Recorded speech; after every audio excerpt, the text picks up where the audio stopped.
Are you a brewhead? I'm a brewhead. Are you a brewhead? I'm a brewhead. Y'all are brewheads? Yeah, we brewheads. So pour a glass of craft beer, we can do this. Yeah. What's good, yo? This is Cee Certified Brewhead.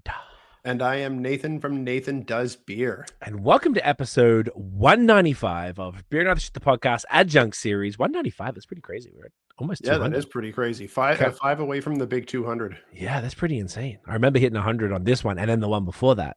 There's a lot of hundreds. That's beautiful. Yeah. This evening, heading to Montreal. Yes, we are. one of our absolute faves.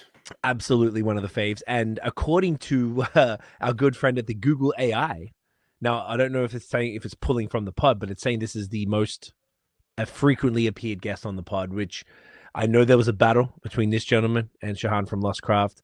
I was going to pull the numbers, but the AI kind of did it. So I think this gentleman might be in the lead, which I like it. I like it right here. It's competition. If he wasn't before, he will be after tonight. God damn it.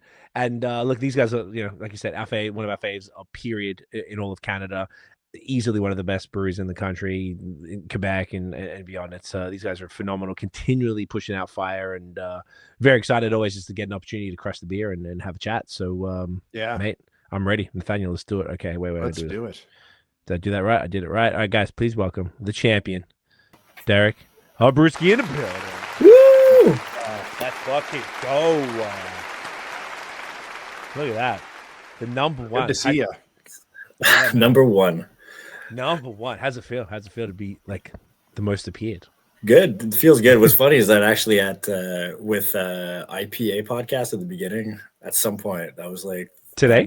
No IPA. Oh, so, I know Paul's podcast. Yeah, Paul. Yeah. At some point, I was also number one there. So that's so he's the podcast hole. Is that what Now there's no way because he's been going around and like there's been a lot of people, but like you have to jump like, in the top. In the first 100, I was probably like the 3-4 times. So between the two of you guys, yeah, like no one's even touching you. Yeah, Shasta PR, he's killing it. I love seeing him continuing to kill it. If anyone's into French language pods, craft beer pods, that's the one. That's the primary one in Quebec.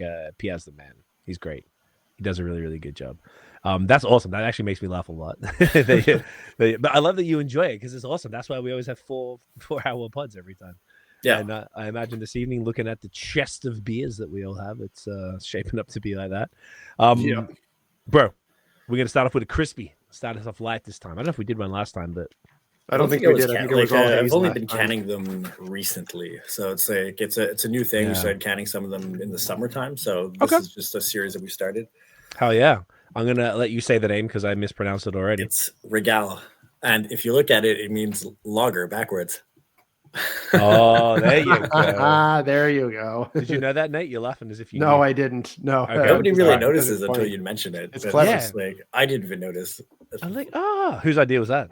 I think it was Guillaume's. He comes up with all the names. I don't really know the beers. Like, even when we go do, even when they're on the board, they're like, "Oh, we're about to run out of this beer." I'm like, "Tell me the hops. I don't know what that is." So yeah, it's Citra with El Dorado. I know that one. Okay, that's the beer. Okay, that's the one. I want to shout out this the silver lid. I love that. The gold touch. The gold. Oh, did I say silver? Gold lid. Sorry. So fire. So classy. Yeah, we did the switch because I had gone to where did I go to in Vermont at Von Trapp? Von Trapp, and everything they had gold lids. I'm like, I'm gonna see what that looks like on our cans. And then we did. Everybody's like, I'm not sure it's gonna look good on everything, and it turns out it looks better on everything than silver does. And it's like a very small differentiator, and I feel like it's like, I don't know, in a market when everything's pretty saturated, and cans all kind of look. You're fighting for space. That's one little extra thing. Yeah, kind of like I was at Kanawagi recently. They have like just all black, and just like you kind of like that little difference. Yeah, the all black cans are so fire. I love it. I didn't know Kanawaki did that. I haven't had. Yeah, it's such a good look. I know Third Moon does that. Yeah, but like I feel just like a small little thing, that just like adds up. But this is sick. So this is a single hop? What's the deal with this particular joint? So it's just dry hopped lager.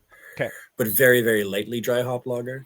Okay. It's just because we used to call them Italian Pilsners, but then they were like not really Italian Pilsners. because they were using American hops. This is all Mosaic, so this is like Dynaboost in the Whirlpool, which is that flowable hop extract. Yes. And then along with some T90, then dry hop with T90. Then we just lager it a bit, try to get it as clear as possible, and that's pretty much looking it. Beautiful, gentlemen. Clear. Yeah, love it. Great to see you, brother. Cheers. Cheers. Love the nose. Yeah, the nose is amazing. That's fantastic. Fuck, that's wicked, dude. And this is 5.2. Yeah, that's crazy. How you feeling about the lager program? I mean, I remember like when I came and saw you last, we were just talking about that off air. That was August 2023, and you gave me a couple cans. We had one there, and gave me a couple cans of a lager, and I was like, oh man, like it had the word like the French word for pint in it, like PNT or whatever, in the name, and it was like a orangey brown can. Oh, it was like it was Pain à Carrière. That's because those are beers that we do for like there's an event in Old Montreal. Gotcha. And I have to do it. It's been 2 years in a row. You have to dress up like you're in the 1800s, and, and then we run the bar, and it's just like it's horrible because there's a whole bunch of there's like 1,000 wasps on you. It's it's almost unbelievable how many wasps you have to deal with, and then you're just like pouring, like we're pouring pints and we're giving stuff to people. So that's like something they give us the label for it, and then we just can something that we have on hand at that point. It was like this was just like we had it was a Mexican lager pretty much. Yeah. Those summer wasps, Jesus Christ, they're horrendous. My God. Yeah, particularly I guess down there by the water too, right? You're pretty close to it, and exactly. The patio, which is amazing patio. But okay, yeah, this is sick. So I was looking, I just checked on Untapped. I've had one of the other ones of this. So there's a whole series of this Regal series with what I'm seeing here. There's Citra, Nelson, Rawaka, Nectaron, Kohia, Wakatu. Yeah, there's everything. Oh, and then I guess I had the original one, which was also Mosaic. It was Mosaic, yeah. It was just, so this is a different one. Different? Is it changed compared to that one? Not so much. Okay. Oh, different ABV. That was 4.5. Would the other one have also been Dynaboost? No, it was all like it's because I find that mango. I find that not mango. That Mosaic in the Whirlpool gets really like goopy guava sometimes. Okay. And I try it. Like this was my way of trying to limit that. At least the selected hops that I had like would go super thiol-y. Like, and I find it kind of overwhelms the beer a bit too much. Okay. So it was something that I was trying to do some Dynaboost to like dial it back a splash. So that was just kind of that idea that I had to do it. And like, that's how I've always done the Citra version. So it was just like, it made sense to try it out that way. Was it Mosaic Dynaboost? Yeah. So that it's just a format. So like the Dynaboost is it's kind of incognito. Yeah. If you go, it's just Yakima's brand of incognito. It's more or less the same stuff. Okay. It's and just the dry hopped with, I'm just making sure I got it right. So it was dry hopped with Mosaic T90 as well T90. As the Dynaboost in the Whirlpool. And it was exactly Whirlpool, and because the Hyperboost is the one that goes in the dry hop. It's the Hyperboost is like the dry hop stuff. But yeah, like I've only really used the Hyperboost in some double IPAs, just a few things. I really like Dynaboost. Hyperboost I don't care so much about. It's really hard to beat T90 in dry hops. It just really is. Why is that? I don't know. Just they seem the flavor comes off a little bit better. There's like more mouthfeel. It's not just like I find that a lot of these things, their purpose is to try to remove a little bit of T90, and I think they work probably better in West Coast IPAs, where like you're in West Coast IPAs, you're trying to bump up this flavor and these aromats, but then you lose a lot of these things when you drop the haze out. So it's like nice to bump them back up. Like I dry hop West Coast IPAs at the same rates that I'm going to dry hop like a East Coast IPA, but the aromatics that you get on the East Coast are so much higher, and they're very similar before we drop them out. So they're like the second we take them and we clarify them, or like we just let them settle out, they do change a lot at that point.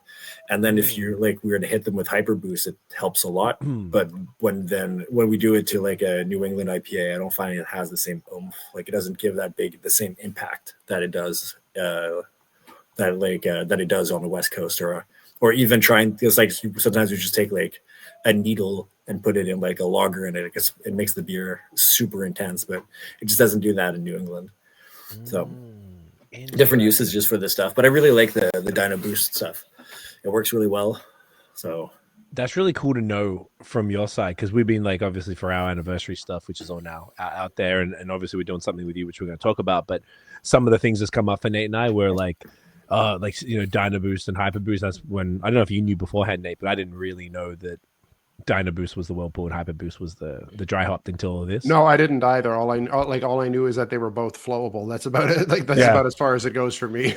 And I feel like people have brought it up to us, and we didn't know enough. Like I think it never came up for a lager or anything like that. So that's actually really good information. I feel like if anybody that we've ever had on the pod is going to say it, coming from you, I think is the strongest voice, because you're like the biochemistry fucking guy who, I guess if you've really realized that it just doesn't hit as well, and it needs, like you said, like that, the haze or whatever to kind of like, it sits better on that. Is that the way you would describe it? I think it's just the haze locks a lot of these flavors in, but there's, it's because what's tough about the kind of beers that we, the top IPA producers are trying to do is we're trying to make, when like we're not trying to replace stuff and make beer cheaper. It's never really happens. If we're gonna slap something on the label, the whole point is to try to like bring up the amplitude, make it a little bit crazier. So it's like a lot of these products are developed by producers going, hey, you could increase your yield by 20%. You can do this. You can dry hop 50% less, and then you get like you don't have as much loss inside of stuff. But almost every single one of us as big as like when we get these products is like, how can we make this our beer even more intense? So we try to like, that's what Hopkeef, that's like Incognito, Spectrum, all these things. There's like one side of the operations is big breweries that are going, hey, we can knock off a few T90 and get more liquid out. Us is just like, if we're going to start writing them on the label, those places don't necessarily write on the label that they're going to be using Dynaboost and Spectrum and stuff, because they're looking to try to hit the same level of flavor, but use less stuff and get more beer out of it. Us, it's just trying to see, let's make the most intense, impactful kind of beer, and we're going to write the stuff that's in it on the label more as like a marketing thing, just to try to get the stuff. And some things are worth it, like there is a little bit of a benefit to Hyperboost, but I find that once you start cracking that, if you have a choice, I'd rather put 25 grams per liter or 30 grams per liter of T90 would give me much more much more intensity than like 18 grams and then putting some Hyperboost inside of it. But if I was to knock everything down and go like, let's say this one, if I was to put Hyperboost into this Mosaic one, it would really pop like a lot more. But if you can't really replace, like none of these say you can replace T90. There's not a one person making beer out there that thinks that you could fully replace T90. Even the people selling it, like from cryo hops to everything, they always come out and say you can replace 50% of your dry hop. They'll never emphasize a full replacement of T90 because the green matter is important. Interesting. I've kind of heard that, I think, over the years, just the that is really what creates a lot of the haze, and that vegetal matter is kind of like the way you said, like it just sits better. It kind of like grabs the flavor from it, and particularly in something like haze, and it kind of also works great in like a lager where like you want that almost that vegetal, herbal, grassy type stuff as well. Like those kind of notes that sit. That's really interesting. And why? So Incognito is another, it's like Dynaboost. It's just another brand, not from Yakima. So it's from Haas. I didn't know that. I thought it was just a style, like like T90. Everyone calls it T90. I thought it was that, but I guess not. Okay. No, like so like the numbers are just based on vegetable like matter from the baseline. So like a full hop cone would be like a T100 because it's 100% everything. Then a T90, like a T90 would be it's just because like the mechanical process of making the pellet uses 10% of the vegetal matter. That's amazing. Then you had something called T45s, which were separated to like 45% plant matter. Cryo would be a T35. And then that kind of stops there. Like it doesn't go any denser than that. Then it goes to full extracts. No shit. I wonder how many people knew that. Maybe people in the industry. Nate, this blew my fucking mind. That's amazing. Yeah, same. I feel like we need a star going over Derek's head saying, "The more you know." I wish I had that programmed in. Okay, that's fascinating. So, what's the difference then? Excuse the deep diving into this. Sure. This is between Incognito. Sorry, you said. Correct me if I'm wrong. Dynaboost is Yakima Chief's Incognito. So then, I'm getting kidded. Hey, kidded. Remember that news article where the guy? No, it was during COVID, and it was like someone like a news anchor or like a politician, and he was just like he got like the nanny, like it was like a white British dude, and he got like the Asian nanny. He's like, get him, like, didn't even want to interact with the kid. He one of those like absent fathers that are just working, and then the nanny on television walks in and like really sheepishly grabs the kid out of the room. It was very funny. Don't remember that? Yeah, No, I have no idea what you're talking about. I remember that. Yeah, it was. I don't know why you obviously didn't just show. It would be really funny to see someone walk in, take the kid out. Shafts the children though. It's gonna happen soon because he's about. Yeah, he's just right there. There he is. Not Charlie. Does he like anything? What's his thoughts on Dynaboost versus Incognito? He doesn't care as long as there's candy in the room. A man of taste, I see. Yeah.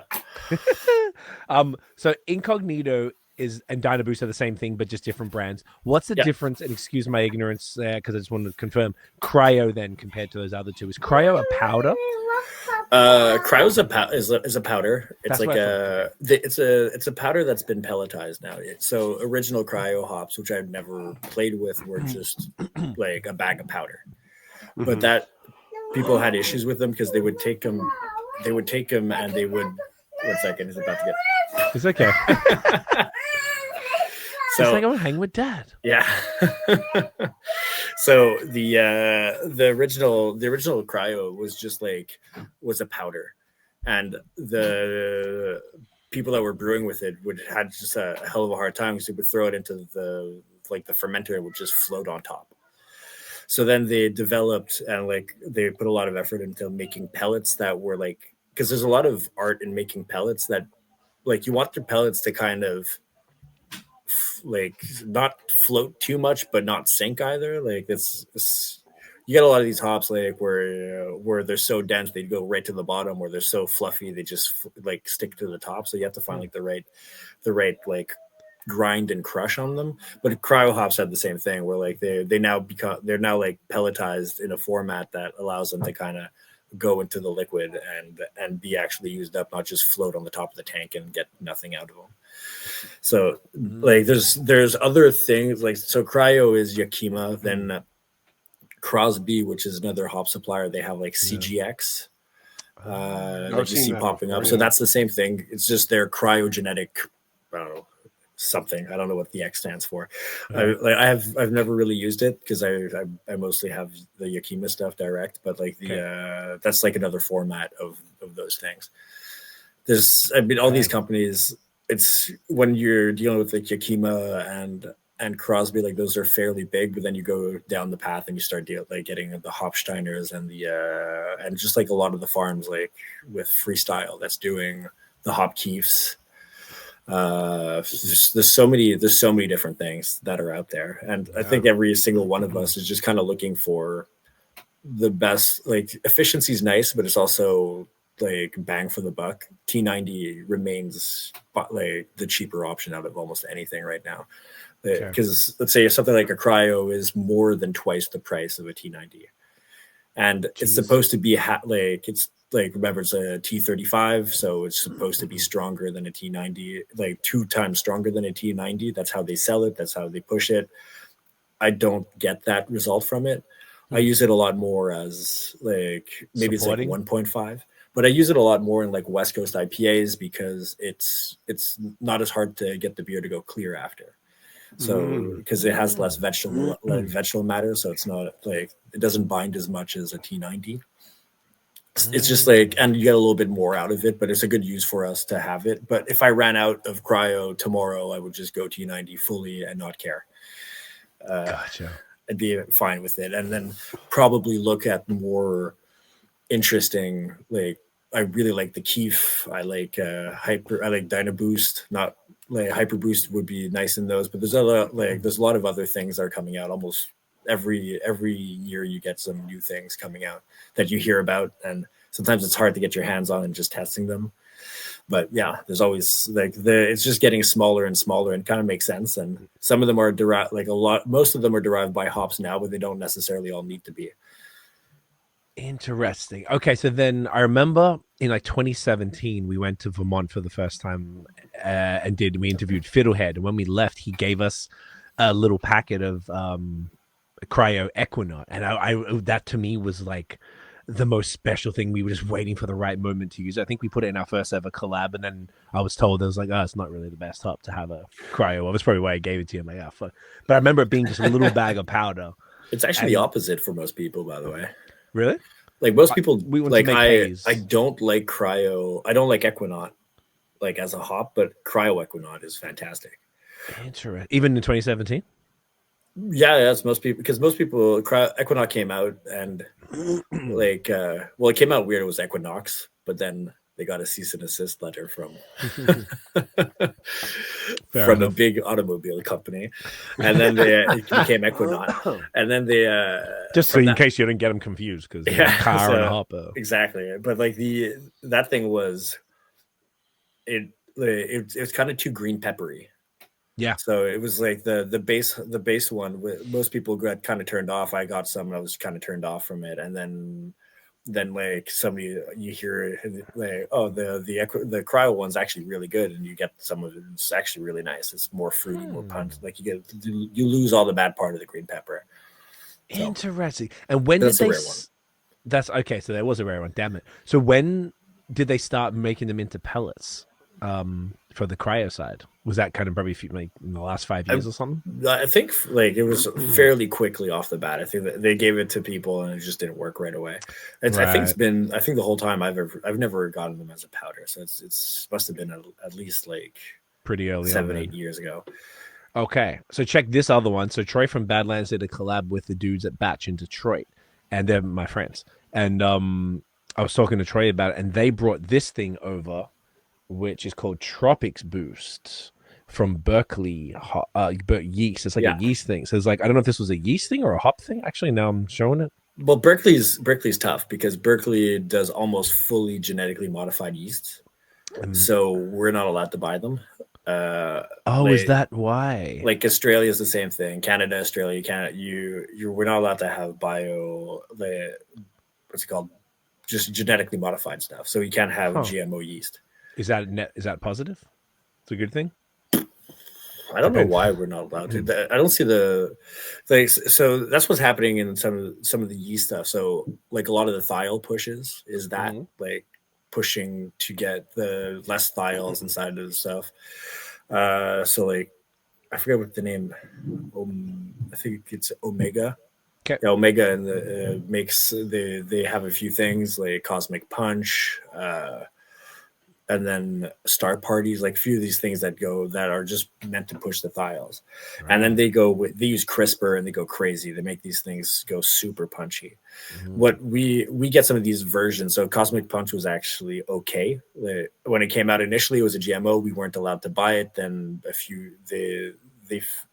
were able to like apply for it somehow to make it okay. Then we were able to buy it and ship it across.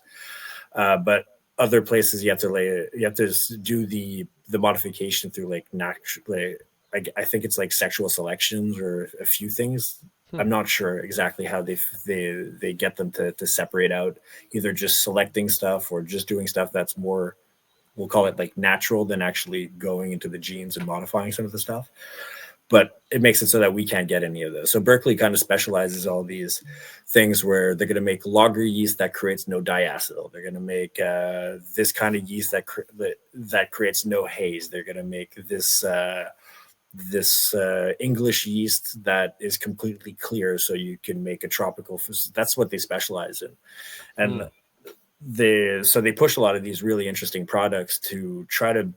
Because in many ways, you could get your yeast to produce a lot of flavors that you're trying to get out of your hops, or that you're trying to get out of certain ingredients and certain stuff. So it's kind of like a lot of the push at least in the wine, not the wine, sorry, but like the yeast industry is to, if I can make a yeast that makes London 3 and Citra and make a Citra dry hop and is hazy without using any ingredient, then I just like won.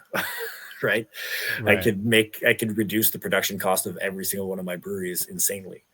So there's a lot of these things that they're pushing towards. I'm trying to see how they can express these overall flavors so that people have to use less ingredients, because the yeasts are able to produce all these different things. You could get the yeast to make, like we all know, banana flavor is a strong one, but then nowadays shopping on the yeast websites almost like shopping on the dry hop websites, where they're talking about this one pushes passion fruit and pineapple, this one is going to be apple and strawberries, and this one they push all these things.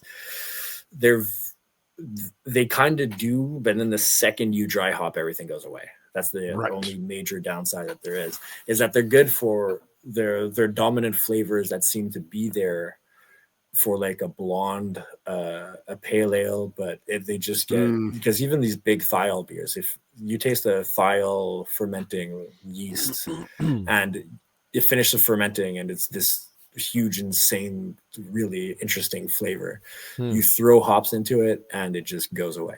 You get very, very little out of it.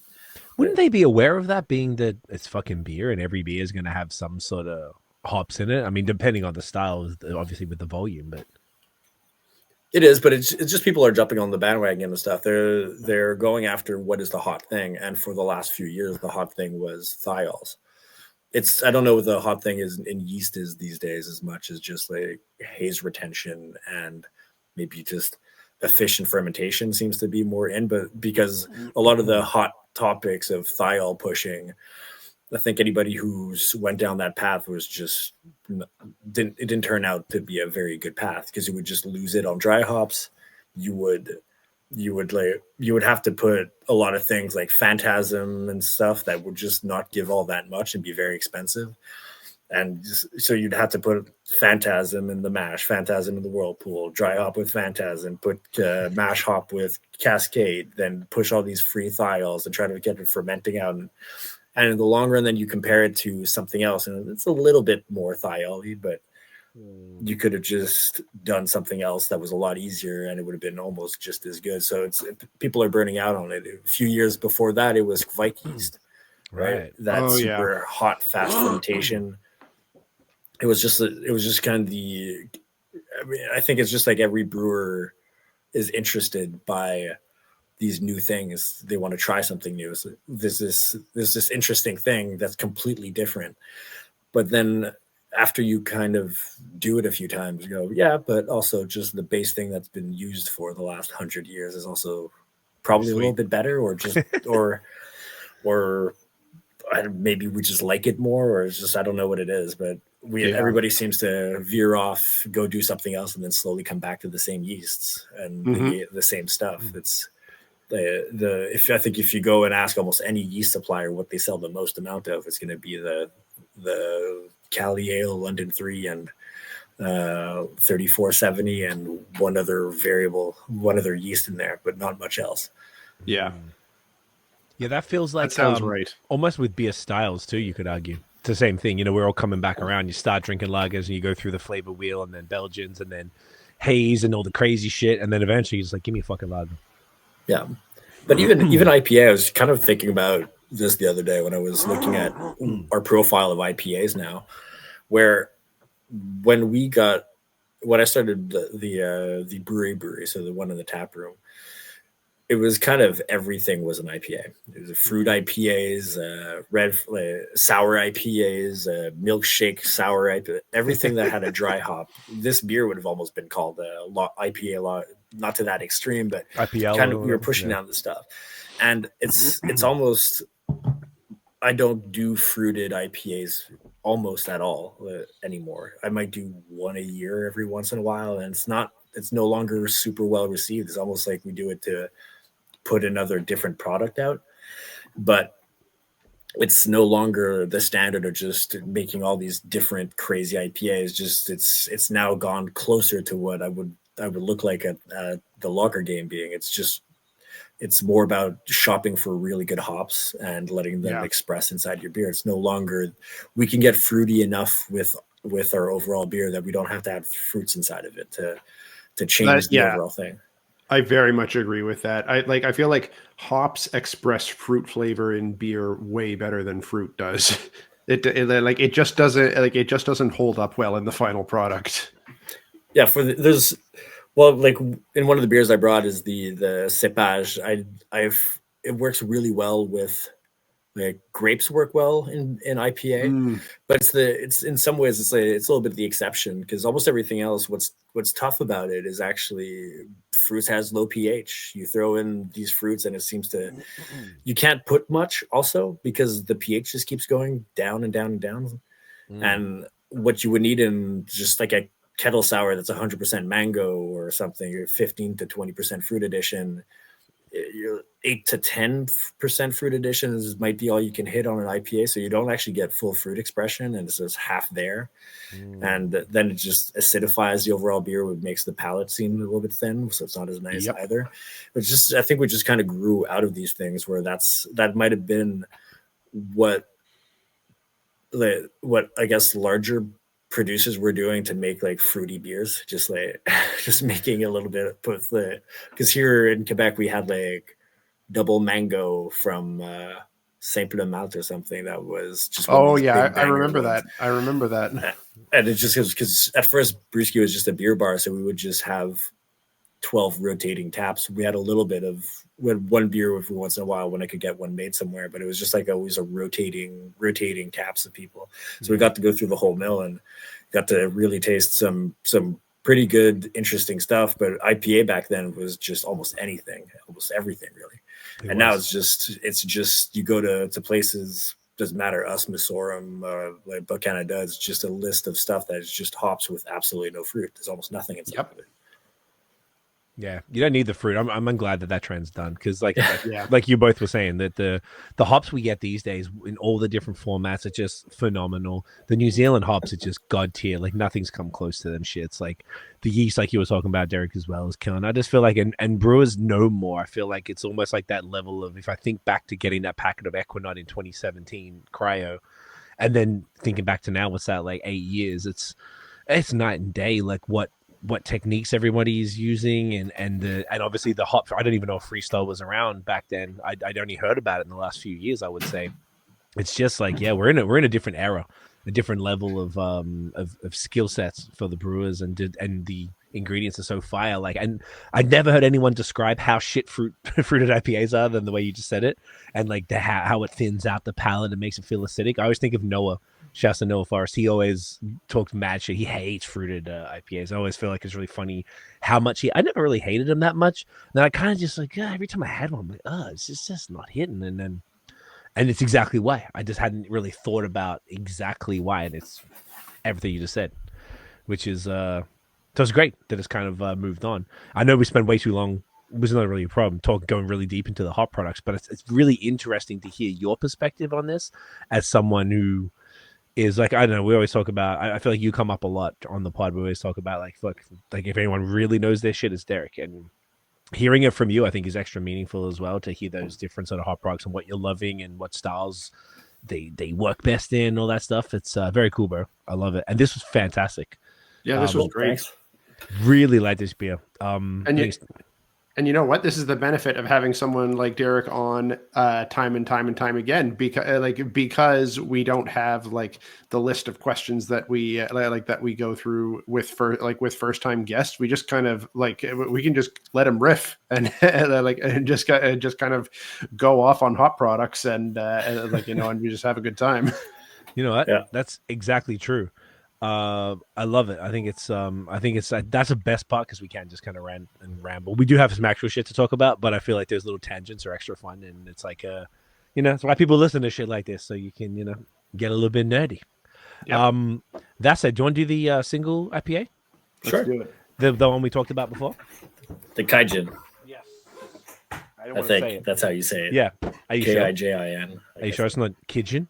Kijin actually sounds. I would have thought that Kijin would be Kai, but you know what? That sounds about right. So maybe it is. You know what? I'm often wrong. Again, bro. I don't come up with the names. You have to ask the person who comes up with them.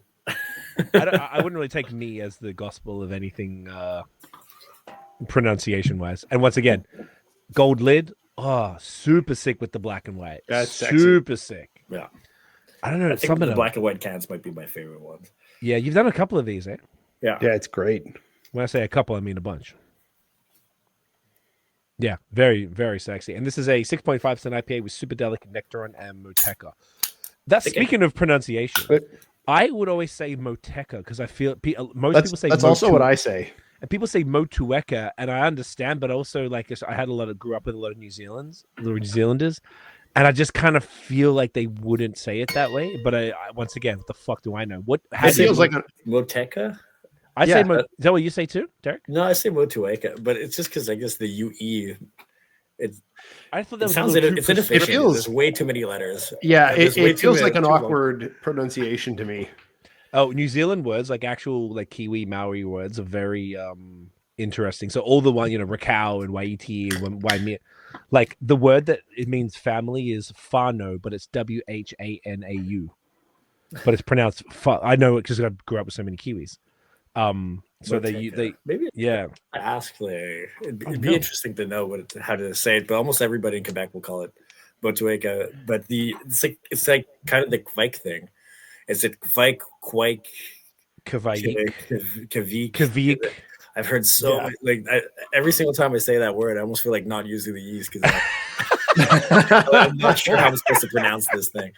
Is it Quike? I have no idea. Like what is it here? You know what? That's reason enough. I was never a big fan of Kvike anyways. Yeah, thank fuck. That trend going was like I was happy. Yeah, with that. I was okay. I was okay that ran its course. Yeah, I still use it in like when we make our bases for our smoothies. That's all I use. Really? Oh, is that right? Because I get to in like 3,000 liters, I'll pitch 100 grams of yeast, and it just goes because alternatively would be like 3 kilos. Wow, that's a significant savings. Yeah. All right, so then shout outs to but that's it. That's the only place I use it. That's the only time. Okay, well shout out to Kavik, however the fuck you want to say it. Maybe we need where's it from? Is it Norway or something? Yeah. Yeah. Need a Norwegian on the pod. Look at this haze. Yeah. I feel like I haven't had your haze. I don't even know if I had anything since the pod last year. And this year obviously is going to be a lot different because we already spoke about it. I'm going to be drinking BreWskey all year, goddammit. It's been a minute for me too. Yeah, it's beautiful. Gentlemen, cool. Get that I think this was canned last week also. Yeah. Oh, fucking amazing. The nose. It was canned February 20. Hang on, is that right? Probably March. Yeah, it could be a 3 actually. Oh my god. Yes, that's what I'm talking about. See that kiwi punch, that serious oh yeah. Yeah, that combo with that lime from the Moteca in there, or Motueka, or whatever the fuck it is. If someone knows, can you please tell us for sure? If you're from New Zealand, I will take you a little bit more seriously. Or if someone from Freestyle Hops, who are very unlikely to listen, but I would love to know. This is amazing, dude. So 6 point. Yeah, this is my favorite. This tastes like a freestyle IPA right here. Yeah. Well, even though the Moteca is freestyle, but everything else, the Nectaron and Superdelic are not freestyle. Like they're all New Zealand brand. Okay. Their Superdelic is only NZ. Nectaron, I mean, I'm going to be getting some this year from Freestyle. I don't know if it'll be branded Freestyle, but it's like a new thing that they're just releasing this year, 2025. But they don't have Nectaron. It's one of those proprietary brands. Okay. Or at least Superdelic. Okay, so just on that. So when people, I always just thought like Freestyle with like, maybe this is a little bit naive, was kind of like the only player in the game in New Zealand that are delivering hops. Obviously, they don't own all of the. Could you break that down a bit? So, like, some of them are owned by, like, have the patent via Freestyle, and some are kind of a bit more open ended. Is that right? No. So, I mean, New Zealand, what makes them really great in many ways is that there's a lot of either different singular hop farms. So, Freestyle is just a hop farm. Gotcha. They have, I think, in Nelson Valley and Moteca Valley. I think they have it in 2 different valleys. But then there's different producers. Like one of my other good hop producers I use from them is Eggers, which they were getting pelletized by Freestyle, but they have their own farm, their own stuff. And they're just selecting the things differently. Like Eggers is even more intense than freestyle. It's more danky, more diesely. But then you get these things there's NZ hops. If you ever seen like the brand NZ hops, so NZ hops is closer to what Yakima is, which is just a collective of farms. So if I go because freestyle actually, Nelson NZ hops is now actually even sold in the Canada and US by Yakima.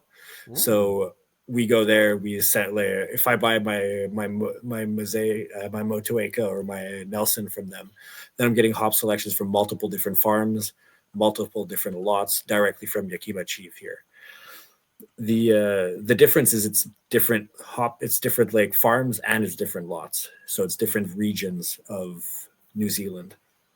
Gotcha. When you're dealing with places like Edgar's or Freestyle, those are really just only independent farms. The big ones is like everybody kind of knows Freestyle nowadays because they've been doing such a big marketing thing, and almost everything they send out is great.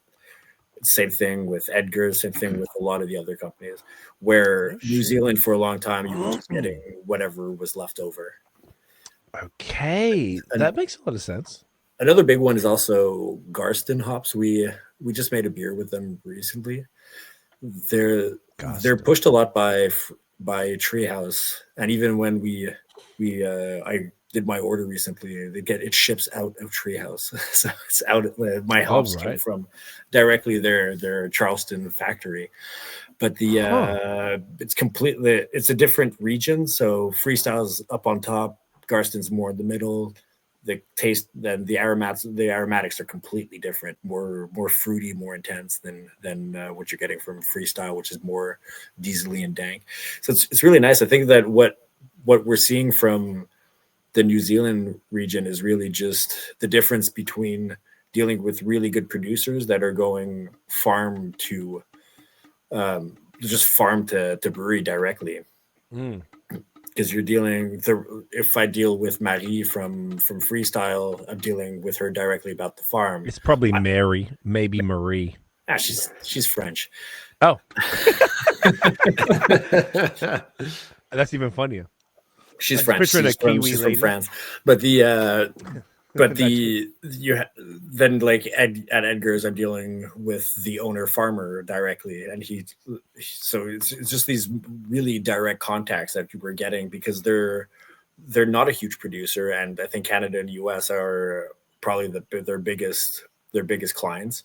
They're not making a huge amount of stuff. They're probably the whole probably grow region of New Zealand is the size of one farm in Yakima, but it's just they're outputting just really, really good stuff.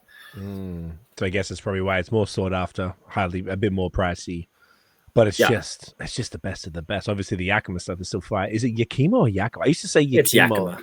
Okay, I wasn't ever sure as well. This is a pronunciation episode, obviously. We're all no one knows what we're talking about.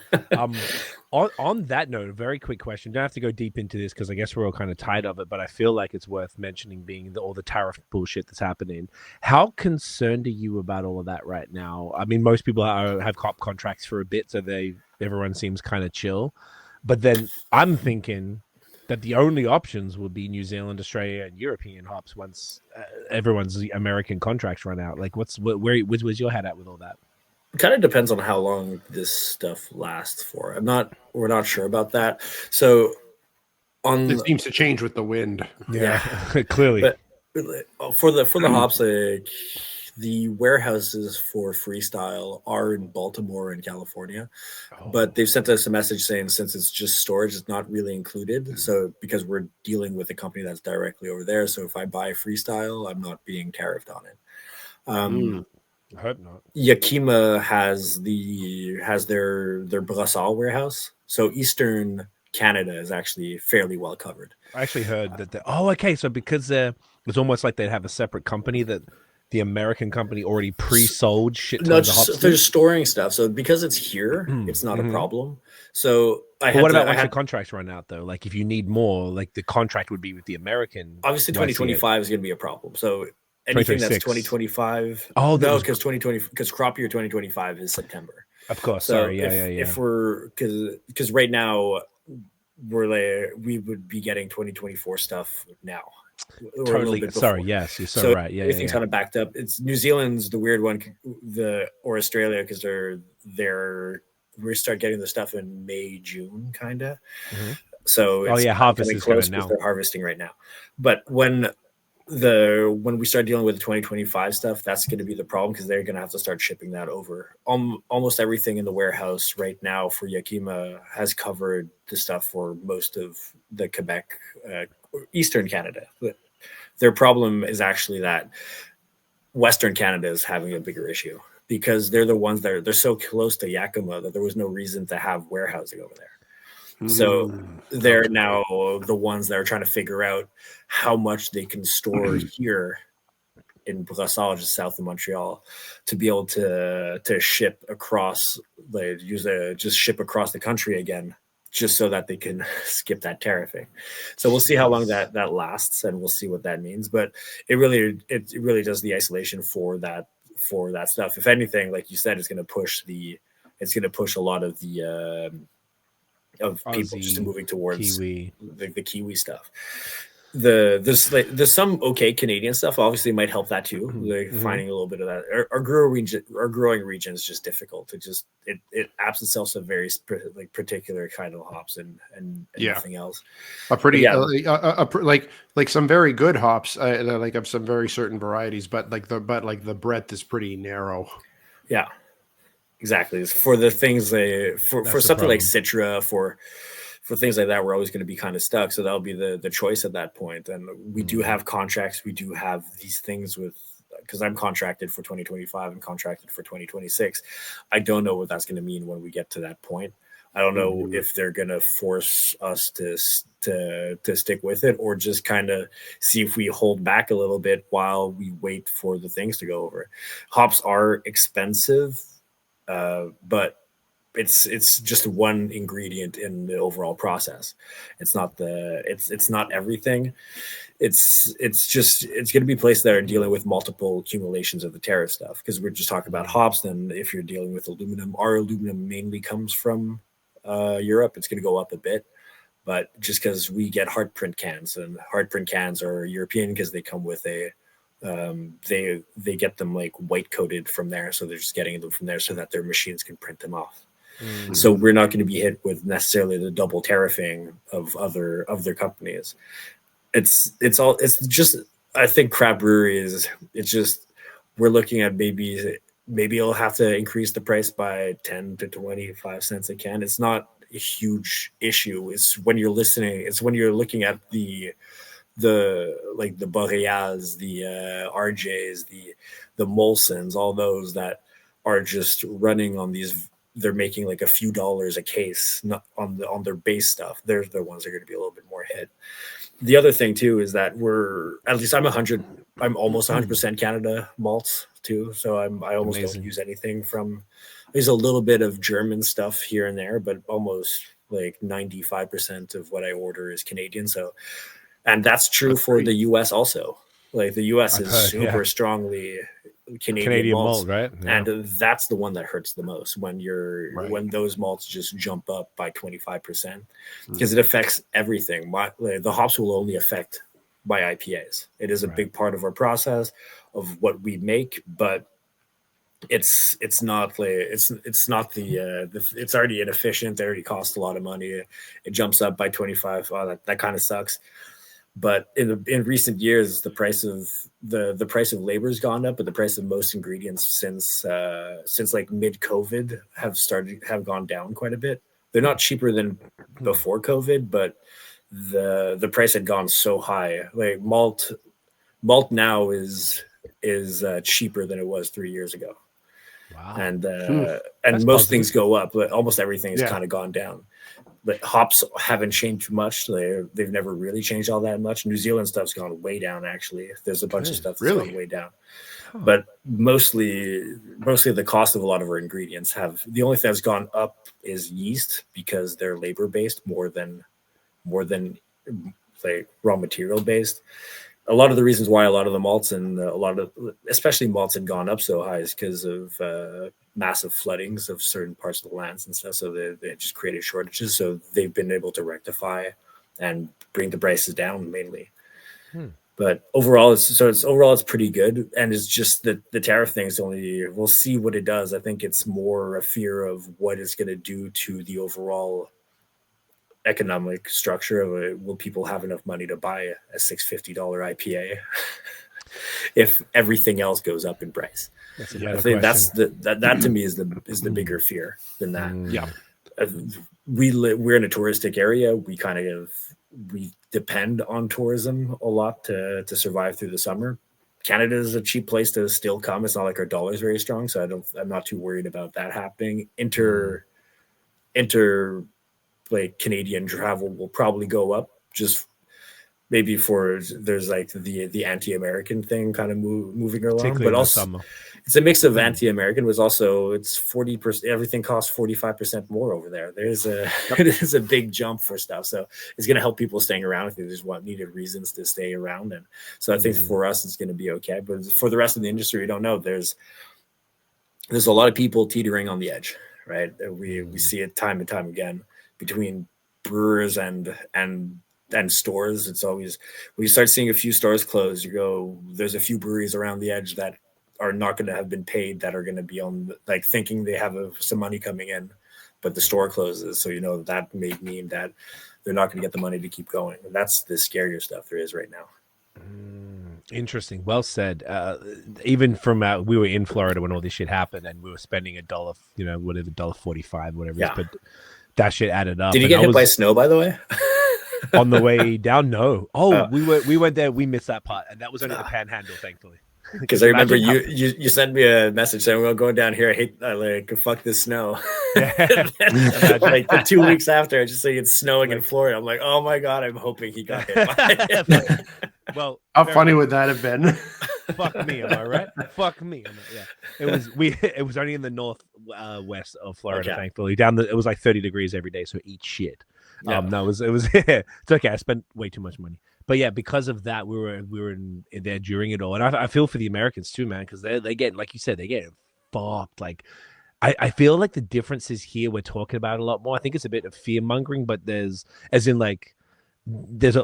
had Steam Whistle on last week, and it hasn't come out yet, but they were saying to us that, when they were talking about it on television, the television was really kind of pushing that, like, as opposed to the positive thing, which is what you alluded to, was the move towards Canada. Like Tiffany, who also said to say hi, by the way, she's like we love going to the States, but right now she's like, fucking Canada. So in the summer we're trying to go to like BC or something, as opposed to doing now like American trips, and we're excited to come to Montreal in a few weeks and see, do more Canadian stuff. That it's easy to put off doing stuff at home because everything else seems more exotic.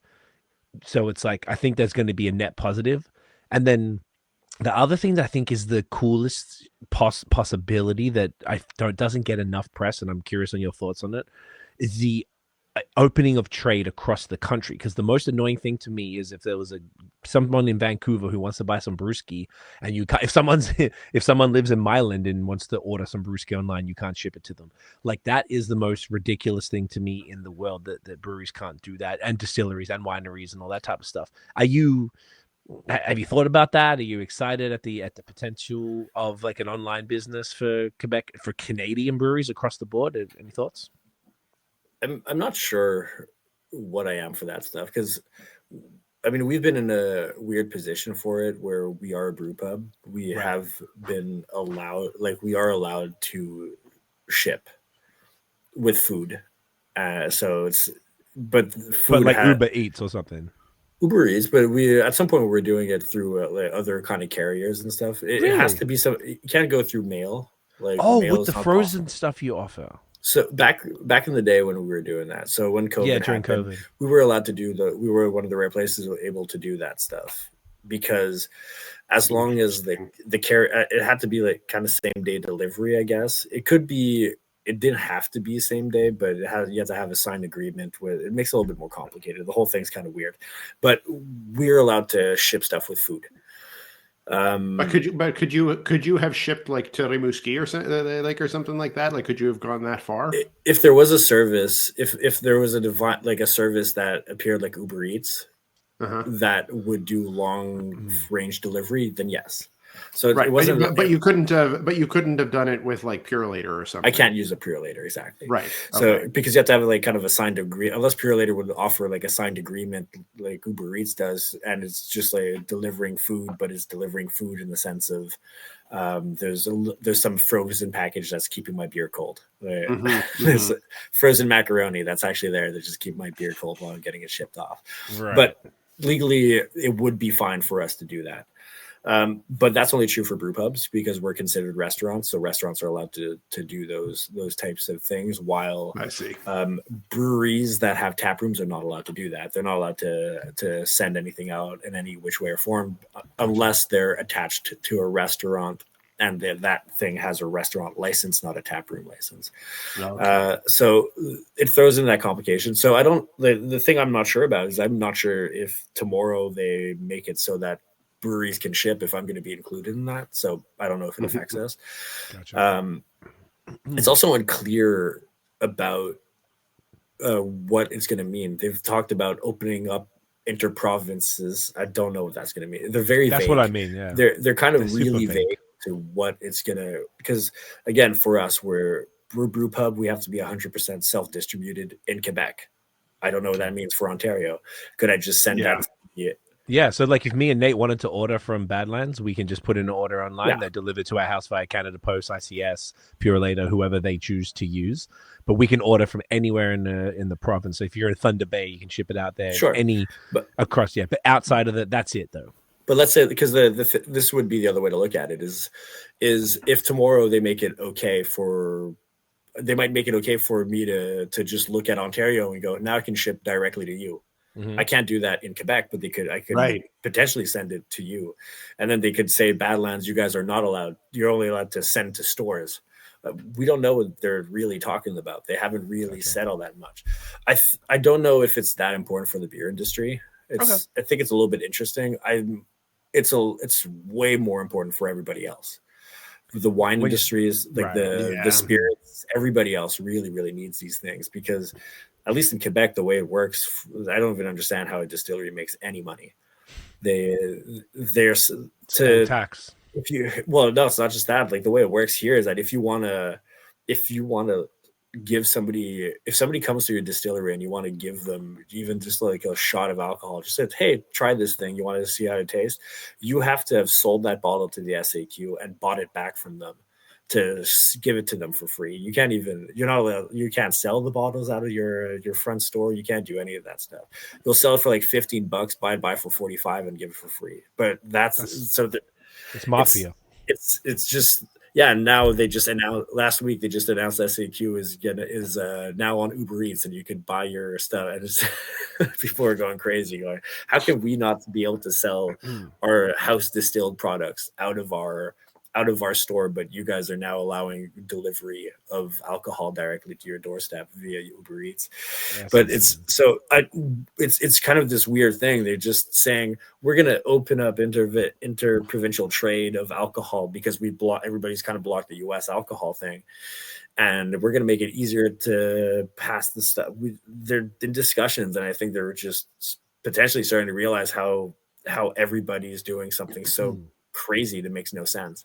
Everybody, Ontario is now easier. You guys have the delivery of stuff, sure, but it's only been a year and a half that you guys can have a specialty beer store because it used to just be restaurants were allowed to open up outside the doors. Just probably since 2022, probably like 3 years. Yeah, it's been 3-4 years, and still with some very like niche restrictions and whatnot. And we only learned about that recently. We had 2 stores on Durand and Sidewalk on the pod. Yeah, we dove deep on that. Because we thought, anyway, I just thought you could just do it. Me and Nate be like, hey, let's get a storefront. And then we could just buy what we want. Like, no, you already have to be doing something else. Sorry, Nate, you can't go. It's crazy. Like what I was going to say is like, further along the lines of what you were saying, Derek, it's a thing of, it sounds great to say that they're like removing provincial trade barriers, but it's again one of those things of maybe that means that, Third Moon can ship something to Montreal or Quebec City.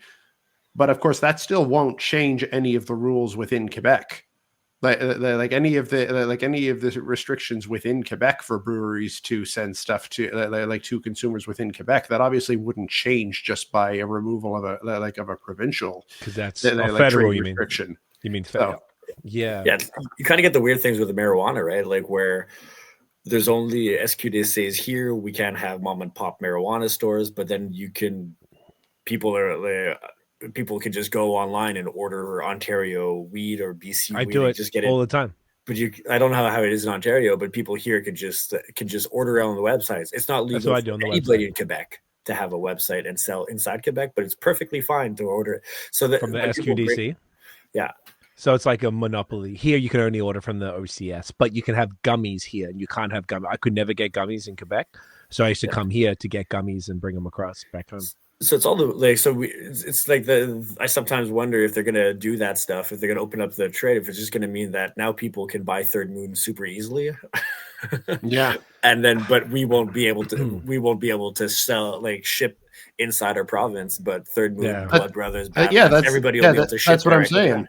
So, that's what I'm saying. Like if someone in it would be pretty fucked up, and I have a feeling that this is going to be the case, because I hadn't thought of that. Because it's because the rules within Quebec aren't going to change unless the Quebec government changes it themselves, just because the provincial restrictions came down. Like if someone in say in Gaspésie can more easily buy Third Moon or Badlands than they can buy BreWskey or Mesarem, that's kind of fucked. Yeah, and that's probably what that would mean. So you'd need to change the federal rules, and then alongside that you'd have to change the provincial rules, so that basically it's almost like I see it as an eradication of red tape and bureaucracy, because all of this red tape is from 100+ years ago. The law in Quebec was from 1928, for fuck's sake.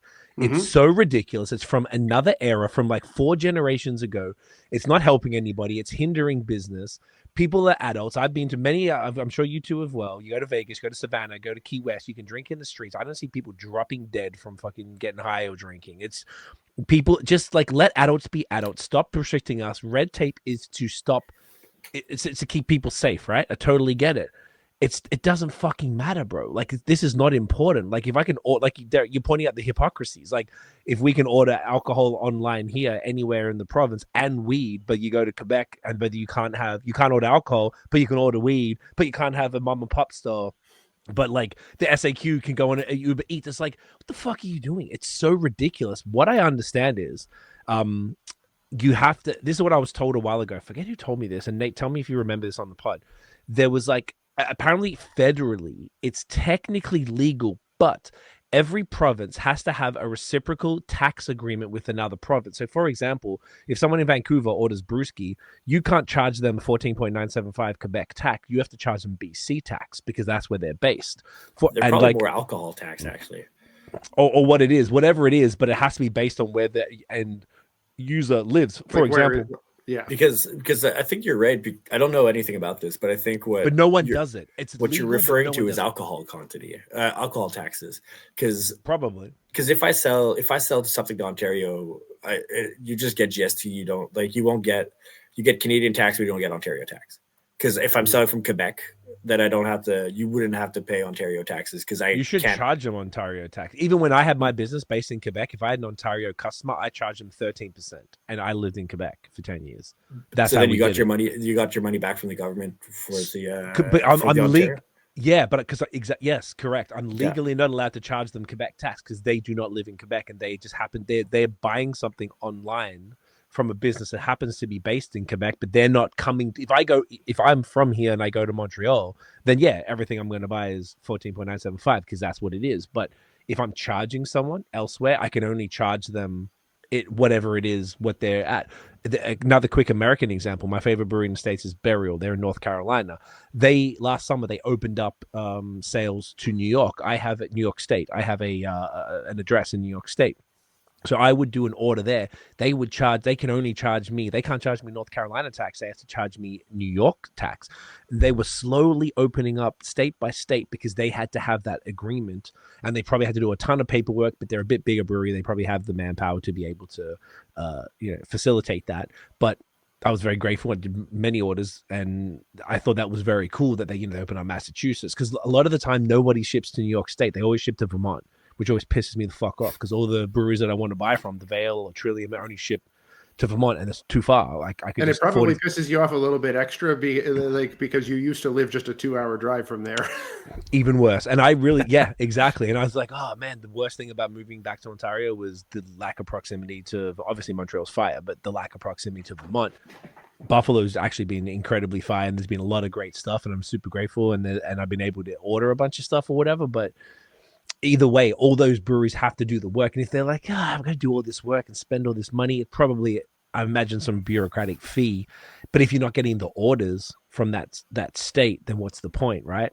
So like the Canadian stuff they're talking about, I hadn't thought about what you both were saying about that interprovincial stuff, because it's almost like it's got to be blanket across the country, and you have to remove all those restrictions from Quebec, or this can't work. Like it has to be. But that will never happen because alcohol legislation is at the provincial level, and like the federal government can't change provincial laws.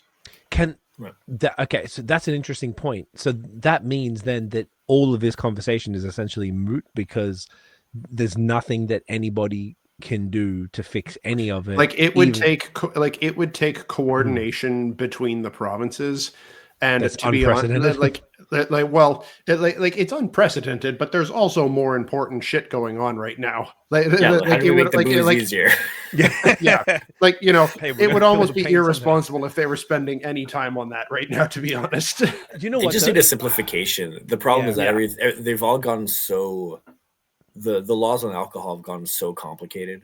It's extremely convoluted, and there's no real reason for them. It's just because like Greg said, it's based on such old laws, and then they just keep patching them. Because even like right now, you look at Quebec, and there used to be a bar license and a restaurant license for selling alcohol. Mm-hmm. A bar license allowed you to sell alcohol with no food, and a restaurant license allowed you to sell alcohol only with food. Can't have minors in a bar, but you could have minors in a restaurant. And COVID you couldn't have the fucking fridge at Judiciel, but you could have it at somewhere that didn't sell food. I remember that. Like you wouldn't, if you wanted to buy beer from Judiciel, packaged beer, you had to go to the dep down the road. You couldn't buy it from their pub because they had food. And they changed because they weren't producing it there. But because it was produced in St. Jerome. What about the stuff?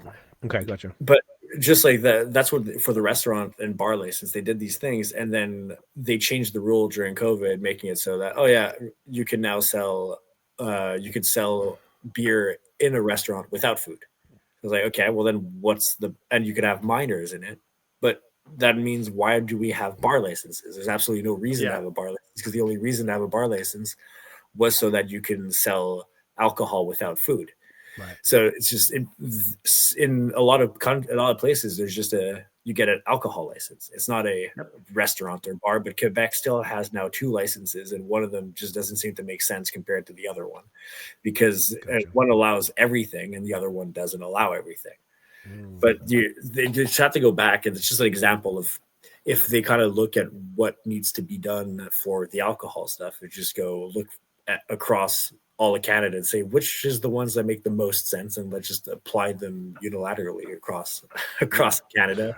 And wouldn't that be nice? That way. Wouldn't that be nice? It would make a little bit more sense. Yeah, the only pushback I had to what you said, Nate, about like there's more important things is when Tiff and I did a speech at the session at the OCB, which is the Ontario Craft Brewers Conference in 2023. We did one last year, but the 2023 one, we did it on Link Up, and we were looking at like the actual volume that even just Ontario, like the number of people that craft breweries and associated businesses hire and support, like the volume is way, even though what's the percent, like 5%, I think, of Canada is craft brewery compared to macro. The number of employees and households that those industries sustain is like 20x or something crazy. It's like like Yeah. 600,000 people. So if you think about that, like, you're not what you are correct as in why you worried about alcohol. That's a completely valid and logical statement.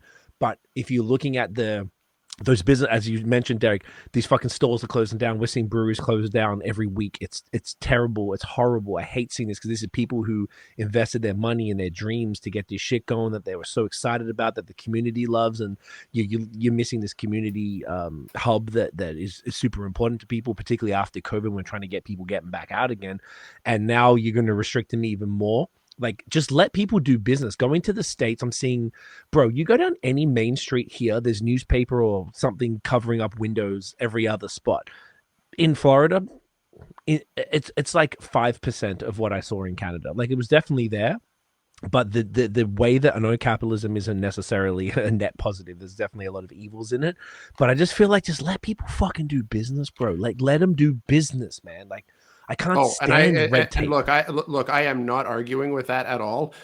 My point, and it was poor, like, and it was poorly stated. I don't think it was poorly stated. I think you actually was fair. No, it was poorly stated. It was just it was being a bit just missing a bit of context.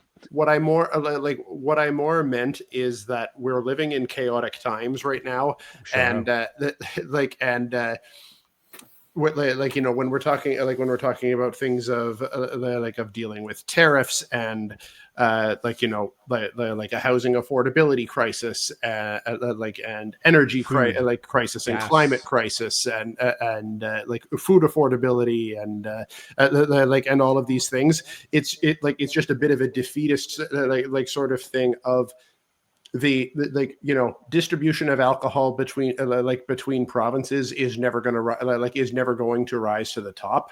I'm not saying that it's something that should that isn't worthy of consideration. And I was literally just talking about alcohol trade between provinces. I wasn't saying that that restrictions on sale of alcohol isn't important or isn't worth considering. I'm saying that this one niche thing, which sounds like it's all of a sudden like the walls are coming down, but it's actually a lot more complicated in that. I'm saying that the complexities of that are not going to rise to the top right now. It's fair. But to get to what you were saying, Craig, it is for just, let's say, the employment stuff, and craft beer is really big on that because of it. We do hire a lot of people. We have a lot of people work for every single one of us. Everybody I know has a lot of employees, right? Mm-hmm. And the only thing I see is like opening up the borders, at least for us, it'll be nice for us because it would increase our volume. But if you look at the net industry, it wouldn't change much because we're not going to get more customers. We're just going to take other people's customers, or other people will take our customers. That it'll kind of do that stuff. It is interesting for us to have to get the borders open, just for the simple fact that it's very simple. For if we could sell stuff to Ontario, it increases our volume probably substantially. Quebec's is fairly small. And we don't need much to increase volume, so it's just selling a few cases, even 16 cases of layer of beer. That's nice, it gets you going and gets you onto the next step. As we live kind of layer per layer at a time. That's what we want to be able to sell, and so we're looking for really small gains in production. It's not critical for us at all. It's not something we absolutely need, but it's not gonna.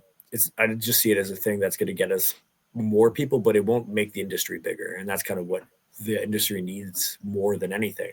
The only nice thing is just I see at least the Quebec situation being a little bit complicated right now, because Ontario is built more around direct to customer sales, which is probably where it's going to end up being. The same thing we're talking about hop farms, where the hop farms are going straight from the farm, the person growing the hops to the person making the beer out of the hops.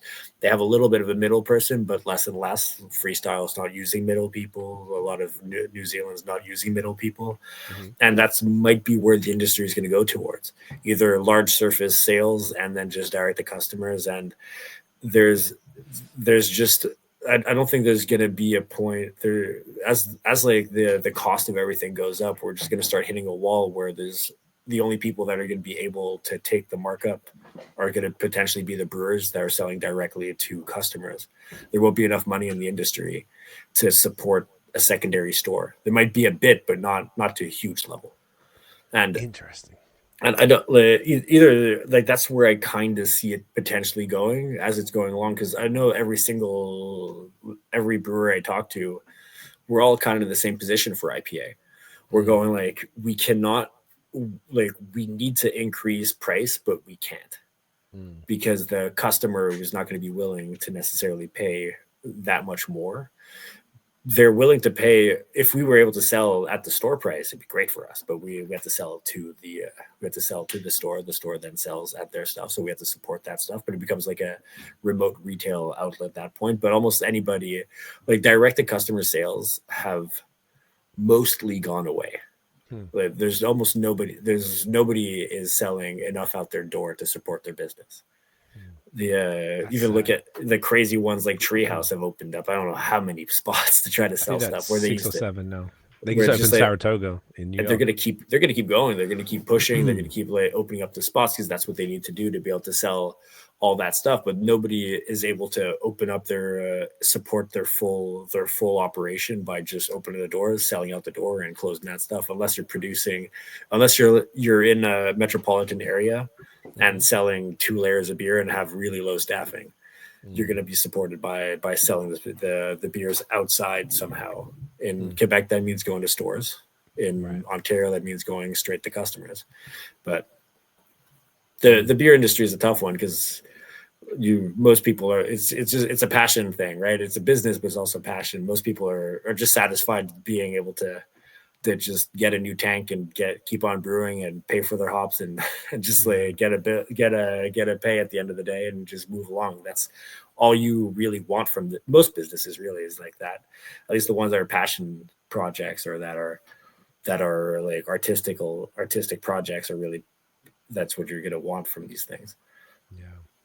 No, you're right. And I guess even just to clarify from earlier on this point, it's more like, I'm more interested in, obviously I care very much about the beer industry having just free reign. I just want free trade, like, there shouldn't really be that. You should be, I think the breweries should be, I don't know if it's controversial, but I think breweries should be able to sell as if I wanted to buy a bowl of yarn or a t-shirt. Like, it should be the same fucking thing. Obviously an ID, if you're going to be delivering it, sure. But like, have that level of restriction across the, like, as in basically no restriction aside from the age, to make sure that the person buying it is of age, and then you're good to go. I just don't think it makes any sense. And I want this to be for all businesses. Like, if there's any restriction on other businesses that we don't talk about here, obviously, that we're not aware of, I want them to be able to do, because, like, the backbone of a society are small businesses, right? And COVID took that away from us. If you look at the lockdowns, what that did, and it shut down the main streets, as I was describing. You go to the States, they've been able to reinvest somehow and keep them alive. Here, I remember before I left Saint Laurent, there's a whole part of it. There's fucking ghost towns. It's always been like that, though.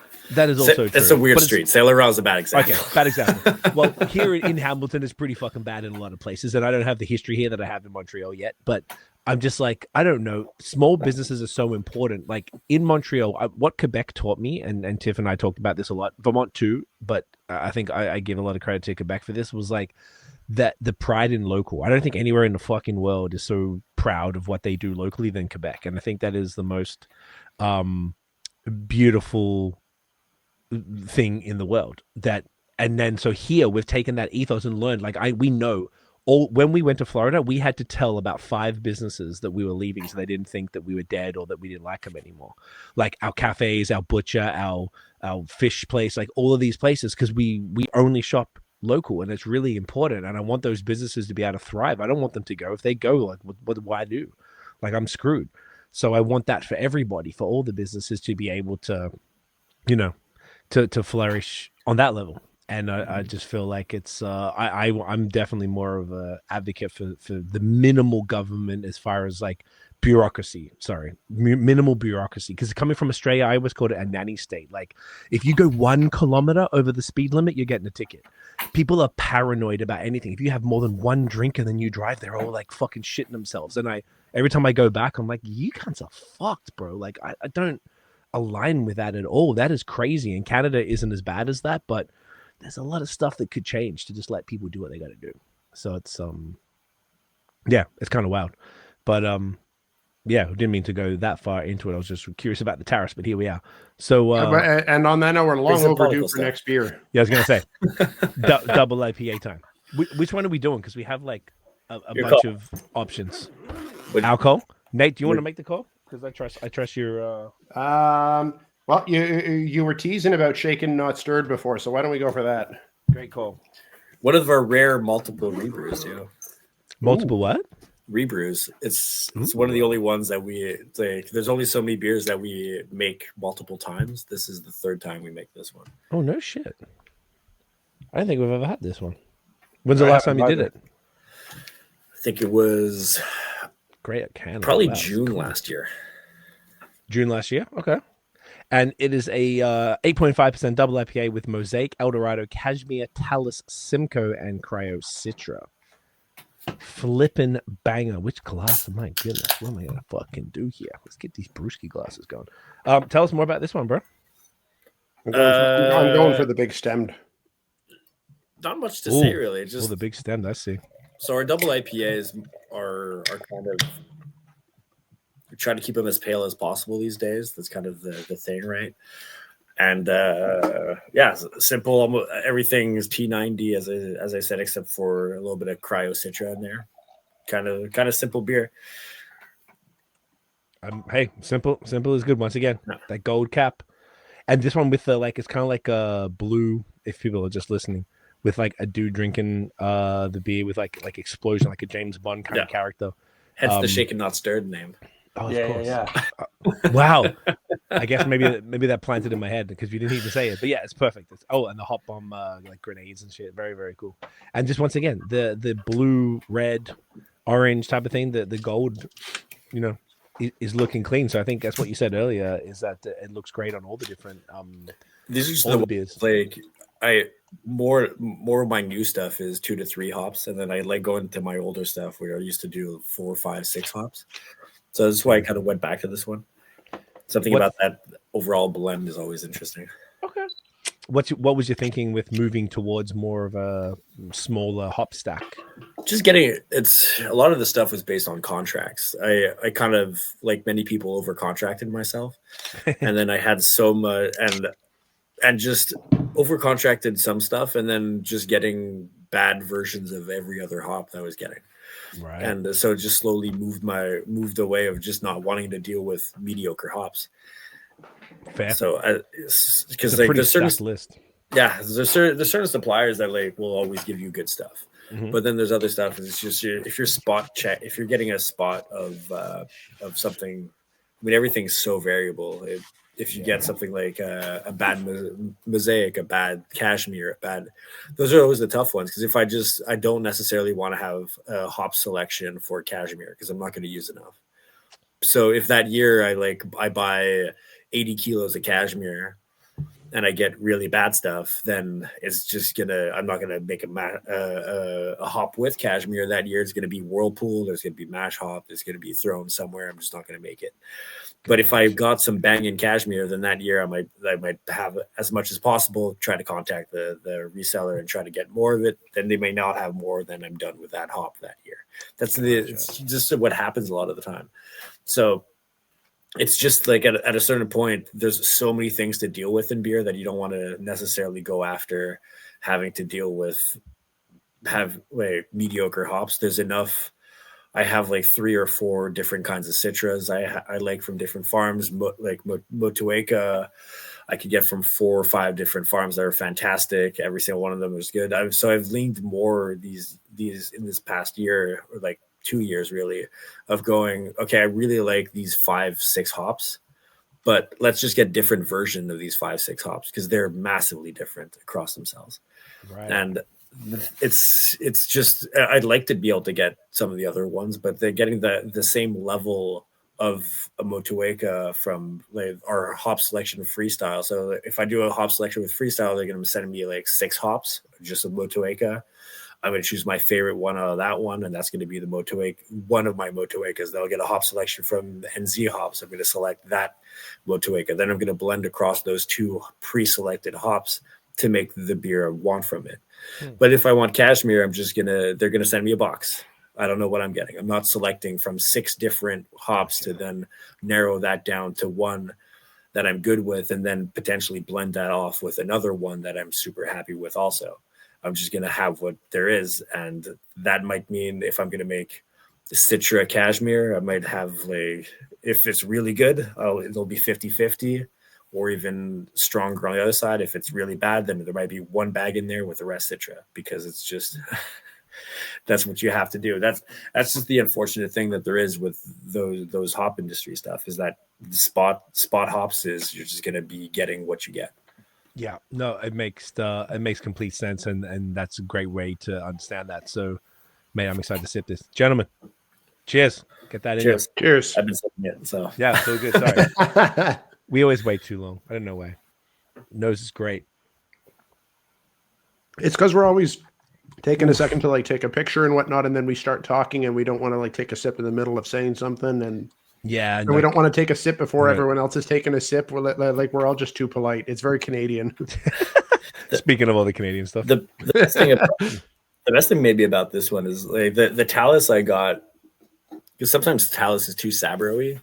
This one was actually really nice and mellow, which sometimes it's in there, but it's not taking over, which I would say the year before when I made it, the Talus, even though there's like one bag of Talus in the whole bunch, was more dominant.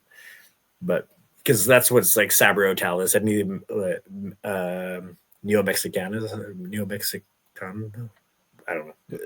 It's just the kind of hop that is. Okay. Will sometimes be so dominant in the dry hop that it overtakes everything. So this one's kind of sits right in the middle and just fills it out. It's almost the better part of it. Right. I like it a lot. Talus is an interesting one that I feel like I don't know a ton about. Like I feel like it's like around relatively often, but like I couldn't tell you the specs of it. Shit, you know? I like to call it light Sabro. Okay, what interesting. What about is it the coconut? Yeah, because they're almost interchangeable. Sabro is probably more intense. Okay. It's Ella to Galaxy kind of thing. It's just it has a very similar characteristic, but just a little bit more toned down. But it's just because Sabro hit an issue where you couldn't really make beers with Sabro at some point. So because nobody really wanted, only a small percentage of people really wanted to drink them. Now we know how much to put in, we know how to use it. It's so we could be a little bit dialed back on it. But Talus I definitely became one of those ones who didn't want to drink it. Yeah. So Talus is just something. It's almost the Crush now, which was 586, is also super Sabro-y. Yo, didn't someone tell us that the other day? Nate, did someone say that on the pod? That was 1019 that we were. 1019 is also super Sabro-y, but 1019 is peach more than coconut. Peach more than coconut. Someone said that Crush is coconut. Then maybe it wasn't on the pod. Someone was telling me, and it was like, if you don't, because apparently Sabro they cut the yields because nobody wants it. They're like the farms, like I don't know if it's where it's from, Yakima probably. They're like cut the yields. They're just like, no, nobody wants it no more. Like, it's because it's because they're so powerful that it's a little bit overwhelming. In a dry hop, you would only want a half a bag or a full bag in there because it just takes so much space. So those are the ones that you just need so little to actually take the oomph into the beer. And those are the ones that every once in a while I look up at the board at the bar and I go, I don't have one of these, like just one of those. I don't have a Talus, a 1019, a Crush, or a Sabro. They're all the same to me in the sense of I don't want two of those on tap because they're kind of too intense, but they stick out of the bunch so much that if they're on tap, then it's very interesting to have them. I use them a lot more in pale ales and session IPAs than I do in bigger stuff because it kind of pushes this sweet, intense kind of vibe to them. So I do have a tendency of using them in the lower ABV stuff than in the bigger ABV stuff. But it's the random ones I just kind of like to have on the tap every once in a while. But I'll go months without using them. I'll look up at the board and go, oh, I haven't done a Sabro in a while, so I do 2 or 3 a year. Talus a little bit more, and then the 1019 is one of my favorite hops right now in terms of those. I've only had it a couple of times, and it was I don't know. I feel like I need to have it a few more. Like sell us on 1019. It's just it's so intensely peachy. Yeah, it is very peachy. It's true. But is it better than Peacherine? Yes. Oh wow, that's old. It's different. Derrick Robertson, you better. It's very different. Well, you can't. It's just because Peacherine's a lie based on the name. It's like Nectaron Nectaron does not taste like nectarines, and Peacherine does not taste like peach. The 1019 Peacherine would be a better name. I feel defensive now. I've left to defend Peacherine. Okay, keep going. But Eric's dropping bombs over. But I know I'm a little upset. Peacherine to me Peacherine to me is New Zealand Citra. Is kind of how I perceive it. Interesting. Okay, and it's very nice and round, and it's there, but it's also not there. When I drink 100% Citra beers, they're not insanely punchy. They're nice, they're tropical, they're fruity, but they kind of fit super well with the overall profile that London 3 already creates. Okay. Like the yeast that we're using. So the first few times I used Peacherine, I wasn't sold on it at all. I thought it was too bland. It wasn't punchy at all. It almost didn't come out. But the more I used it, the more the more I changed my palate across trying to go from punchy to just kind of more overall fruity, I started liking it a lot more. And now I really like Peacherine, but it doesn't have this defined intensity. It just has this nice kind of almost yeast characteristic to it. Because when you take like an actively fermenting New England IPA, it's almost all peach and apricots, and the second it ferment, it stops fermenting, that completely goes away, and then you're just left with kind of just like a round, nice, sweet foundation to hops. And every time I dry hop stuff with Peacherine, I only really kind of liked it 2 or 3 weeks after it was canned. It almost needed to mellow away and just lose a little bit of the yeast characteristics, and then the hops started to shine because it was almost too similar to the yeast that we were using. So was that single hop Peacherine, sorry, or was that a blend?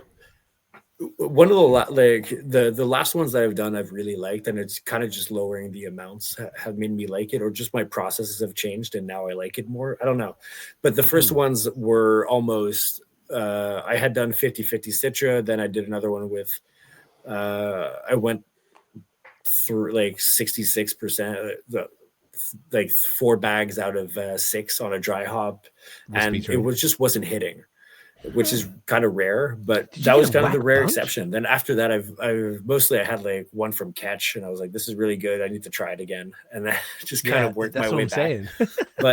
But it's just it might have just been that back then every year, if you look at my of how I brew stuff, I'm continuously changing things. I'm always going through an evolution of something. And where I was at that point, the kind of beer I was making was probably not functional with Peacherine, and now it probably works better with Peacherines because the last ones I've done have worked really well. And it's just a matter of either I'm changing with what I'm tasting, or just the beer base that I'm allowing it to go into is able to take it into a different way, and it's coming off a lot better.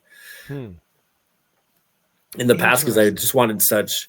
Now I'm what I'm looking for is more of a, I guess, like a fruit, I guess, grassy fruit juice.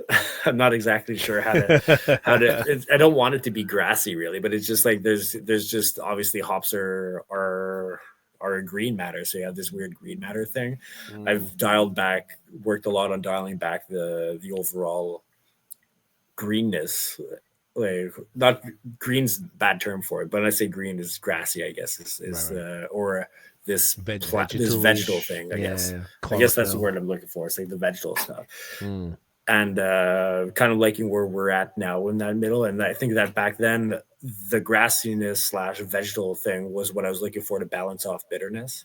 And nowadays the bitterness is coming more from mash hopping and a little bit of bitterness from in the kettle, and it's kind of made these other hops kind of work a little bit better. Interesting. Okay, so yeah, it's blowing my mind that you don't rate Peacherine, because like as Nate will attest, I love it now. I'm firmly on Peacherine's dick. Yes, you love it now, okay, because of Catch. Because of Catch. Catch put us on shit as that's well. Right. Guillaume's a genius. He's the one who put us onto it. Big time. Yeah. And then we've basically, you name it, we've had like we had a bunch of collabs. Like even Nate had to be like, bro, relax for our anniversary. Like every time it came up, I'm like, you got Peachering. And he's like, dude, can we do something that doesn't? Yeah. But that's what I'm saying. It's most people don't have it. It's the New Zealand Citra. Yeah. It's just the best, bro. Like if I could get single hop Peachering all the time, it'd just be, but I wonder if it's more like it has to be used now based on what you were describing, all jokes aside. Like I wonder if there's like a certain way of using it to get the best expression of it, whether it's single hop, whether it's like needs to be supported by another hop in certain percentages, all of that type of shit, Well, I feel like there must be, because I've definitely had some versions of it that have just not popped the same. Honestly, and you're fucking right. I don't like saying admitting it, but Nate, you're 100% right. Like there's been a bunch I can even think of, and then I just feel I got the beers and I was like, yes, let's go. As soon as I see that word, I'm buying it that second. And then I'm like, oh, this isn't hitting like maybe Catch is doing it. So I wonder if there's a process, or if there's like a batch. Maybe there was just a batch that was kind of cool, and there's a batch that's like Derek's waiting to say something. I want to hear what Derek's do it. I don't know. What I was gonna say is like I think that like Sabro, less is more for Peachering. So a lot of what some of the better beers I had when I was trying to use Peachering as like, this is going to be the banger, this is going to be the thing that's gonna make this beer really, really go over the top, in the sense of Sabro 1019. You're looking for this big punch, and it doesn't seem to me like that's what it does. It seems to me like what you want from it is youth, because some of the better ones I've had that I've made are so most of my dry hops are like 30 kilos, so it's 6 bags would be 4 bags of Citra with 2 bags of Peachering. And do you think that's really great? Okay, so it's like, I'm trying to think of an example of something. What is it? I read this recently. I imagine I know Nate is, but I imagine you're big into coffee, Derek, just because you're a beer guy. Of course. Yeah. I mean, I follow, of course, I follow a lot of coffee accounts, and I watch all the coffee fucking, those dudes who basically have a GoPro strapped to their head and they do their thing, and they make this shit. I love that shit. Because I want to get the fullest. My goal set up is probably like 12 grand. It's insanely like, I'm just, do I want to get a cheaper one to get it going, or do I want that old? So I'm watching these cats do this shit, and people are posting stuff where if you just put a pinch of salt in espresso or in a pour over or something, that salt pulls away the bitterness, and kind of crazy. And the water, the water seems as crazy as beer. You can get coffee water things at my favorite cafe here, One for All. Shout them out in Hamilton, aside from Durand as well, which is also fire. But One for All has these little coffee water kits that you can actually put in your water. I'm like, Jesus Christ. And you can put salt, which apparently amplifies the flavor profile. It pulls down the bitterness and it amplifies the flavor profiles of the beans. So my question is, does Citra or another hop act potentially as that for Peachering? Because if you have all Peachering, it's it's kind of a bit there. But if you have 4 parts Citra to 2 parts Peachering, then that Citra helps push up those peachy, creamy flavors from something like that. It's just some of these hops that are going to be like foundational, more amplifier hops, really, because dry hopping is not an exact science. You don't really know what you're going to get. Even when they do analysis of dry hops, they're going to put like they'll take a Citra beer, 100% Citra, dry hop it. They do gas spectra, like they're usually tested, and they're going to have these results on the oil extraction. And they're going to take another hop. They're going to have another set of oil extraction on it. And then they put them together and they do the same dry hop 50-50. And the oil extraction is going to spike in really specific methods. So it's not going to be like they took both and mixed them 50-50. They don't work that way. If you're dry hopping them together, they're just going to, a symbiotic thing happens, and they're not going to be like as linear as they would if they were dry hopped separately. So it's very complicated. So you don't know what you're going to get out of these things, but it's just to say that it's you can't really look at these things and go, this one kind of needs this one to bump it up. It might just be that when you're putting this kind of peach foundation inside of a lot of the hops that have this kind of peachiness, is going to bump up the tropical fruits because it'll suddenly it passes threshold. I don't know. It just seems to work really well at a lower dosage when you're not trying to make the peacherine pop, but you're trying to make your other hops pop. And that's kind of the same thing that I would say about Citra. That's why Citra is the foundation of at least a lot of our IPAs, if not most of everybody else's IPAs, is that it just creates that foundation that you can then build upon. It's not uncommon to hear other breweries that will often just, if they say Citra Galaxy, it's Citra, it's 5 bags of Citra with 1 bag of Galaxy. We go a little bit heavier on it, but it's a lot of places it's just like it's Citra with a little bit of something else. A few people have said that to us for the collabs. Yes, you get a lot of these just like a singular spike, but some of these other ones it brings something different. So it's kind of an interesting push from that. That's really cool context, man. Like, I like that. And I like the other brewery, Shasta June Hopper here in Ontario in Prince Edward County. Yeah. They were saying that like their base is Citra for everything. And so that was sort of what they do. They always have it in the whirlpool, and then they have it as like the main hop. And that's just one that comes to mind. But I feel like there's something about that that's like, do you call it a foundational hop, right? Citra is definitely Citra is the foundational hop of like modern IPAs or whatever. East Coast IPAs. Simcoe was West Coast foundation. Now is less and less. Probably Citra really is the hop. What would you say for West Coast is now? Citra now, but even Westies.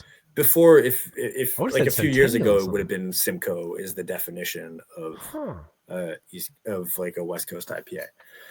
Of like a modern era? Yeah, modern. So modern mean the last 10 to 15 years? Yeah, for sure. Interesting. I don't know why, but maybe because I'm a big fan. Nate and I are both big fans of Two Hearted. Probably you are too. And that's, obviously all Centennial. And I'm like, well, I think there's a distinction to make between West Coast IPAs and American, and kind of like the quintessential American IPA. Right. Centennial's a weird one though. Centennial is is a little bit different, but Simcoe is West Coast for sure. But Two Hearted, I can see that. Two Hearted is kind of a weird one, but it's great. A weird one meaning like an outlier because it makes it work. Centennial was one. It's used a lot for whirlpools and stuff, not as much for just because it's a lemon bomb if selected properly. Interesting. Okay. I guess I haven't had selected Centennial. I don't know if you have, Nate, but I don't recall ever having that before. But Simcoe is like a big orange dank banger that the goes can really be piney too. Yeah, definitely can be piney. So go on. No, I was going to say something that was actually more important to the thing that you were talking about before of the brewing water that you're getting for coffee. Yeah. That is probably the most important thing in these beers. Okay. That's what separates your beers from other things. That's what you feel that makes your shit not necessarily, but it is the thing that will easily make the biggest change in a beer. And I'm not talking about brewery to brewery. I mean, just because even right now, like the Kijin that you had before had a different water profile from the beer before. Just trying some stuff out. These are very different. That's true. And it's just that one probably had too much calcium inside of it. It's still fine, but it's just like it changes a lot of how you're perceiving stuff. Like just take a salt shaker right now and shove it and put like one shake into that glass and taste what the difference is. Like what you were saying before, that With thing coffee. we're talking about, the difference on what you get is huge because the table salt is like sodium chloride, and when you make IPA, like IPAs are chloride heavy. They're all because chloride's mouthfeel, so you just bump up this chloride thing.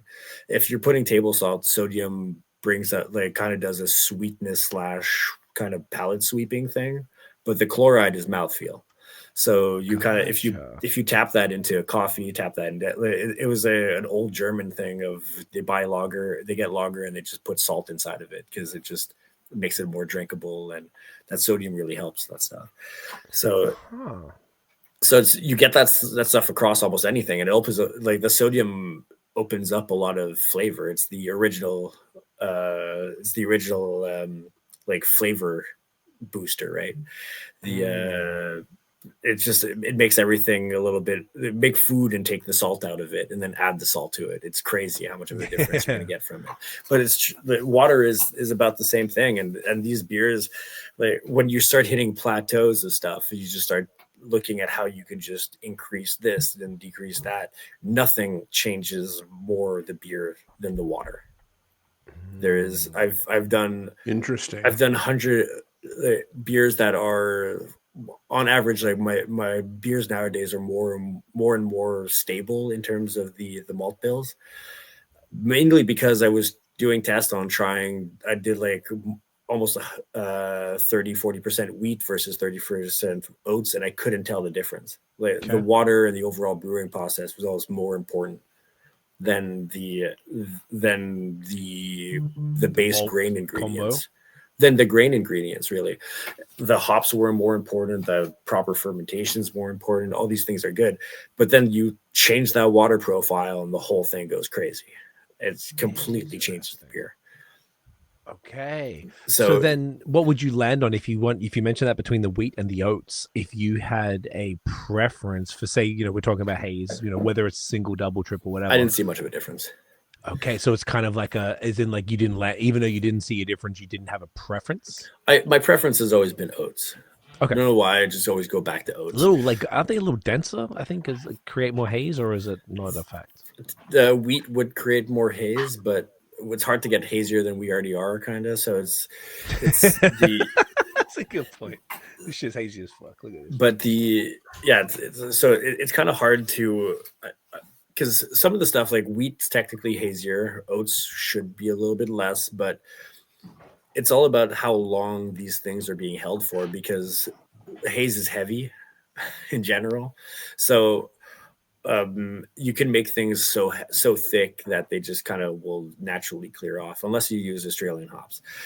Then that's about the only things that will lock some stuff in there. But like everything why almost everybody's also using New Zealand stuff nowadays, is really locks in a thick haze more than almost anything else. But that's what I'm saying. Like throughout the years, even when we do collabs, I kind of just my technique for collabs, and we can move into the next conversation with it, but is to actually, I kind of just take more or less the person's malt bill. Like, what do you brew? Like, just show me what your malts are. And I brew that beer, and it almost always just tastes like mine, just because the brewery flavor, our yeast, this or that, like our techniques, everything just ends up tasting like what we're making. The thing that really changes is if the brewery has a much different water profile. If I then play around with that and go, like, what are you putting inside the stuff? Oh, I'm hitting all these numbers. Oftentimes we're close enough, and there's like thresholds where you can't really tell much of a difference. But sometimes when you just go a little bit higher on some stuff, it just actually shows.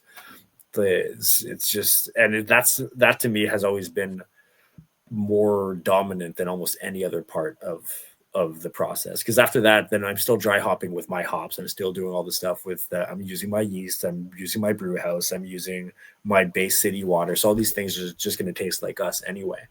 But the one thing that's really going to push that stuff outwards is going to be that water. That is such dope context. I was talking with someone recently who would just happened to mention that we were talking about it. We mentioned that when they were doing collabs, sometimes, you know how you do them, like, I don't know if they would talk about, you know, like the recipe swaps or whatever the fuck, where you're like, hey, I'll make you, or we combine 2 beers and like you take the malt profile from one and then the hops from one. And they were saying that one of the things that makes the beer not really where they would want it to be was when you take someone else's malt profile and it doesn't always hit because maybe they've figured it out. So they didn't mention water, but they mentioned the malt profile. And I was like, oh, that's an interesting... To me, it's the opposite. It's weird. No, and that's why I bring it up, because I think that's fascinating. And to me, I can see exactly what you're talking about, because the fact that that product, I forget what it's called, but I think it just might be called coffee water, something like that. There's just like these little sachets that has probably calcium and a few other minerals that you pop in the water.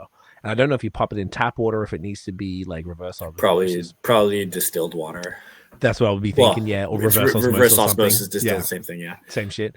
Yeah, and to be able to do that, because I was well aware that the water is a big part, even from home brewing 15 years ago. Like, you know, you're supposed to put those still tablet. What they call it? Not calcium. There's another word that starts with C. There's a tablet that you buy from a homebrew store. Oh, that's different. That's a carpidem, or anyway, it's sodium metabisulfite. Sure, that joint. So like either way though, there's a really big thing about the water. And then even like, okay, we had a resident culture from Charlotte on the podcast. The owner / brewer used to work at Russian River. I'm like, oh fuck, you know the recipe to Pliny? And he's like, yeah, but I could make it here and it just won't be the same because the water's not the same. That was his first comment.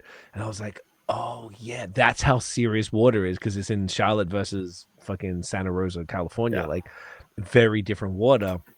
And I just found like even cleaning my glasses in different cities in the States, the way that it cleaned, because I'm a psychopath and I guess see these people and they got like fingerprints on their shit. I'm like, what the fuck are you doing? You can't see. Like, I'm like, the shit has to be perfect or I'm losing my mind. And I find that there's different ways. I had to find each city, each place I went had different water, and the way I cleaned it was different based on how the water was. So that was cleaning glasses like a psychopath, as opposed to like, you know, making beer or coffee. So like, yeah, water is, I feel like we could do a whole pod on water one time. Maybe that could be something that boring as hell. Because like the reality is like the most interesting that there is about water is exactly what I just said. Take a beer, pour it into 2 cups, put some salt inside of it, because that's the only thing you're going to have on hand that would function in that kind of discrepancy, and you'll taste them as such a huge difference. And because like there's breweries like Trillium are super sodium heavy. Okay. Can you tell if you just sip it or you just know because you know what they do? Not so much. I think you get it for a little bit more from the dryness, but they're just, it's just for somebody, I'll be able to tell maybe, you know, it's almost impossible to know, because if you tell me it's Trillium, I'm like, I could tell it's sodium. But if you blind test me, I might not be able to tell.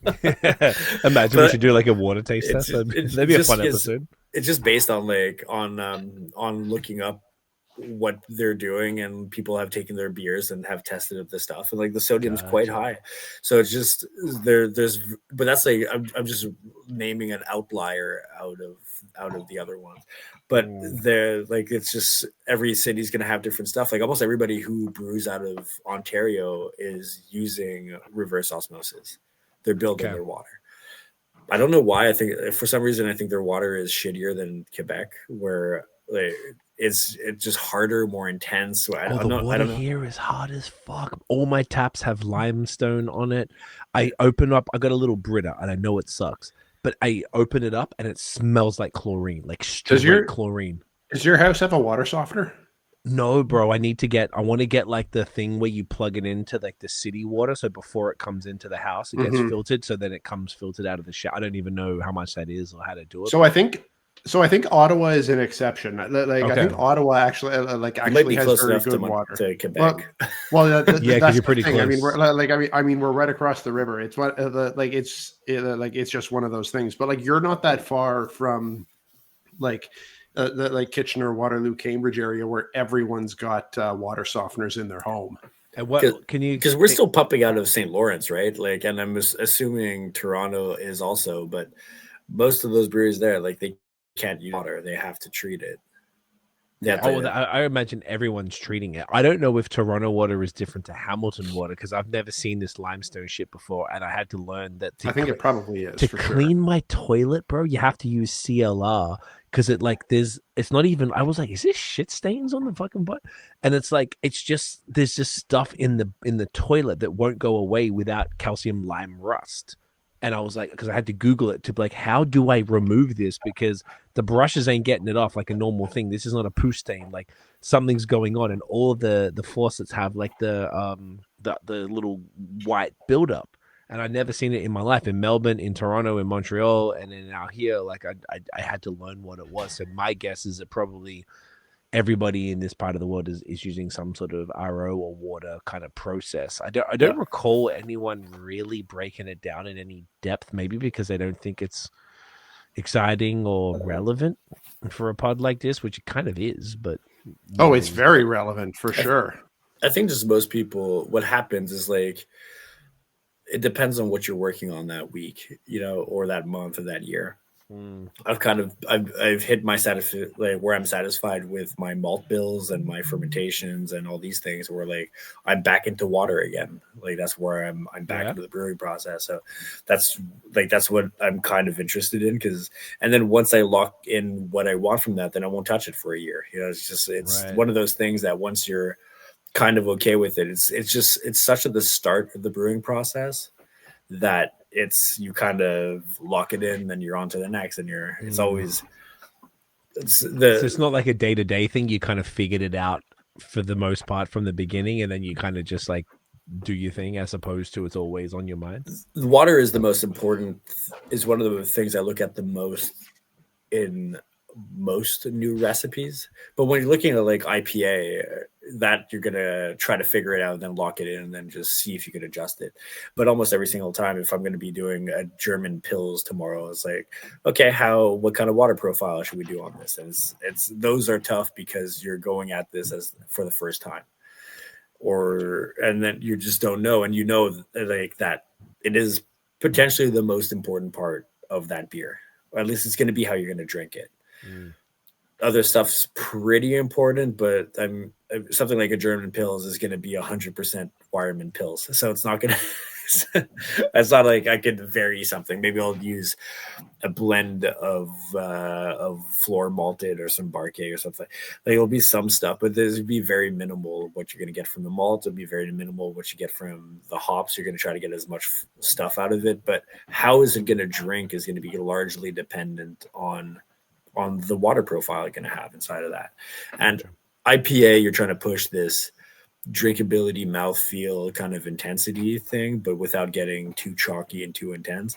But then when you go down the lager stuff, it's like the lager stuff is even crazier because I've made stuff when I've done collabs with people that push the water profile so crazy. I would never do this. This is what I would do in New England IPAs, and I drink it. This is fantastic. And then I deal with somebody else that doesn't treat their water, their Montreal water, and I try. It's also great too. They're all great. It's a matter of perception at that point. It's a matter of oftentimes when I'm making beer, I always bring up, is it better or is it different? And better is okay, we should move that path. Is it different is not necessarily important because it just means it's different. So, but it's not better. It's just, this is a whole other beer. This is a whole other thing. It's because if it was better, then okay, let's go for it. But it's just different. On any other night, I could have spicy food and it would be better than the other night. The difference just is impacted too much by whatever is happening around at that point. It's not better. And that's always something that I look at when I make stuff. It's just because oftentimes that's what we get stuck on, and we try to make stuff better and move it along, but you sometimes just make something that's different, and different works well once. But it's not because sometimes it's just, I finally got something different. This is really cool because it's different. But then if I was to make the same beer again, would I be as satisfied if you just knock off the nice thing of having something that's just completely different? Then no, it's not as good. Interesting. Honestly, better or different? Love That's that. so insightful. Yeah. Super insightful. How do you guys feel about a quick bathroom break, and then we'll get into the next one and we'll start talking about that collab?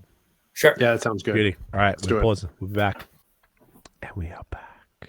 And we're back. Next beer, folks. What are we doing? What are we doing, Yeah. boys? Should we do another double? What we saying? I guess another double because we got a plethora of doubles. I'm down to doubles and a triple. Yeah. And then we got the brew juice. That's all that's left. Oh, I didn't bring a brew juice. You didn't get a brew juice? I always forget. How do you forget them? They're the best of the best. I send them out to people. I drink them so much making them. Yeah, that's fair enough. That's fair enough. The one that you sent is actually I'm quite excited about. But I'm down to do whatever. Which that one I drank so much that I could talk about it without drinking. Okay, so you're comfortable. All right, well let's do another. Should we do another double then?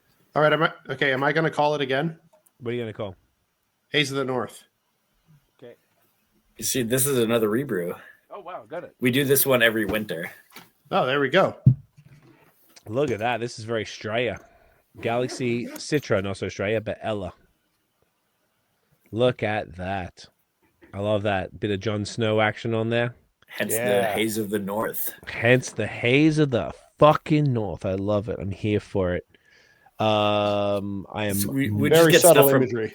we kind of get stuff from just our way of getting artwork is just telling an artist, give us art. And then we used to be directional, which is like more complicated. We just get artists that we liked, and we're like, "Hey, just send us something." And then they send us something like this, and they were like, "Okay, this kind of looks like Jon Snow. Let's call it, I guess, Haze of the North." genuinely hilarious. I love that. And you said this is a rebrew. How many times have you done this one? 3 times. 3 as Like well. the other one. Yeah, the other one. Okay, love it. Oh, look at that line. The haze to the headline is just like this perfect fucking. It is perfect, isn't it? Isn't it? Oh, we got the same. You guys glass have the for that, same isn't it? cup. Yes, we do. There's a great place called Gather Brewery and Glassworks in Merrickville, Ontario. I haven't been there yet, but Nate has. And shouts Yes. to Mike, the owner there. Yeah, they sent us the glass blowing place that also is a craft beer bar that are now brewing their own shit too. They're doing some cool stuff. The shit's And pretty good. I think the stuff is awesome, and they love Quebec beer. They really want to be able to stock it, but that comes back to our conversation earlier with about provincial borders. That a store like that would be able to purchase some BreWskey and sell to the people, and they can't because 1928. Derek, maybe we call this episode 1928 because There we're you fucking go. tired of that year. That year's some bullshit. Tell us more about this beer, Derek. This is looking thick as Yeah, so like we just got 2023. We replaced a lot of our old Australian stuff with some newer stuff. Okay.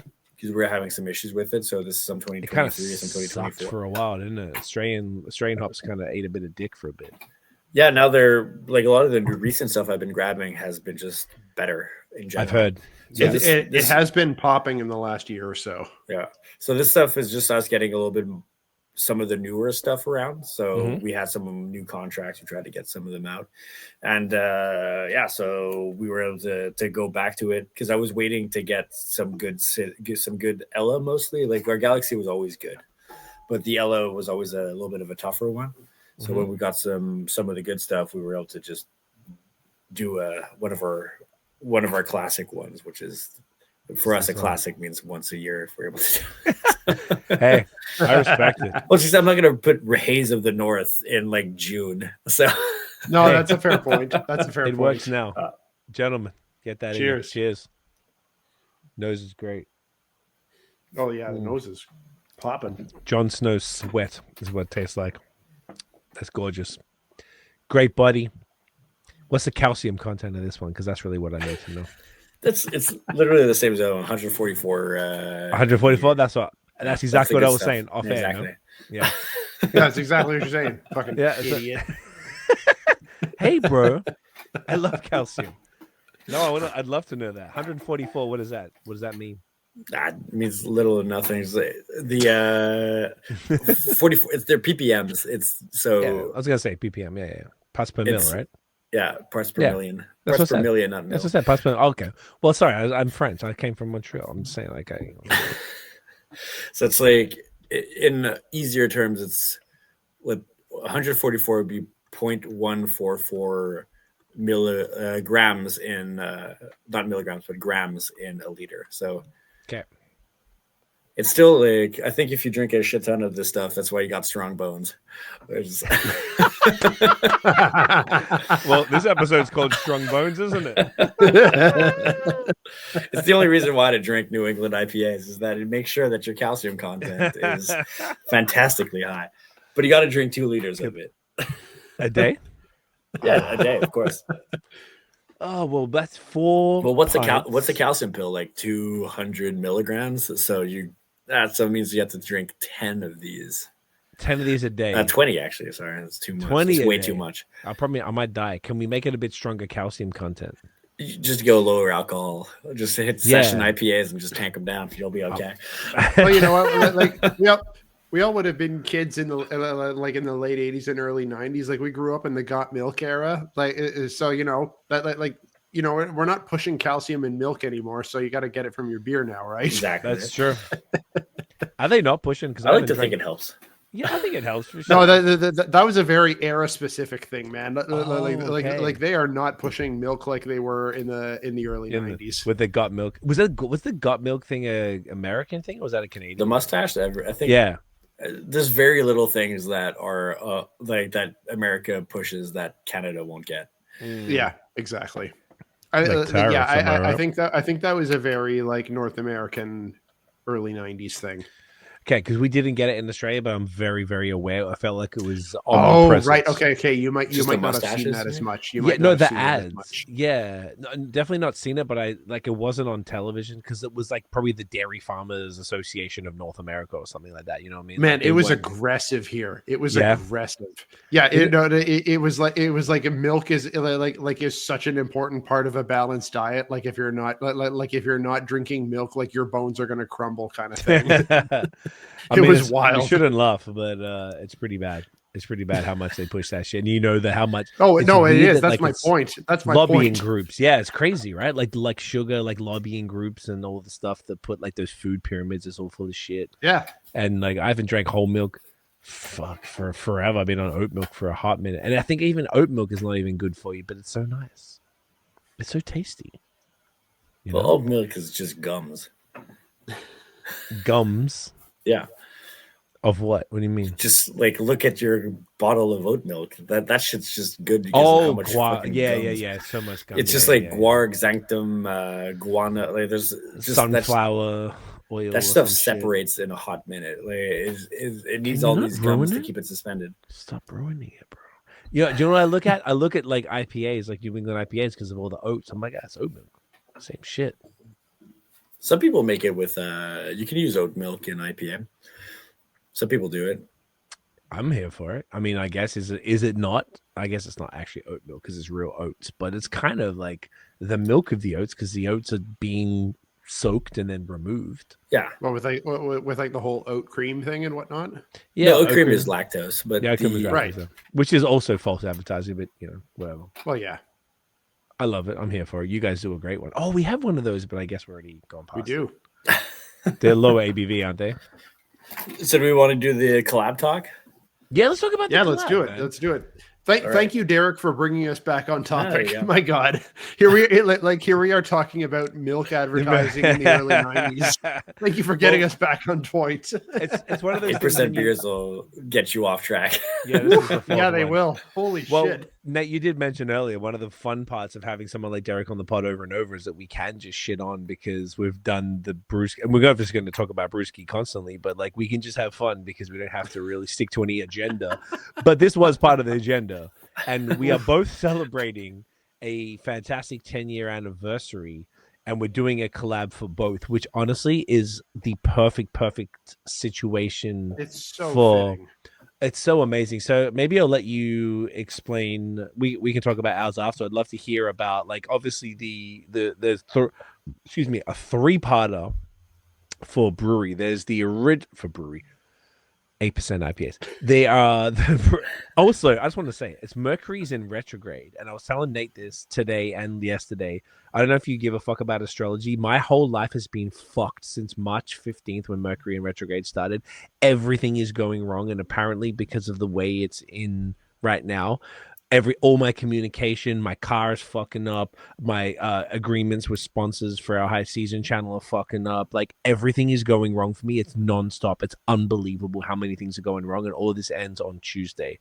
So I kind of want to just like go away to the country or something and just not touch technology, because it's all about communication and technology that fucks up. So shouts to Mercury in retrograde. By the time people hear this, it'll be over, thankfully. So do you want to talk about your anniversary first and foremost, and then we can tie that into the collab, because obviously we were not going to do our 10th anniversary without a BreWskey collab, because how much you mean to us. So the fact that it tied up with the BreWskey brewpub at 10th anniversary, because then there's the BreWskey tap room and then the BreWskey annex, which we talked about last pod, but we can talk about and gas up again because Nate has I guess been there twice now and I've been there once. Let's talk about your 10th anniversary. Yeah, kind of simple. Like we opened up the pub at this point almost 10 years ago, which is wild. So it's obviously the first step of the initial growth that we went through. We opened up 10 years ago as just a little brew pub. Sorry, not even a brew pub. It was just like a craft beer bar at that point. When we did the pod in 2017, because I looked it up. I was wondering when the first time was. It was 2017, okay, and you look totally different. I look totally different. Guillaume looked totally different. We sat there in the booth in the pub, and it was because we're doing a 10th anniversary reel. Because our anniversary technically is April 15th, so we're trying to pull like a reel of all the breweries we're doing the collabs with, and anything we've done with them, whether it's a vlog or a pod. And I found the BreWskey original one. It was 2017. The Nutbuster stout was, I believe, there then. I don't know if there were other ones, maybe Monocle or some of those joints, but it was mostly other taps, as you were talking about. Yeah, back then, because we were contract brewing, I was making 1,000-liter batches on a like 50-seater location, so it took a little bit of time to go through those batches, so I couldn't have the whole board filled up with our beers because it would just take forever to go through them. So it was just, I had Monocle was actually the first beer I ever brewed over there. It was just it was single hop IPA, right? No, actually, what's funny about it is that we're about to bring in Monocle back as a single hop IPA, but originally it was a pale ale, like Mosaic Galaxy Simcoe or something like that. Interesting. And it's what's funny about it is just because like when we brought it back we hadn't done it for a while, and we brought it back, and then one of my bartenders that has been with us for years ago, I thought Monocle was just a single hop beer. Yeah, because that would kind of have made sense. So we never really thought about it. And now we're starting that. Like the first one's going to come out in actually 2 weeks, where we're going to bring back that brand as a single hop IPA, not a pale ale. But yeah, the original beer, the first beer we did was kind of hazy-ish, I guess American style more than New England style pale ale. Mm-hmm. And then because we needed something that was pale ale was still 6%, I guess. Like it wasn't really IPA, but just a strong pale ale, and then double IPA, and then I kind of did the just stuff that would sell. IPA, double IPAs, rarely did blondes, but it was that was because that was what we had back then, mostly contract brewed for a long time until we opened up the downstairs. Did we tell you what we had on the pod? I just pulled it up. We had Octo BreWskey, which we had La Cold Brew. Yeah. We had Peanut Buster. We had Kilogram, Underground with Columbus and Simcoe. That's what we drank on the pod, which means we had all of your own beers. And afterwards, we drank some other stuff because I remember we were drinking. I remember taking the photos specifically and doing some other things. But that means you had at least 5 beers of your own that were on tap. And by the way, this episode released in January 17th, 2018, but I think we recorded it in 2017. Yeah, there would have been like wintertime would have had accumulations of beers, but that was just what we were able to do at that point was that. It was always contract stuff, and you only had like that's pretty cool though. That you were able to have that many on a pod. Our contract brew was actually great. We just had we had a place that was almost our brewery at that point. We just go in, but it was just the batch size was big for the size that we were, so we had to limit what we were able to do. But yeah, almost everything there, like that cold brew is actually something that gets asked for randomly all the time from my old staff. What was it? Was it a cold brew, like a cold brew stout? Cold brew stout. So I thought, okay, it would be a stout. Yeah. I mean, that's pretty sick. I didn't remember, to be honest. I'm not gonna lie, I don't remember, but I bet it was. I remember the beers back then because we were making so few. It was like 1 or 2 a week, so it's not so bad. I have a harder time remembering what I did last week than what I did back then. But 6 years ago, because just like every beer was so much more important. Now they're important kind of, but we're doing 7 to 10 a week, so that's kind of what I was pumping out every month and a half, I guess, at that point. I guess so. And I remember even specifically the biggest deal ever was when Peanut Butter was launching cans at like through Depths. And I remember being like, it was like a big push from your side as far as like getting it in hands of everybody. I'm not sure if you were part of that, Nate, but I remember like it was either like a press pack or whatever. And I was like, oh, this is sick. Because I remember going there doing the pod. That must have been 2018 then when you put it in cans for the first time. And it was like a really big deal. 2018, most likely, because I don't think maybe we did 2 runs at the contract brewery. That was the only beer I was comfortable releasing from the contract brewery. Okay. It was probably the best one. I'm not even like a peanut guy like we were saying, but like it was a really good stout, dude. Just really nice. It was nice, but it was also just like I had better beers, but like IPAs and this and that I liked, but I don't think the conditioning, like the putting them into packaging, would have been much better. Right. There's an advantage in controlling the environment in which people are going to have products, because I didn't have full control of the products back then. I could do as much as I could, but the brewery was limited in what I was able to get from it because it wasn't my brewery. Gotcha. So it didn't make it so that I was comfortable. I was never comfortable releasing a canned IPA from there.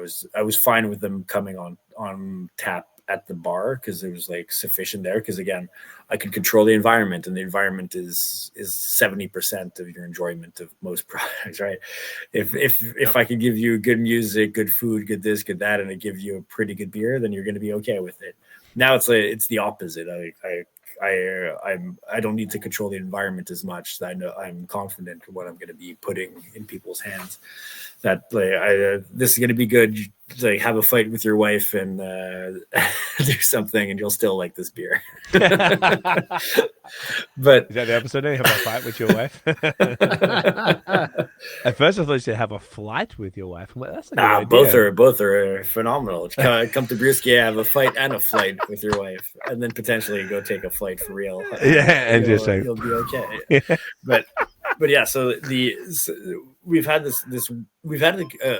pretty wide progression, at least at BreWskey, in what we've done. We've gone from this tiny little beer bar to then growing a big brewery with a larger tap room, and then growing into annex and doing all this stuff over the last 10 years. And like it's always the pub anniversaries. I know it's always weird for people because we do like 3 anniversaries a year. but we don't do other releases, because sometimes the people kind of find it funny we don't do it's spring drop, it's this, like, we don't do any of those because we have 3 anniversaries. So I don't seems a bit greedy. It seems a bit greedy, but it's not. We've never been able to do them, so I don't push to necessarily do them. And it's sometimes people find it funny that we have like these 3 anniversaries, but it's just like what we've always done. But the pub anniversary has always been the special one for us because that's the real one. That's like the OG one. Yeah, the real one. That's because you go, annex is year 2, tap room is year 6, and then you go, okay, but pub is now 10, and that's the one that kind of hits. So God, we're at 10. It must be the same thing for you when you think about that stuff. Is like, wow, that went slow and quick. Slow and quick, man. And then you look back and you're like, someone like you that I feel like I've known since kind of the beginning. Like I'm just like, oh, like yeah, like I guess we recorded it, released in 2018, but it came out. We did it. Yeah, I'm just like, oh, that's right in the beginning. And the fact that what I don't know about, it just it doesn't matter for you so much, but for me, it was like, oh, we were just some fucking dickheads doing some. I guess there was no one else really doing it, but the fact that you gave us the time of day, for me, is what it hits home when I'm like, I look at us back then. I'm like, not that we weren't professional because we were serious. We were asking good questions. The conversations were fantastic, but it's like compared to now and the quality of the equipment and the knowledge and all that stuff. I'm just like, oh, like these people gave us the time of day and sat with us for hours and then, you know, shared beers and food with us and all this stuff. I mean, this is incredible. Like that people even bothered to do it. Like it's mind blowing to me. That I'm so grateful that people took the time, and then people like you became like a mate. Like we talked regularly, like for the whole time. Like I'm like, that's so cool. And then to watch you go exactly the way you just described, from the pub to, I remember in 2019, I think it was like September, October, that you opened the actual the brewery got actually released in the tap room downstairs. Yeah. Yep. And then the annex was 2023, and just seeing all of that, I'm just like seeing the growth. From, you know, every time I come through, I make sure you're there. You know, I'm just, I don't know. I'm proud of you, man. It's fucking cool, dude. It's really cool to see. And that's why it's extra cool for us to see not only the growth of what you're doing and how like the impact that you're having. That I knew back then you weren't happy with the beers that because you didn't have full control because you were contracting them, and then as soon as you got your shit, boom, fucking.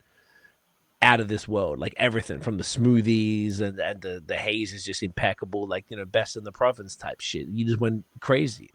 So it was cool to see like the person that I met that was you know, maybe a little, you know, had a sick beer bar that was doing some cool stuff, and you're trying to do your own stuff, and you were like hindered by the way that you're not able to do it exactly how you wanted it, to now doing exactly that, and then opening 3 parts in the same building in the most touristy area of Montreal. But name a touristy area that has a brewery like BreWskey in any place in the world that's as good as what you guys are doing, bro. Like you guys are just some of the best period anywhere. And you go to Montreal, Old Port is some of the, I love Montreal so much, and just that area is, if you're going to be a new person to the city, you have to go check it out. And it's not like, you're an Old Port, you should go to BreWskey, I guess. It's no, stay in Milan and go to fucking stay in Blainville and go to BreWskey. It doesn't matter where you're staying. Like, you need to get down there. And what you guys have done for the city, I think for craft beer in Montreal, and then for tourism in Montreal as well. Then your patio downstairs, not too far from the river, overlooking everything. The fuck out of here, bro. Like, the food is impeccable. Like, every aspect of your business is so fire. It's so dope, man. You should be proud as shit. 10 years is fucking crazy, man. I mean, we're definitely proud, but I think like I think anybody that creates businesses creates what they want to experience from a business. And I agree with you. There is a weird thing about where we are located, because it's not common. In the sense of it's something like, good. Usually, when you get touristy, you don't get good. You get one or the other, unless you get like the second destination of a location where it's like we would have 3 spots somewhere on the island, and then like we just happen to have one there. Like 3, like Trois Brassards would be an example of that. Of just they kind of just they're a little bit everywhere, but definitely they have one down there. Just because they capture that thing. It's just. But an independent company that does their own thing, that's in this that's managed to have 3 different experiences in one space, like. It's not in one space. It's not managing. It's just the reality is that we had to have 3 different experiences because it's inefficient. And it was just because if any other, it's because it was growth. It's these spaces don't really allow proper sharing of the area. So I can't have like one kitchen that runs the 3 places. That'd be better. In some cases, because I could just have like one set. I have to have literally almost 3 distinct. You actually do. I can picture all 3 kitchens. You have 3 kitchens. We have three kitchens, and we have a bakery. So, but like I actually haven't seen the bakery. but it's all split across these things, and these are not choices. It's just there'd be no way for us to run food from one to another, so we have to continuously open these things. It was just a matter of chances. We found a location, and it's just the potential came one at a time. So we had looked for a spot for nearly 2 years. Then I found something on Craigslist. I think it was Craigslist or it was Kijiji where I found the bar. Bon Secours was on Craigslist. It was just like somebody's selling their spot. It was just a spot like another, and it was a quick turn. We were able to grab the spot and go quick, and we grabbed it up. Like our locations is good and it's actually bad. It's both good and bad. Okay. We are in Old Montreal, which seems to be good, but we are on the extremity, which makes it kind of bad because everybody else around us is closed. Like everybody opens up and closes very quickly. But if you're able to survive it, and you build your clientele, then people come for us in our location, and we're reasons for people to go to Old Port. So a little bit of both, but like with time, it's a slow build for what we're able to do in a very touristy area because we are on the outskirts of the touristy area. Even though it seems like it shouldn't be, it just is. You go 3 blocks beside and you open the door and hundreds of people are walking in. Us, we don't get that. People have to come for you. But you got those patios on either side, and like the big one downstairs is just... I feel like it's a big now attraction. That people come, yes, but like the first year we would open up and nobody would ever come because if there's nobody coming on, if nobody is sitting on your patio, if nobody's sitting on your patio, nobody would come. So they're not gonna go. Gotcha. Because they're like, no one's here, sick. I get to get a spot, like as opposed to like, oh, I don't want to go there because obviously it's not popping. We've had the complete like crazy other stuff where like on release days back when we were like there was lineups for releases for anniversaries, you'd have people just come in like, what's the lineup for? They're just going in line. That's what people want. Right. So it takes like a year or two in our type of location where people are actually coming and sitting on the terraces, and once you have like a few tables used up, then people start sitting. I used to have to work on the terrace on my computer and have a beer beside me when like the early days, just to make it seem like there was people on the terrace so that people would come in. Wow. But that's what you get from that stuff. But then every year St. Paul was a little quieter, I guess, than the others than De La Commune. It's not St. Paul. It's the fact it is St. Paul, but it's we're 2 blocks away from Place Jacques-Cartier. Yeah. What the weird thing about our location is that we're right in front of a parking lot, and because of that, they don't block the street off, but the rest of Old Port is actually walking. So they put these big concrete like separation things so that the walking section doesn't get impacted by cars. So people kind of look at the part of our building and go, hey, we shouldn't walk that way. We should walk the other way because then it's safe to walk, or like that's where they want us to go. So it's like the whole Bon Secours thing is actually completely blocked off from pedestrian traffic based on one parking lot. But that like greatly impacts what there is. In the long run, it doesn't really impact it. Like it's fine. It just means that we get like a slower growth, and it makes us like happy about every year that there is that like allows us to grow and get bigger, because it's not just like many of the other locations that there is in Old Port where you just kind of again open the door and people start walking in. Very seasonal, very very like one shot, very touristy, very intense. We don't get that. It's not as intense. It's people come to us and they want to come to us. But I always feel like, just for context for you, every time I came, and I've known you for close to 10 years, I have to line up to get a seat.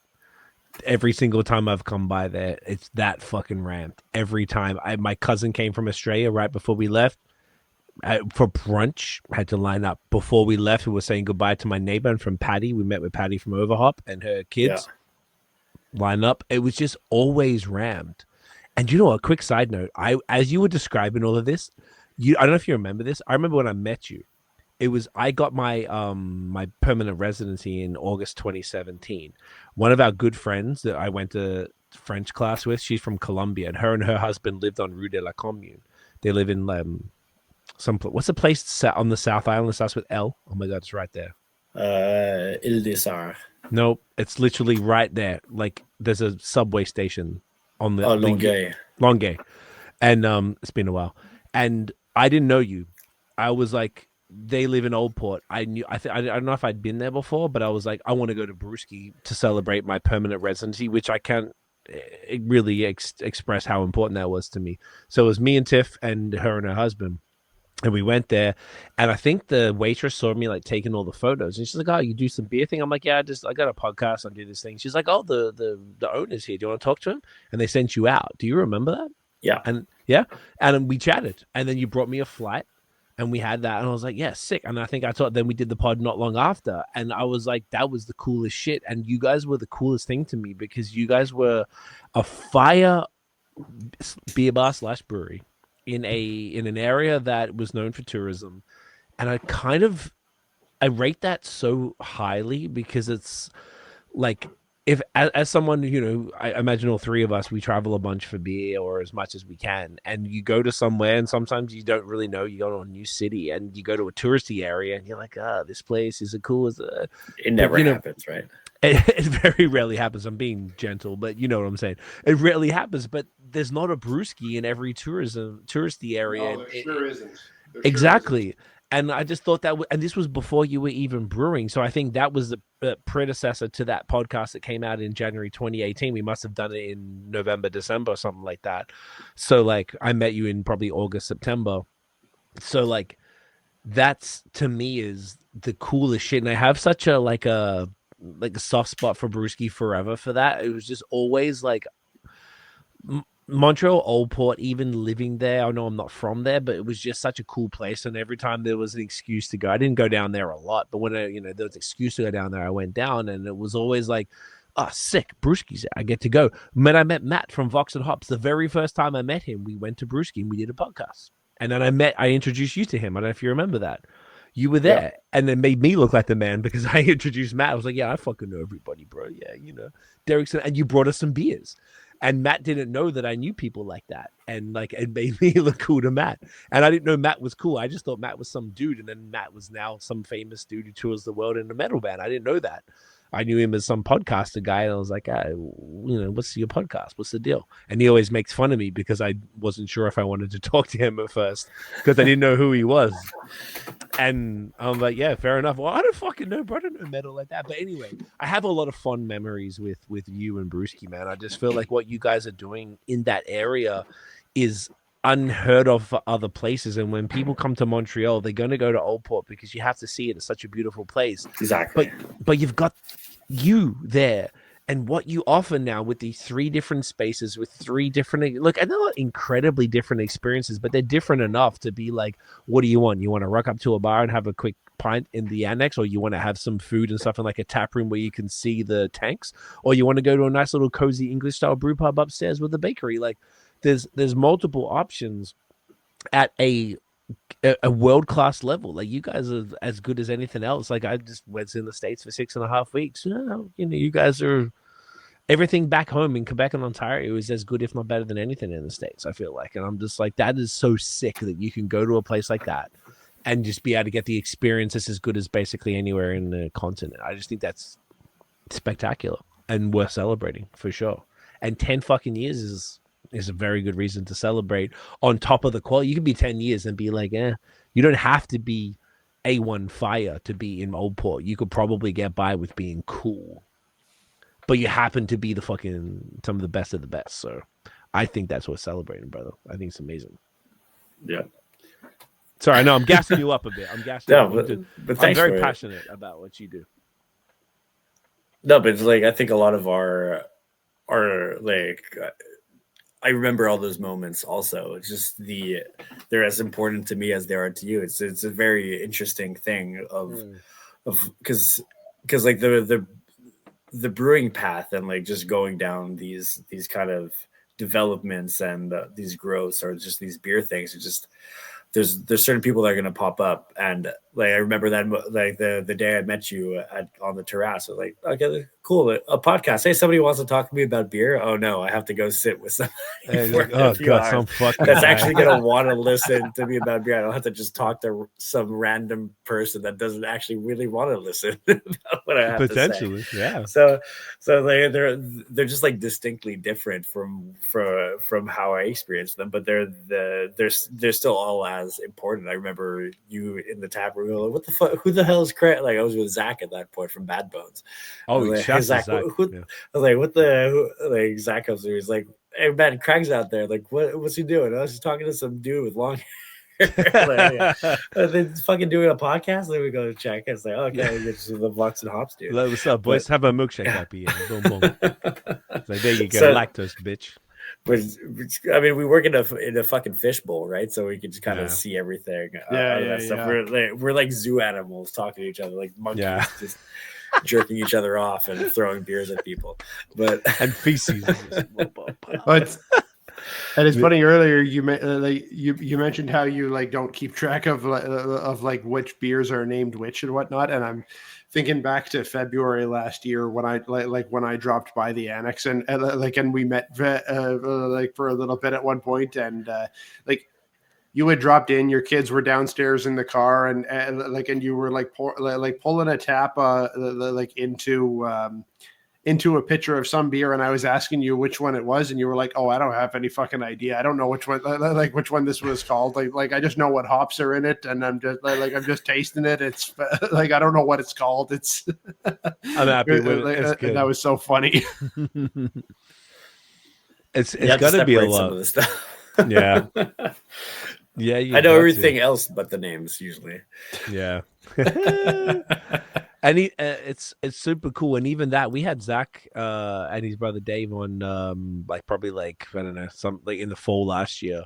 Yeah. And I met Zach obviously through you at the brewery, and his story is crazy. And I love how much props he gives you for everything that he learned. God, yeah. And you guys, I was so like such mad respect. Yeah, I told Zach, I was like, I'm kind of like, I was pissed at you guys, not you, but like I was pissed that you guys got to go and interview John from Alchemist, because I'd messaged him to try and get interview on the pod, and they were like, they talked to us a little bit, but it never really eventuated. And then you guys went out there, and I was like, man, fuck. But your videos were so beautiful, that was so nice, and I really enjoyed watching them. Yeah, Dave killed it. Crazy. Dave is G, but I just feel like also that like shouts to Zach and Dave and everything that they've achieved, because I think Bad Bones is exceptional. Their beers are fucking phenomenal, and like he knows that all the stuff that he learned was through you at BreWskey, and like that must be cool for you to now have like someone who left, who came through working at BreWskey and then went through, I mean, I guess that's his particular story, but went through the worst possible thing you could go through, and now is thriving, doing his thing and killing it and leveraging something. It's got to be like, oh man, like I helped him get the knowledge. It's very cool. It's definitely nice, but like, I helped him develop foundation, but he created himself. Like he is Zach is one of the most passionate people I know, and not passionate about beer, just passionate in general. But initially, he kind of just did a swap. He was massively passionate about music. For most of the time I knew him initially, he was just his path was, I'm going to become a musician. I'm going to go down this thing. And as that was not developing, he then just decided to like veer into this whole other interest, and like he's one of my best friends, and he was just I was in a band with him, and I mean I've known him for so many years that he just decided to go, hey, I want to just come to the brewery. I'm like, okay, I'll train you, but I can't pay you that much. Like, I don't care. I'll just like learn how it is. Like, okay. So then like I created the spark, but he's the one who created the rest of that point. I'm able to answer questions, and I'm able to help him along paths and answer stuff. But I mean, what you want from what any good brewer is an artist. It's our form of art. It's as much as a chef is creating a nice plate of food, our form of art is just something that you're going to be drinking. and we're all gonna have this weird different expression on stuff, and like sometimes art's gonna be convoluted by just like other people's like what they want from us and what we're gonna want to express, but it is just a decision on art, on like what we want to present at art. Like, you know what that is, right? Like Craig, you're a rapper, you do these things, like it's just like that's what my form of art is. Beer. It's just always been that. I express art in doing like cooking, this and that, but like my professional stuff is beer, and like I'm as passionate in that stuff as the first day I ever brewed my first part of beer, and I'm still trying to get better at it. And I think that's what you want from any artist that is actually doing something relevant at that point. And like what's nice about the difference is that we get to like I get to drink stuff blindly, which I think is harder for other kinds of art. So I can put a palette of stuff in front of myself and I don't know if I'm inside of it, or I do know if I'm inside of it, but I could actually drink these things and go like, you know what, like if I pick mine as being the best, and I actually pick the best, I think if I think of other forms of art, they're even more difficult because like, there's no way for you to listen to something you've ever rapped in and not know you're in it. But if I'm drinking something that I'm making, then I'm putting myself in front of a blind panel, it might be more hard for me to actually detect what I've actually made. It's and like these things just kind of helps it, but it all comes down to just like expression of what we want, tasting these things and then adjusting, and then also having the skill and knowledge of being able to adjust these. And like I think that's what I that's what I try to push with people that work with me. I think that's why you'll get somebody like a Zach that I'll potentially be able to help in getting him to understand how complicated this stuff is and what you can get out of it, and like instilling that interest of like development. That's as good as I'm going to get it, but where they're going to get from there is all them. Is what do I think is important? Like, what does he think is important? What does he think is going to move across? What, and like that stuff is going to be in a different path as mine for sure. But the curiosity is the important part. That is so fucking well said, dude. Yeah, absolutely. Bravo. That's awesome. Yeah, honestly, fucking well done. That was beautiful. Yeah, and I was just that as really was, was. I was just picturing like everything that you were painting the picture of. I'm like, yeah, that's exactly it. And that's the way I always think of you guys as the brewers. Like, this is your art and the way you express yourself in that specific way. I would always obviously if I do blindly listen to music, you got to understand yourself, but you're saying that potentially if you did blind, you might not recognize your beer. I might not now, like even across because we do this often at the bar, like especially when we go to a lot of like banger beers around, we'll just do blind tests. We have no idea what's being served on the platter. Like, which one do you like the best? Not influenced by anything except the beer. I love that. That's so fucking sick. And I mean, more often than not, I choose mine, but that's because that just proves to myself that what you're making is what you want to make. I want to be making. Exactly. Yeah. Not that mine's better. It doesn't. That's not what you're saying. Not important. No. And that's the same as music, dude. Sorry, I'm connecting all the dots as you're saying this. Like, that's exactly it. Like, I don't necessarily think it's better, but sometimes when you make stuff, you make the shit for you that you want to see in the world. And it doesn't necessarily mean it's better than somebody else's stuff, but it's like, that's why I don't listen to beer. And I don't know about you, Nate, but I don't listen to beer podcasts. I'm like, I get to make the beer podcast that I want to listen to. So I don't need to listen to other stuff. Not that other people aren't doing amazing stuff, but the conversations that I personally want to have around beer, Nathan and I have every week. So I personally don't feel the need to. And it's the kind of the same reason why I've completely stopped looking at Untapped years ago. Like probably now a year and a half or 2 years ago was that. Yeah. I remember talking about this last year. Yeah. And you guys are on the same. But it makes a lot of that stuff. It's kind of that whole idea around it of just, it's just like suppression of self at some point. It's just like deciding that you're going to listen to the outside voice, the outside people more than what you necessarily want from that stuff. Yeah. If there's an Untapped for music, I probably would say no to that. So I completely understand. I think it just takes, it would take a while, because if you're just putting out your first tune tomorrow, you know, it's like there's the post and ghost kind of thing, you know, but that's only true when people say that shit have so many people following them that you're able to say that stuff, you know. It's very like dependent on those things. You have to be either confident enough to not care, but like, because you need a little bit. I think you need there's an amount that makes you grow, but then there's an amount that once you pass that threshold where that, like, you kind of know what they're going to say before you're just looking at validating information at that point. Like, this song was weak, this beer was weak, this piece of art was weak, and then you're looking at the ratings to make sure that you were right.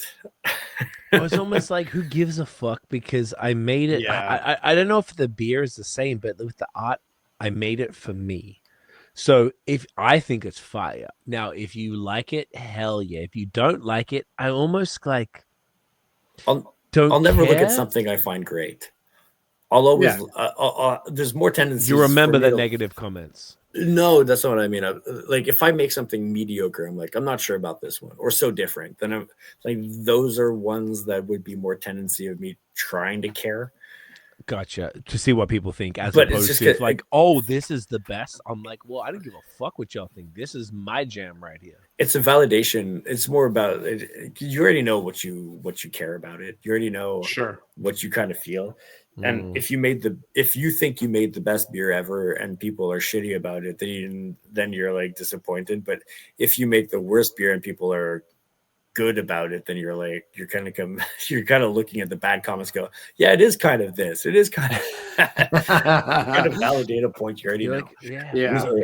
You have to just be there's a lot of confirmation bias that goes on in that. To be confident in your craft, and when you're looking at these things, like, a lot of the times it's required at first, but that's because you're at that point you're not a craftsman. When you start becoming more confident, and that takes years across any kind of thing. Years are just like reps, and by reps it could just be like amounts of like, because it took, at this point, like, I guess 175,000 ratings on Untapped when I stopped looking for it to be important.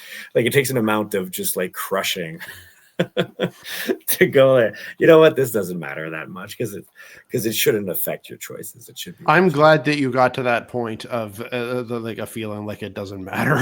I'm really I'm glad for you. I think so too. It's not like that positive.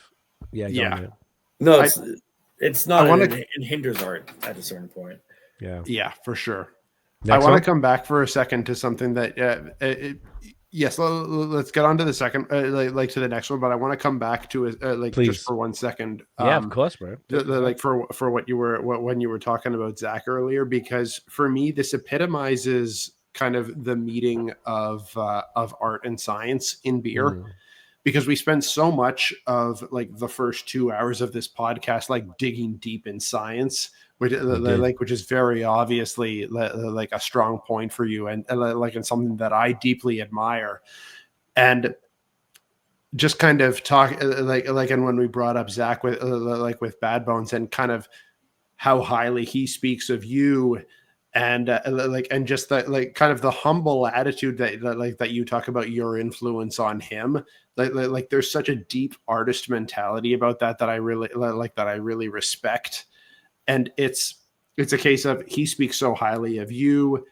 You're really humble about your influence on him, but like your influence on him really means a lot to him. Like it's a part of his skill stack that made him what he was today. Like, and you're absolutely right that, like, you might have lighted the spark, but like he built what he has today. But that spark is still so important. It's part of the stack that made Bad Bones what it is today. And there's just something about that is so artist to me. And like kind of combining all of the science that we were talking about in the first hour and a half or so of this podcast, with that artist mentality and the influence that it has on the people that you connect with. Like there's something that's very special about that to me, with how arts meet science in beer. I don't know, that's just really cool to me, and I wanted to just shine a light on that. I think that's dope as fuck, and I couldn't agree more.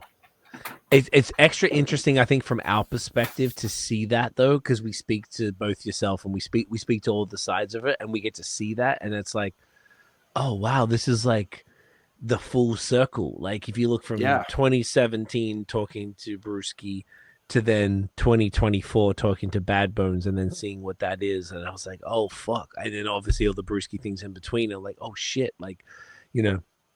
It's cool to see the impact that different people have on others, and you know, I feel like beer people inherently are just humble as shit. Like I've heard there's ego in beer, but personally, I can't say that we've ever seen it, and I feel like it's like that humility that's sort of like, you know, I don't know. It's very cool to kind of like connect the dots from our side. Is really what I think you're saying there, Nate, and seeing those like all those you know things. what. And you know what? I wouldn't even say that we don't see ego in beer, but like where we do see it, it's so not it's so not deserved. Like the folks who deserve the most props are the most humble, generally speaking. In almost any industry, you could probably argue.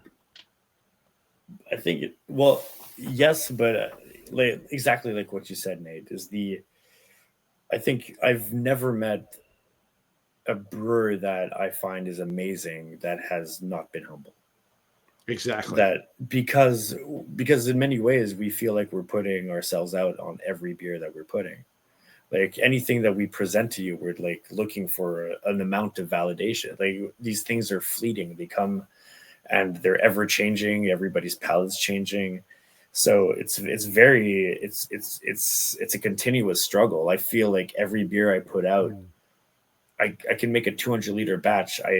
I care so much about what that is, because someone's going to come into the bar and they're going to spend like their hard half an hour worth of work, an hour worth of work, whatever, to get some beers, get some stuff, and have our things. That I don't want to fuck that up for that person. So it's always like there is a creativity around it, there is an artistry around it, but there's also the reality of like we are continuously giving this to somebody.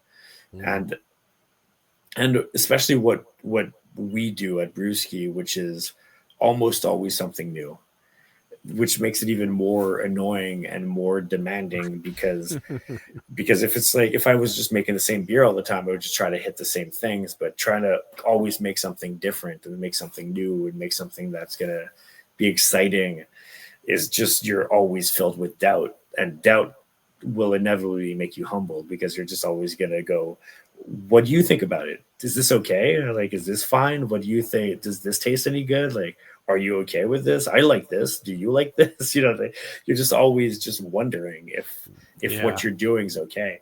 So it's just, and it's very like, it's an expressive format. Like you can tell just by sales. You can tell by what the waiters are selling. You could tell by a lot of these like little like markers of what's coming up. And it took like the first few years, I would think that, well, you know, this one's just okay, I could let it go. And just okay never sold. Like you put it in the tap room and waiters want tips.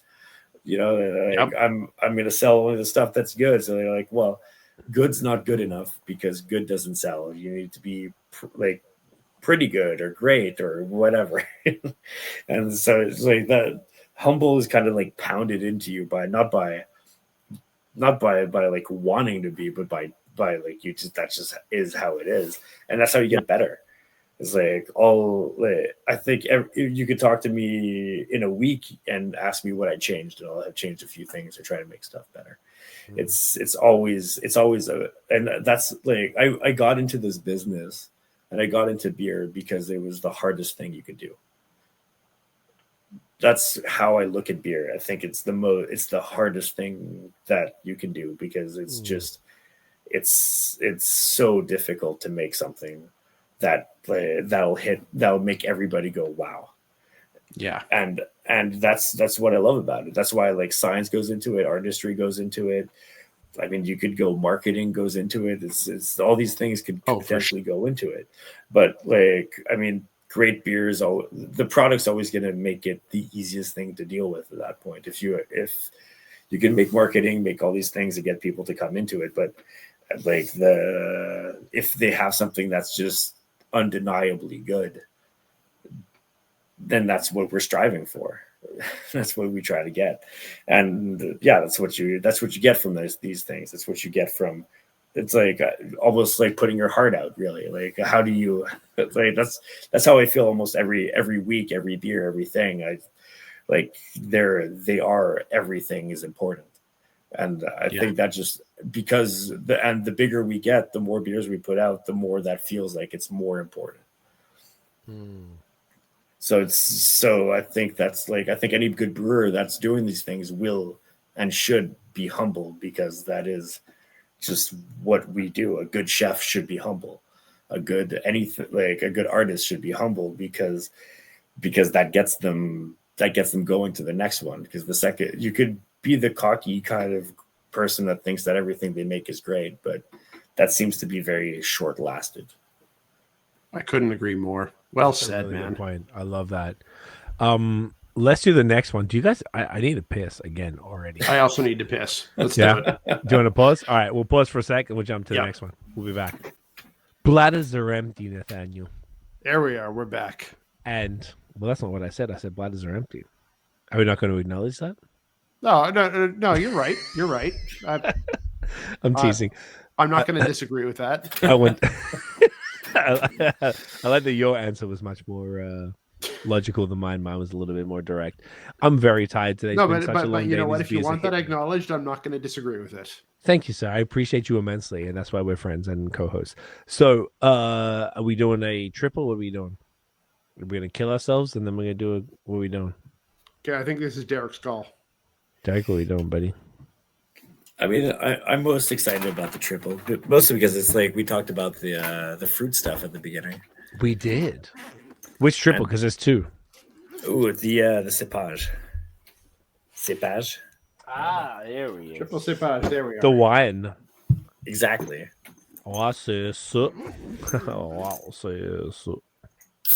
Look at that. Said like a true Quebecer right there. What? I feel like. Do you think it's like 10 years? Do you think I'm Quebec after 10 years? I reckon I'm pretty Quebec. I think you can understand you if you know what you're saying. Yeah. I feel like I kind of know what I'm saying, sort of. I just say wow, so there's certain people that what. I miss that. I feel like the last time you said that, the guys at Sir John was like, that doesn't fucking mean anything. But you know what's funny? That's what we might call the beer. They liked it. I know. Yeah. During the pod, they were like, "What the fuck?" And then I pitched it to them when we were talking about the collab, and they were like, "Oh, it's a good idea." Yeah, you won them over. I won them over with the wild. So it's my favorite thing ever because everybody says it. Okay, tell us about this one. This is the triple Cépage, 10.7. Jesus, are you trying to kill us? Slowly, but mostly because it's interesting. So this one is Sauvignon Blanc. I'm pretty sure from California. That was really subtle. Slowly, but anyway, this is yeah. So this is that was great. So we do Cépage, which is our brand of just like kind of wine must or grape juice series. Okay. This was Sauvignon Blanc from California. Does Cépage mean anything specifically? A Cépage is what wine people say when they want to say like Sauvignon would be a Cépage, which is a type of grape. Oh, okay. But so like if you're gonna go with wine, you're gonna have like a Sauvignon Blanc would be a Cépage, a Merlot is a Cépage because it's just like it's the definition of what the type of grape is. Oh, okay. Wow. So. Okay. And on top of you said Sauvignon Blanc, it's also got Waimea, Riwaka, and Citra. I would have pronounced it Waimea, but Waimea. You know better. No. I don't know better. It's like I have no idea. You're the one who grew up with Kiwis. I did say that, didn't I? idea. You know what? My guess, based on how they say words, would be my Waimea. What'd you say? Waimea. Waimea. I don't know if the E is like Fano. I mean, it's possible because they pronounce WH as F. So who fucking knows at this point? I need to call Ryan from Mia. Wills and just go, "Hey Ryan, how do you pronounce any of this shit?" Oh, he's Kiwi. He's Kiwi. Big ass Ryan. He massively he hides his accent unless he says Sharpie. He says Sharpie. Because obviously Ryan. So the original BreWskey brewery team was me, Zach, and Ryan. So me, like Will's head brewer and Bad Boat's head brewer and me that was the original team. That was the squad. Anytime Ryan would say, "Can you pass me the Sharpie?" we would just shit on him and say it's called Sharpie, and he'd walk around the brewery and say Sharpie. That's amazing. Also, I feel like you're missing like all of the New Zealand making fun, like everything. Oh no, oh Hebrew. What are you talking about? Oh, that's Su Choi Si. Like the way they pronounce. That was pretty much how Zach talked to Ryan. Like old time. Oh, Sue. Have you seen Beach Daz? No, but it just sounds like Zach in the brewery when Ryan's around. Yeah, because you have to talk to him like that. Because brew, Sue Beach D. Yeah, these New Zealand people, nothing is funnier to me than a New Zealand accent. It is the best. Sharpie, that's kind of could be Australian or New Zealand. That's funny, but it's not that. But there's funnier shit that these people say. Well, Australia has the weird thing of like my. You guys don't say my, you say me. In which way? You say me. Oh, that's me. That's me pie over there. Yeah, I know. Yeah, me that's like right. Definitely, I don't do that because that's for scum. So you guys hate the for some reason. What do we say? Like I'm not going to the hospital. I'm going to hospital. That seems like a dumb person would not do that. No shade, but I feel like someone who's maybe not intelligently sharp that much would say that, and that's possible. Are you sure? But like, I'm going to hospital. If I hurt you right now, are you going to hospital? I'm going to the hospital. No, I'm going to the hospital. That's like that. No shade to any Aussies who talk like that, but that doesn't sound like someone who'd been through primary school to me. Like that's, you know what I'm saying? A funny one that I always like to jab you for a little bit is whenever we're talking about the brewery Dune Hopper, when you always say June June Hopper, and I say okay for for the North American listeners, he's talking about Dune Hopper. That's like YouTube, and they're like YouTube. I'm like, no, it's YouTube, or it's like I have dewy grass. Yeah, I know. There's like a W that we put in there, which is like it's not so bad. Or Tuesday, and everyone always makes fun of British people, so I'm actually kind of grateful they make fun of British people for like CHEWS day, like Tuesday. They don't make fun of Australians. Like we probably say it the same way they do because we're a prison colony version of them, and then New Zealand's are some other fucking variant of us that are way funnier. Like the way they talk is so funny. There was this oh god, I can't even express this. There's this cartoon called Beach Daz, and this I found out more recently that it's Aussies, and it's a whole other story. The dude who did it owns a brewery in New South Wales. I'm going to get him on the pod.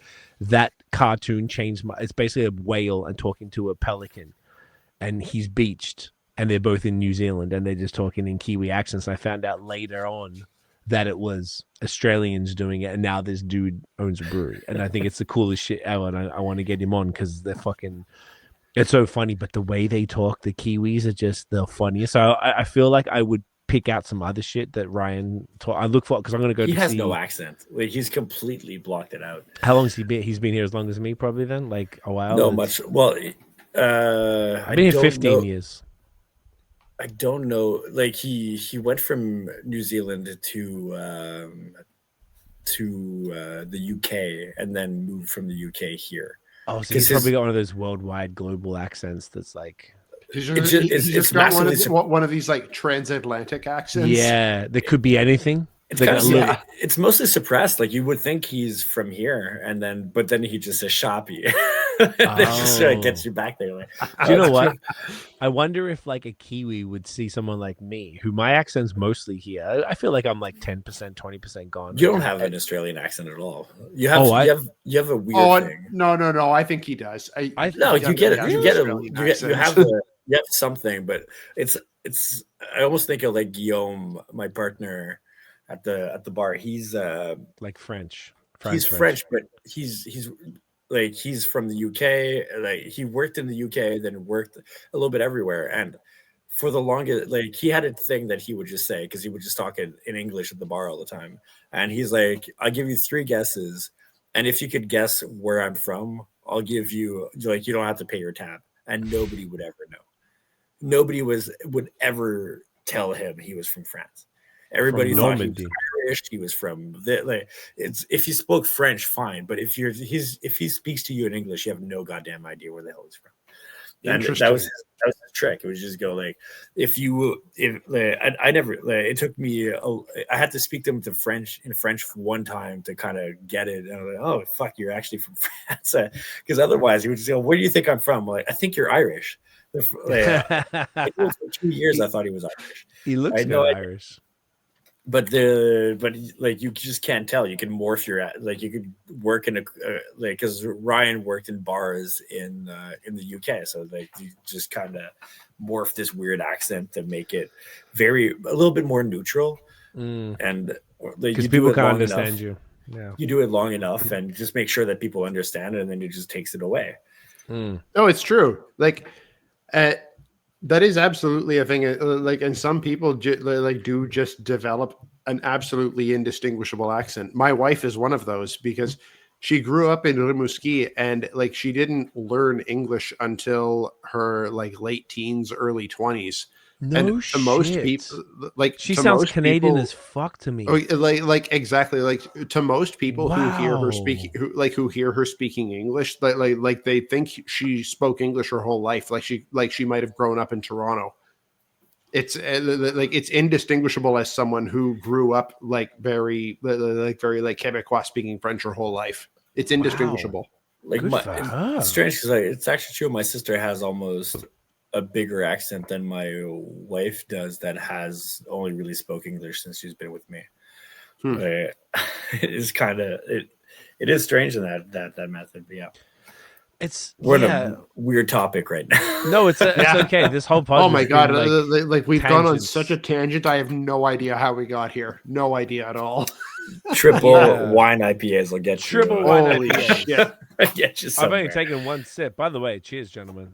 This is a banger. We did not cheers on this. Like this is our 5th beer, and we've only had 2 below 8% at this point. Yeah.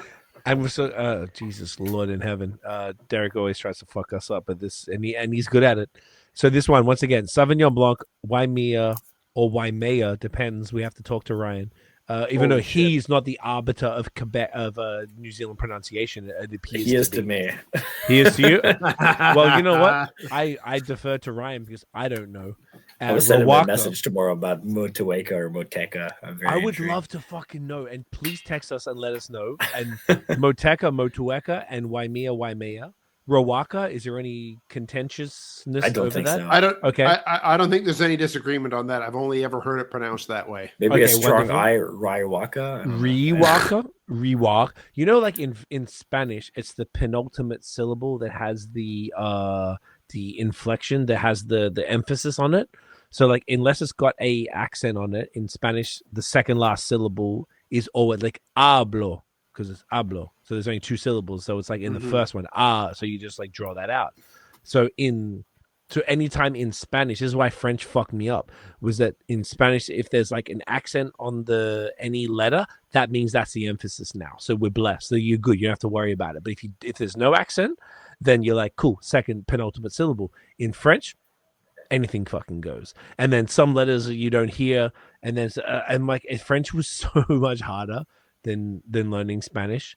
So it's like kind of nice, but then now you're bringing in the Kiwi stuff, and then this is Maori words, and Maori's a beautiful culture, and then you have some cool ass words that pronounce things very different than perhaps we would if you're looking at it from an English viewpoint. So, but if you know what, bro, like it's one thing when we grew up speaking English, but English makes absolutely no fucking sense at all. Imagine learning English as a second language. Oh, it makes absolutely no fucking sense. There are so many exceptions and just like absolutely bananas pronunciations that like make night. absolutely no consistent sense whatsoever. Yeah. I used to listen to these like before podcasts in like 2008 with the iPod. I used to download like Tony Robbins things. So on the way to work, I would always listen to different things in the morning. One thing was just like, I think they're called philologists. Is that the word? Basically, it's language specialists. And there's one fucking guy did like a 30-part, but pre-podcast, but it could have been a podcast, like thing about going through old English and how the language transitioned into what we know today. And you'd have all these different episodes, and it was talking about like night, K-N-I-G-H-T, would be like knicht or something shit like that. And he would like, that sounds better than night, really. It kind of does. Night makes no sense, but that's how it was back then. That's how they pronounced shit like 1,000 years ago, like in the year 1100 or something like that. Yeah. Sounds so it was better. like, yeah, knight is kind of like, why is the K silent? What are we doing? Dude, or why is the K and the G silent? Yeah. Or in French, why is every letter silent almost sometimes? Like, I don't fucking know. It's very interesting, and language is dude, I swear English has way more exceptions of that than French. Like shit that is pronounced the same but spelt completely differently. It's fucking bananas. That is actually a really good point with English, where there's so many words that are pronounced the same or written kind of basically the same, but then they mean three different things. Or they're spelt completely differently. Yeah, which and which, or like 222. Yeah, there you go. There. Like there's 1,000 like different Instagram or TikTok accounts like entirely devoted to this. It's pretty crazy. I don't even know how we got onto it, but basically Kiwi. So anyway, triple IPAs. This is something that personally I enjoy them, but I don't always find a place for them in my drinking calendar schedule, just because of the volume that I typically have. And I find that, say, if I have to go out somewhere and I'll have 2 beers or something like that, or 3 beers, and I got to drive home, and then I get home and it's like 1 a.m. and I'm like, I've only got room for 1 beer. I'm like, triple IPA time. So if I go to triple IPA, that's the time for it, but I don't always have them on deck. For me, that's the one, but they're almost always, which tell me if you guys agree, the most tastiest version of an IPA, because they are elevated, they're ramped up, they're like this. Obviously, this is 10.7. Excuse me. This is hardcore right here. I prefer doubles, preferably, but I don't know. This drinks like it's 8, though. This is the thing with triples, and when they're well done, they drink like they're way less than they are. That's it. So what I try to do with triples is make them taste like they're not 10%. Yeah, but this does not taste like. But that's kind of. But I prefer, like, if you ask me, my like preferred beverage is like 8% is where like IPAs, like New England's kind of come to live, and the triples are nice, like they're good, but there's just been an uptick really. Like last year, I made 2 triples. Okay. This, like, in the last 4 months, I've made 7 or 8. No, what happened? Why? The demand for triples has jumped up for some reason. Really? Yeah, there's something about, like, I don't know why. There's just been this, and it's not just me. It's other breweries that we talk to have just like had this weird jump. Is it winter? Is it just? I don't know. Like, that's bananas. But it's taken away from the actual double sales, where like doubles don't sell as well. Like really so triples are like the new double. Doubles are still selling okay. Singles always are like king. The king is of all. Like, if you're looking at volumetrically, single IPAs are just the winner. Okay, but that's good to hear. That's good to hear at least. There's been a reduction of the overall alcohol percentage for people in general, except for the fact that, like, there's also this big uptick like triple IPAs. So it's kind of a weird thing. Pale ales have never sold, so it's not even a consideration. But in the last 2 years, single IPA has been king. So why? Okay. That you go, because I got one quick thought, but I want to hear. What No. Go ahead with yours. If you've got it on deck, just fucking go. The real quick one is that I wonder if that the people who maybe, obviously the economic time we always talk about in this economy, shit's kind of rough. Triple IPAs are the best bang for your buck. Is that a fair statement? If you're looking for alcohol content, it's a few dollars more. Perfect. I mean, a few cents more for a lot more like alcohol. Gotcha. Bit more punch. So potentially there are a lot of people who maybe have one beer a day. And if I was going to have one beer a day, then the ABV wouldn't even matter to me. So I could imagine that you might be like, oh, fuck, I could spend $750 or $775, $750 on a double or $775, or I'm making this up, on a triple. I'm like, oh, why not? I'm going to jump in on that. I don't think anyone who's drinking triples is drinking one beer a day. Expand. I think triples are something you build up to a lot of the time. Yeah. So are you saying very to the people rare that I open my fridge and go, sweet, a triple? Well, what you say, Bill? It's more like what you just said. Look at your whole story that you had about how you get to a triple. Yeah.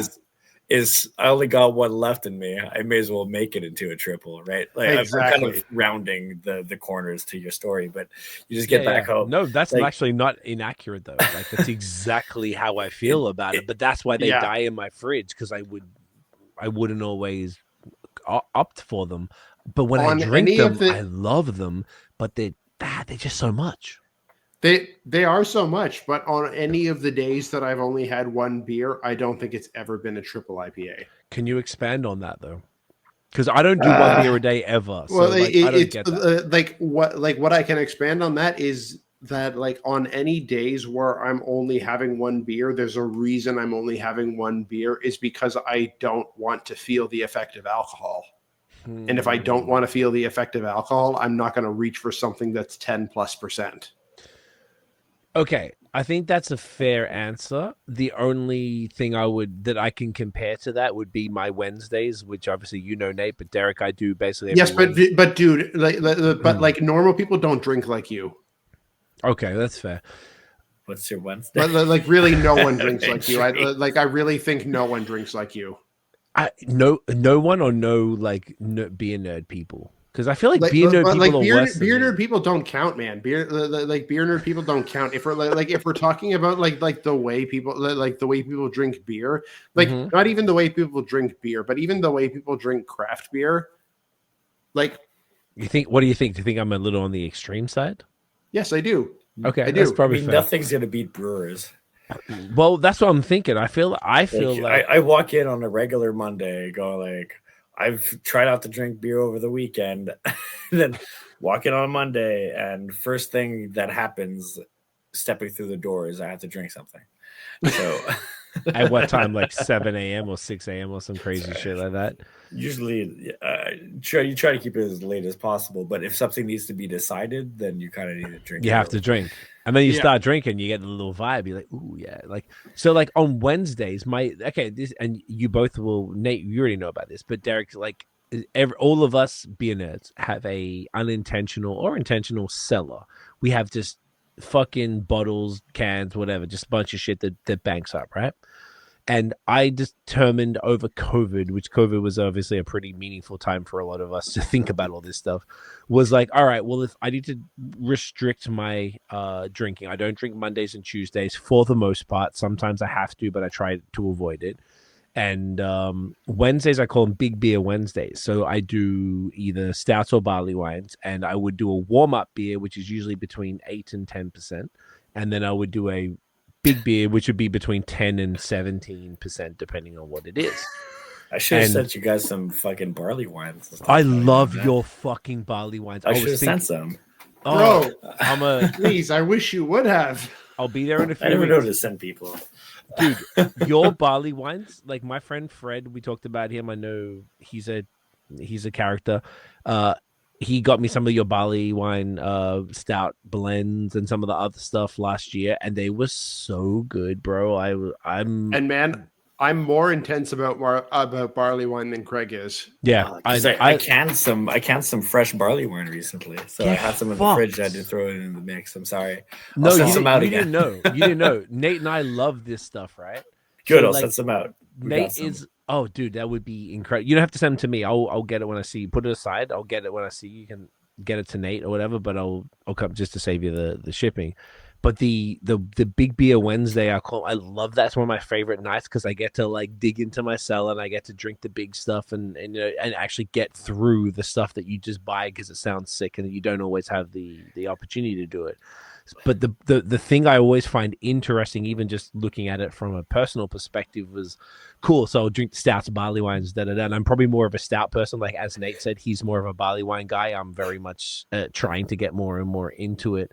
But like I don't always find a position because Thursday through Sunday is more like lager or like, small short can lager, tall can lager, IPA, West Coast, IPA, double IPA, smoothie or something like that. So like I don't always, if I had a triple in that, it would take up the space of 2 beers or whatever and it would it just kind of hits you a little bit harder. So I don't always find a place for triple IPAs. And it's not that I don't like them. I think they're probably better than most singles and doubles, but I just don't always have a place for them. And it was only the example that I gave earlier where if I'm out and I'll come back home and I'm like, oh, I got that triple. Oh, it's only 6 weeks old. Oh, fuck, that's all right. Okay, sweet.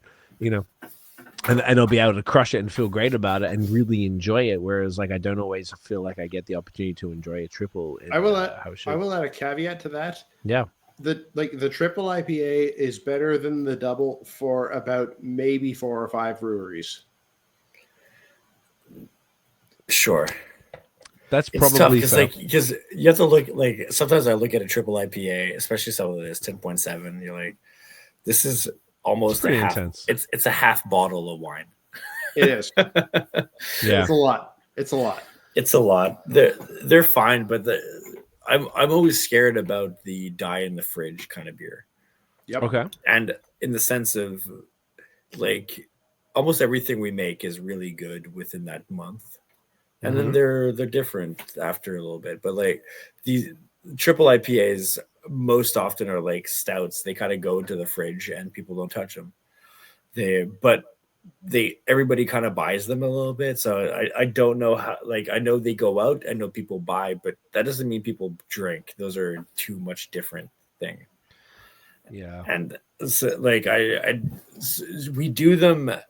This one was kind of like a weird. This one came out of the anniversary, so it came out about a month ago, and I mean, it's good, but I don't know if people are actually going to go through them. Like they kind of go into people's. If I would have one of these in my fridge, it would really be this kind of. I've had a few beers occasion and pull that one out after, or it's like a good sharing beer, I guess. Yeah, sharing for sure. Yeah. It has to be a sharing occasion. No, I mean, it doesn't have to be, but that's Beer Wednesdays is a sharing occasion. Yeah. You know what? But that's a great point. If it's a beer, even if it's only a once a week thing, if it's a beer that you only drink on certain occasions, that's one that you don't drink just readily. And that's why I like the Big Beer Wednesday, because they aren't beers I drink readily. That's a really great way to say it, Nate. And I feel like we all buy those beers or acquire those beers that just end up clogging up your cellar. And you're like, I don't want them to die because I know that they're really exceptional things. So I need to find a way to make sure that I consume them. And that's why I came up with the Wednesday. And it's a good idea. And it's been since probably 2020, and it's been very helpful. Well, because it is a good idea because the thing is, for the most part, those big stouts and barley wines, they last. Whether you have them whether you have them on one Wednesday or a Wednesday a month from now is not going to make a huge difference. With a triple IPA, that's a different story, though. I've had them. I did one time. That's a great point, and that's the difference. I did one. It's absolutely, and I did ones. I did about 6 different ones that I'd accidentally, forgotten in the back of the fridge. That anywhere from 12 to I think 16 or 17 months, and I was busting them all out on like a holiday one time when I had my family here. So I was like, all right, I'm just going to put these all out and everyone could just drink a little bit. Troy from Badlands actually told me, he's just break them all out. Just get people over and just break them all out. If you like them, cool. If not, whatever. I'm like, yeah, good idea. Okay. So I just did that. And I was like, yeah, it was actually, they held up better than you would expect. Yeah. Because of what they are. But like I was at Sawdust City last week with the Third Moon Boys. And we were there for one of their collabs and I stayed over at Jim, the brewer's cottage. And you died? I died and I'm still a week later recovering because I'm old. And it was very intense, but we were just breaking out beers and I would have been like, I would have been like really proud if I had broke this out and be like, hey boys, I got this BreWskey triple IPA. They would have been like, oh shit. And they would have loved it. And I'm kind of pissed. I got it later. I feel like they would have really enjoyed this. This would have been something that I could have been really happy to bring to a share like that I would have felt even worse the next day, but I feel like they, that's the type of situation that there were cats with a great palate that obviously you've collaborated with and that would have enjoyed something like this and just been happy to try some BreWskey when, we were busting out big stouts that were like Modern Times and Burial and something else we had. We had the double barrel finisher, the Third Moon one, the barley wine and stuff. And I look back, I'm like, that's why I died. It was too much. But yeah, I feel like these type of beers have a place. And there's like, if I'm going to do if I was a one night, like Erica, who's organizing our event, she was telling me that she's like a 1 beer a day girl. I'm like, totally get it. So she didn't say she was drinking a triple IPA a day. I don't know if she is, but if she was, I'm like, if that was me, I was like, yeah, I could, if I'm feeling a little frisky, maybe it's a Friday. I'm like, yeah. Let's fucking bust out a triple. Well, IPA. I mean, like if I was doing 1 beer a day, like a triple might feel like nothing. Well, exactly right, and obviously that she works in the industry, and I brought that up because I thought that was an interesting thing that she mentioned. I always feel a pressure. I don't know about you boys. There's always so much stuff in the fridge. I feel I have to get through as much as possible at all times, and I feel like I can't. That's why. The old little fella down here, the belly's not too crazy, but it won't go away because I always feel like I have to get through more and more because I don't want it to die because I respect the product in the can. Mm-hmm.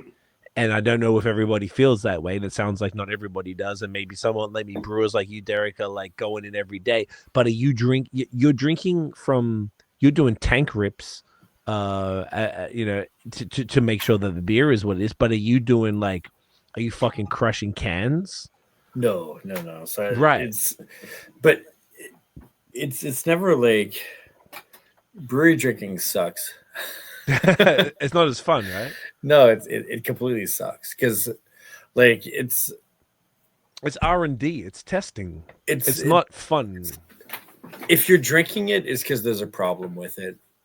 Is most of the reality around it, and okay, and wow, so it's never really because like good beers, I'll not even taste them. So there's some stuff that we release I'll never even taste because I know it's good enough and like nobody says there's a problem with it, so I'll just go across. Okay. But then sometimes there's just some stuff that has a little bit of something to it, and then you're just like drinking too much of it to try to figure out where you're at. It just is the reality of that stuff. So because most of what I do is try to figure out try to fix something that's wrong in something. So like that's what makes it really hard for me to drink beer in general. I'll always remember the first thing I told Zach when I hired is like Zach wanted to work with me. He's like, dude, I love beer. Like work with me, I'll make you hate it. And how do you make him hate beer? Just because give me anything and I'll tell you what's wrong with it. At least based on my taste, I'll taste it like, oh, it's a little bit too this, it's a little bit too that. We should maybe do that. And so a lot of what we push inside the brewery is like a continuous. We don't talk much about what's great about a beer. We talk more about what's wrong inside a beer, and that's because like that's what you're looking for. It's yeah, different because that's what you're looking for, and that's a really hard thing. It's like podcasts like this actually are always interesting to me for a very like I get to just, which is a really rare occasion for me, drink one of my beers outside of the environment of the brewery, outside the environment of trying to fix something. And it is very different. It is like, it's the rare occasion that I also, even just in general, will do every once in a while where like I grab something and I have a harder time with stuff that's not in cans. And once it's canned, then you're done with it. Then I could just drink it for what it is, not what it could be. And because like it's done now. Like there's nothing I could do to this. I can't make this better. I can't adjust this thing. So that like it takes a few days. I might have to wait 2-3 days, and then I crack one open and I just go, okay, what does this beer actually taste like? Okay, cool. This is actually it's not too bad. It's not this. It's not that. It's not all the things that I thought about it, and you're also drinking it at a pace and like sip size that's more relevant to an actual consumer. Because when it's like 7 a.m. and I give you a beer when you walk in, it's like, what would you do with this? You're taking like micro sips and you don't want to. It's like, I just brushed my teeth. Everything kind of sucks about the occasion, but it's just like the choice, the decisions and what you're trying to do are kind of important, but they're not. Yeah. It's hard to have the same relevance of like a Friday night crack a beer open. And it's different when it's your job, right? Well, it's not just it's not job. It's about time and place. It's like I'm about to like fuck yeah, it's Friday. Here's like crack this, taste this. I'm more than hey, it's Monday. What should we do to this thing? It kind of sucks. And no, you could do like time and place is really key. But the like in the beer thing, it's the identical product. I could do nothing to that beer. And I have a huge issue with the Monday. I'm like, just fucking, it's fine. And they kind of pass it through. It should be okay. And then crack it on Friday and go, oh shit, this thing's actually really good. And it's just time, place, relevance, kind of just sip size. There's a lot of these factors that go in. Just like, oh, fuck yeah, it's Friday.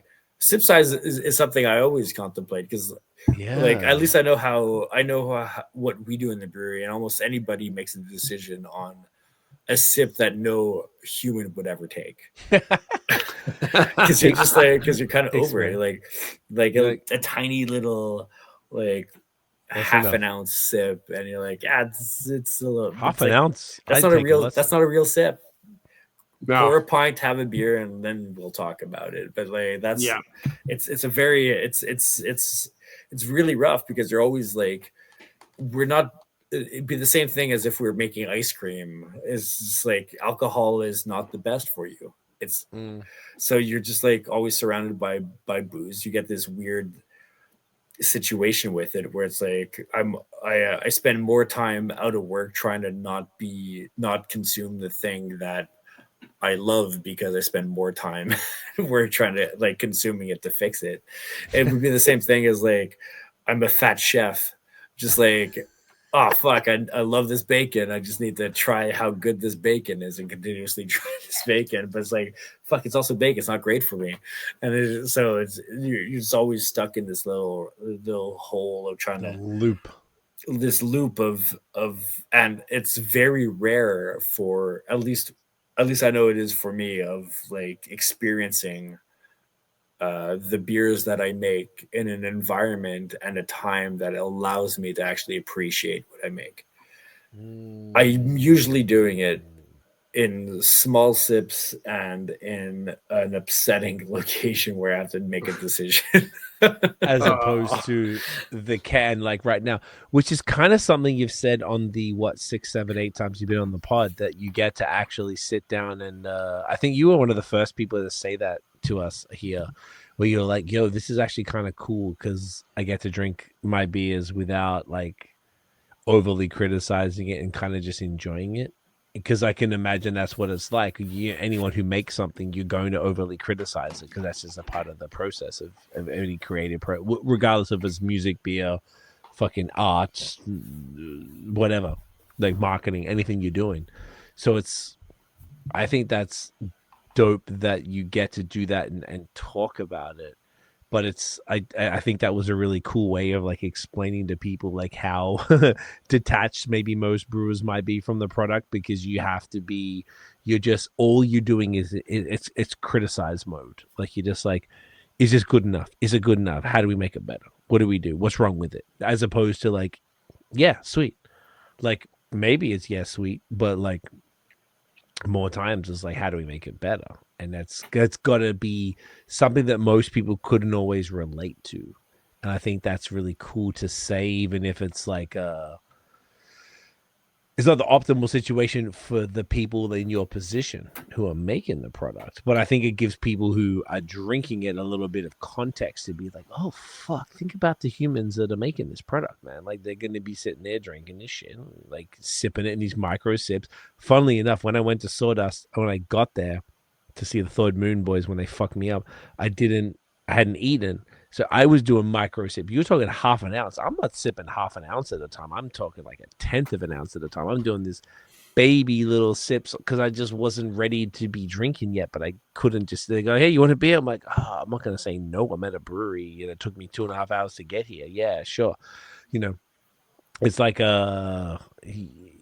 it's harder to appreciate when you've just had a coffee and a protein bar, and then you're like, now I'm drinking. I mean, it's a crispy, so it's not that bad. But you know what I'm saying? It's still, I understand what you're saying. You just brush your teeth. It's even earlier. This was like noon or something. You're talking like 7 a.m. Like you're pulling up. So it's, people maybe don't always think about that. That's what you guys are doing. You're making the decision. By the way, the sad truth is that every brewer will ask you if they want a beer. And if you say no, they're kind of relieved. Oh, really? Why relieved? Just because they go, okay, cool. So we can just have coffee and have water. Like, it just gives you like a little bit of time. A bit of an out?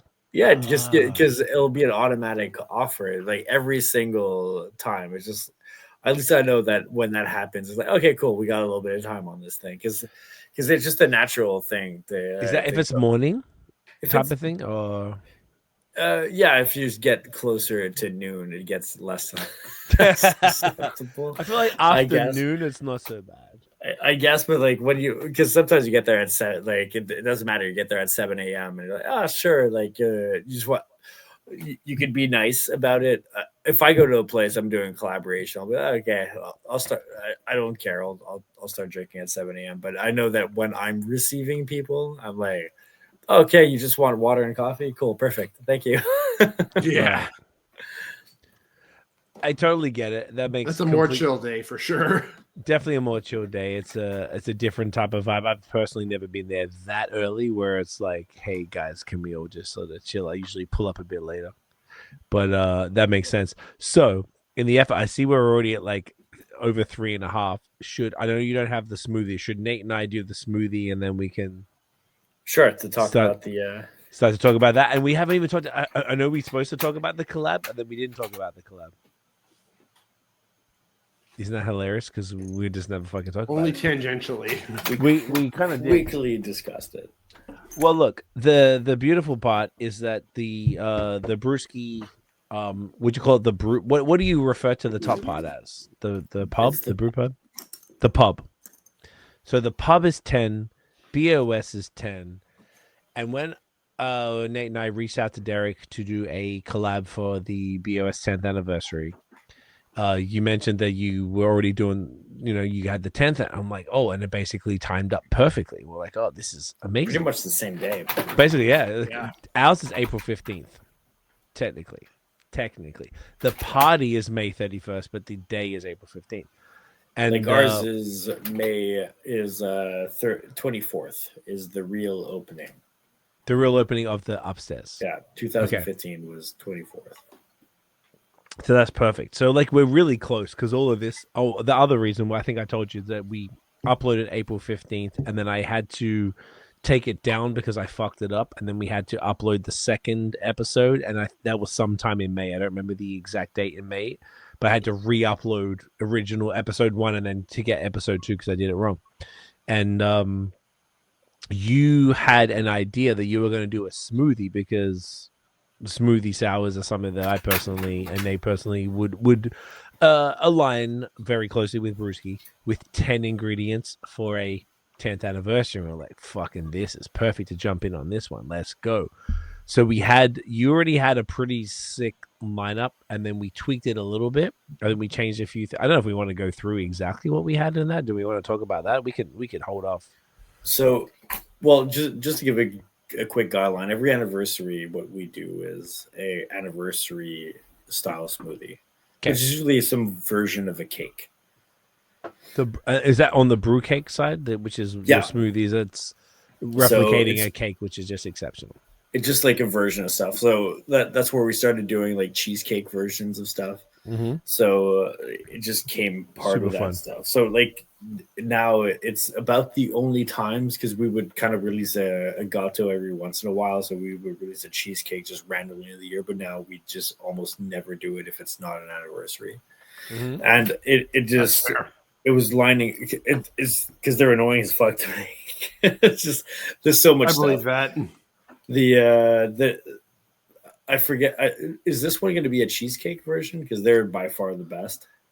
I don't know if we had that in there, but I don't know. I'm not against the cheesecake. I don't think we'd explicitly discussed that, but I'm 1,000% down for that. There we go. We just confirmed it. Because like the last two that we made were actual cakes. Like the anniversary for Taproom was like a angel cake.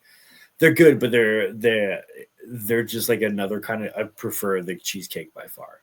Okay, like that's usually the much more banging version of these things. And so we talked about a few fruits, a few things, mostly berry cheesecake, chocolate. Yep. There was one thing, you had some peanuts. Nate and I aren't as partial to peanuts, so we swapped that out for marshmallow, I believe. That's correct. Sure. And it might have been one or two of the other fruits that because you had here's an approximate list of like 10 shit, and most of the ones, because I think it was like blueberry, raspberry, strawberry, cherry, fucking all that. I'm like, yeah, that'll sound sick. And I think there was a few other things, and then we got to the peanut. We're like, and once again, I didn't know Nate didn't like peanuts like that, and like I don't think I'm as bad, but I prefer them not to be there, I guess, in a beer. So I think we had a few other ideas. So the marshmallow fluff, bro. For me, it's not even a beer thing. I don't like peanut butter. I'm one of those weird fucking dudes that like I don't like peanut butter. You're the only Canadian ever that doesn't like that. Than what I know. Yeah. Hey, look, trust me. Like I'm not like I wouldn't opt for peanut butter like ever, really. But I feel like peanut butter's in everything here. You put them in all the chocolate and stuff. Relax. The Reese's Pieces, shut up. Relax. That's just because. Thank you. After a while, caramel was like not as fancy as. I mean, but is peanut butter fancier than caramel? No, but it's just different. Like, I mean, I guess it is. They're still hitting the same thing of like. Something randomly new is exciting and gets people buying this stuff. It's the same thing as the beer industry.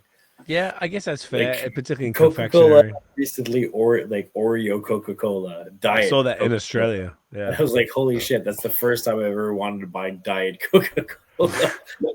Just because it's got Oreos in it. Because it got Oreo flavor. I want to see that shit because for two reasons. First, I've made a lot of beer that has Oreo, and they never taste like Oreo. And because I think that's also something that we discussed about putting inside of this. We did. And I'm not against it because like that's like there's cheesecakes that do contain like the Oreo crust, right? Yeah, so, I'm trying to pull up the actual thing that we had here. All right. Do we need to read it out?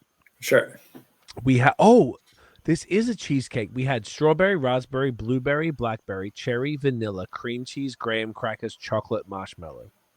Okay. That's what we had. That's 10 ingredients. I think we swapped out the graham cracker to put Oreo crust, right? Is that possible? I don't recall that, but I'm down for that. That would make more sense. Do you know what? It's possible. Yeah, I approve of that. All right, I'm going to write that down right here. This is just in my spreadsheet, and it's possible that we had an email after that. Oreo. Is the amount that you said 10? 1, 2, 3, 4, 5, 6, 7, 8, 9, 10. Yes, that's 10. So I swapped out the graham crackers for the Oreo Oreo crust.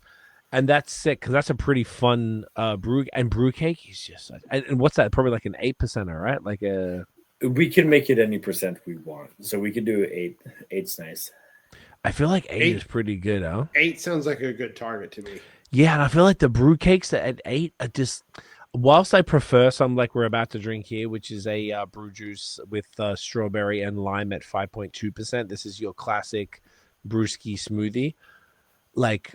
The 8%ers, bro. Like there was that one you did the collab with Vox and Hops with the coffee in it, and all that shit a few years ago. Oh my goodness! I think that was particularly like if we're going all these adjuncts, like it's got to be big, like it's got to be thick. Yeah. So we start. It's something that we started. We're gonna start releasing even this week. Will be the first one again that we're starting to do. We're going back to the 8%ers a little bit. Nice, because they're just so good, man. Like, once again, personally, I'm more of a lower person. I feel like we kind of established that between all of us. That we 5.2 is nice, but like but if we're gonna do something like a little bit heftier, a little bit more intense, then you need that body, right? 8.2 is a little. Yep. The body gives like I don't think the alcohol content gives a huge amount of body, but it definitely. It's like it brings it more cocktaily, if anything. Yeah, and I feel like the brew cake versions are like intense, but they're not like they're just like so fun, and they're on like a different level as far as like the shit that they. I've never seen any smoothies come close to what the brew cake does, and maybe it's the cream cheese in it. That does it, but like, do you think that's what makes the difference between the brew cakes and other type of smoothie sours? I mean, it might. Well, the brew cakes are meant like they're tough. They're really as much as smoothie sours or pastry sours. Mm-hmm. Like some of this shit is just the brew cake is not meant to be. I don't think you can drink a can alone. No, like I rock the fuck out of them shits, bro. Like brew juices for sure, but like sometimes the brew cakes, there's an intensity to them that are just meant more for like a little bit of a sharing kind of thing. I mean, I understand, but it's always about context. If you give me a brew cake at like for dessert or something, then I'm gladly gonna have a full can of those things. If you give it to me like while I'm making supper, then I'm like, this is a little bit much. Yeah, no kidding. It's all about. This context. Is not a that's not a 6 p.m. beer. Like versus what you're drinking right now, which is like strawberry lime, which I've is had just this before. It said in 2023, I had this in October. Yeah, I've made it a few times. Like the strawberry lime is like just simple, easy drinking. Great version. combo. Yeah, it's just kind of simple. Just like it's meant more because like we got like a week of really nice weather. What is the summer banging best smoothie beer that we make? And strawberry lime is usually the winner in that one. So we just made it that one again. It's so chill. Strawberry and lime is such a wonderful combo. Yeah. And particularly at 5.2, like something about it just sits right. It's so chill, sweet, tangy, citrusy. Strawberry is a very chill adjunct, I guess. And I've heard that the what's it called? The what's the shit called? The frozen shit you put in it. Oh my god, the purees. Yeah, the aseptic puree is like can be hit and miss. I've heard. Is that something? Really use aseptic. I use pasteurized, but because the aseptics usually hit and miss. But like kind of what I'm looking for in terms of how to drink this is almost like that kind of you end up finishing the cup because you drink it really quickly and then you're like, oh shit, how did I drink this whole beer? How much did I just drink? My favorite time ever, my cousin from Australia, who's like 6 years older than me, came to Montreal just before we left. And he normally always comes and it's like really quick and rushed. But he came a bit more, so we took him to like Poincaré, we took him to Meso, we took him to BreWskey. We went to brunch at BreWskey and we had smoothies with brunch. Oh no. Fucking amazing. It was so good because I'm not the first thing in the morning day drinker. And the food was so good. I just felt really proud. I was just like, hey man, you came. He had like a job that had like the headquarters in Boston. So he always like built into Montreal a little trip to come see us. I wish he did it when we were over here so we could take him around more for a few more days around Ontario, around Quebec properly. But it was sick because he had 24 hours. We're like, all right, we had brunch at BreWskey and it came up. I thought about it recently and I was like, yo, it was so sick to have the smoothies with brunch because it's like 5.2, really light, just the right enough sweetness. It's not like overpowering your, if you're having some eggs and some sort of like savory thing. It's almost like having like like a smoothie or something like that. With brunch. And I was like, these are so fire. There's like I'm such a big fan of smoothies in general. I kind of feel like you put me onto that shit. I remember we did the pod in 2020 in like February, right before shit went fucked. And you had one that tasted like a Jelly King. It was the closest. It was right before you think you dropped these. Do you remember that? It would have been February 2020-ish. We did the pod in the tap room. I would have done It was like an apricot something. Yeah, it was almost a smoothie. It was very close. Half smoothie. Yeah, it was like a Jelly King-ish more type of thing, where it was like kind of a pretty heavily fruited sour. And I was like, oh, this is fucking amazing. Because the smoothie stuff is actually all Zach's idea. I was like, I couldn't understand it. Where did he get it from? He got it from, I think he had gone to Masorum in another place, and he had one, but it was like the time frame was like a week difference. So this is why we talked about it in the pod before, because in my mind you did it first, but you were always very like, no, we didn't do it first. It was either I thought it was Nouvelle France did it first. Nouvelle France was first. That's like most people like. That's a fact. Masorum thinks they did them first, but Nouvelle France did them first. Okay, and then second by was like Meso. Almost a year. Like almost a ridiculous year under the radar that nobody knew that they had done them. But who was doing them before Nouvelle France in America? Right. Like 450 North, a whole bunch of places. Like 450. Gotcha. These things are really but in Canada, Nouvelle France was probably. There was no one in Ontario doing it. Nouvelle France did it first. Yeah. Masorum did it almost a year after. We did it like within the month after Zach had tried. I had never even tried it. He was like, just throw some fruit puree. We'll just see how it is. Right. Like I had never tried it. But we're the first in cans. So that's why most people think we're the first people that we did it. But we're because that was probably harder to do. People were too scared about it. That so it was just like throwing the stuff in cans was kind of scary. That was a thing at the time. Yeah, so we were the first ones that went into cans, and it took like a long time for anybody else to try. So that's why we're associated with being the first to do it, which we're not, but we're just like the ones who did it that way. Now, are we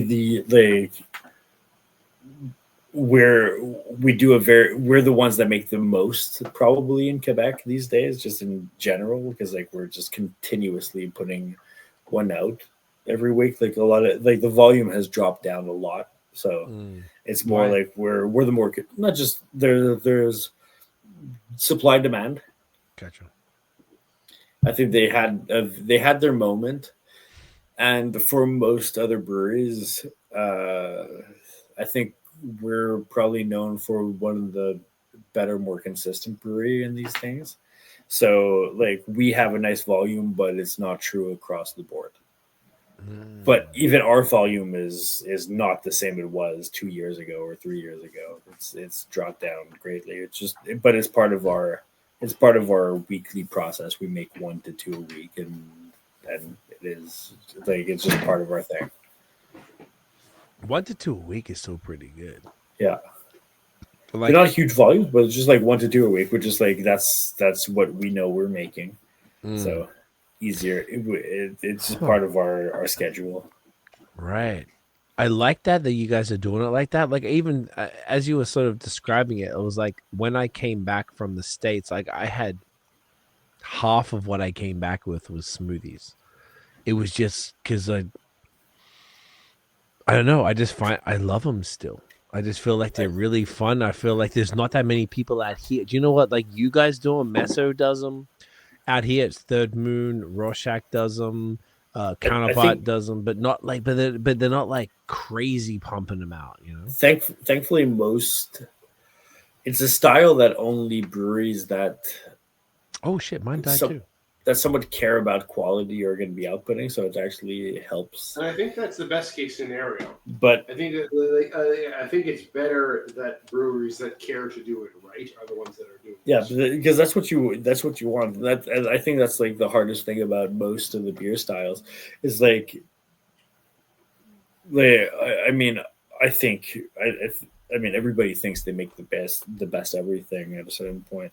Like what we think we output as a smoothie is what we consider what we want people to output as a smoothie, and it's like these beer products are so complicated because they can't be easy. They're cocktails, right? So you could just play with them so crazily, and like I've been recently looking at just what's been winning out of even Miss Orm does like a smoothie fight. I saw that, yeah. But they've been doing smoothie fights for years. But like this year has been like a weird amount of people that have been winning smoothie fights that have had no fruits inside of them. Okay. What do you mean?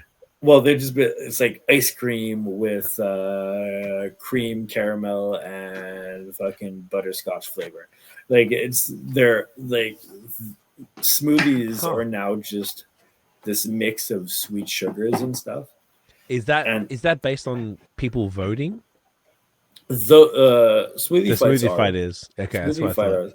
But it's like the base fruit stuff is not winning as much, at least. But it's a very specific brewery that's making their styles in very specific ways. I'm pretty sure that if we would have our own smoothie fights with the same breweries, there'd be a very different like a crowd of people that would like a different brewery that would win based on how we make ours. Like it's very different. Everything is how you adjust these things. Like that's what's tough about smoothies. It is a cocktail more than anything, and fruits fucking suck. Like they suck. Make it hard. They're the hardest things to deal with. Everything is easier than fruits. Fruits you'll get like the most amazing raspberry 1 week, then you'll get the worst raspberry the week after, and you have to make the beer taste the same. They just suck. Interesting. See, that's definitely rough. I went out of my way to go to places like Two Tides, Arcane, Woven Water, what's the other one? Corporate Ladder, that I brought smoothies back from, and they're just like some of them are pretty crazy, like bright blue fucking ones. Like even Nate was messaging me like I tried to always post the most ridiculous colorful beers that they had, like bright blue, bright green. I had like the out of orders and stuff. Oh my god! Yeah. Are you talking from 450? Out of order is Imprint, I think. Oh yeah, I've had a bunch of Imprint because I have them at Brutal Bottle. Yeah, it's like there's like a droopy dog on that. That's thing, 450. That's 450. Yeah. No, not the out of order. Out of order is and those things they make stuff that's like, I know I can already picture blood of some sort of Star Wars character. Raw RAR. Yeah. Oh, sorry. Yeah, raw RAR, and then they make like these weird fucking. God, they are. Oh, Maryland. The look of the beer is phenomenal. So you look at this beer like, holy shit! It's like green milk, blue milk, has all this weird fucking intense stuff, and you drink it, you're like, ugh. Yeah. Okay. Like you can't even share this across 10 people.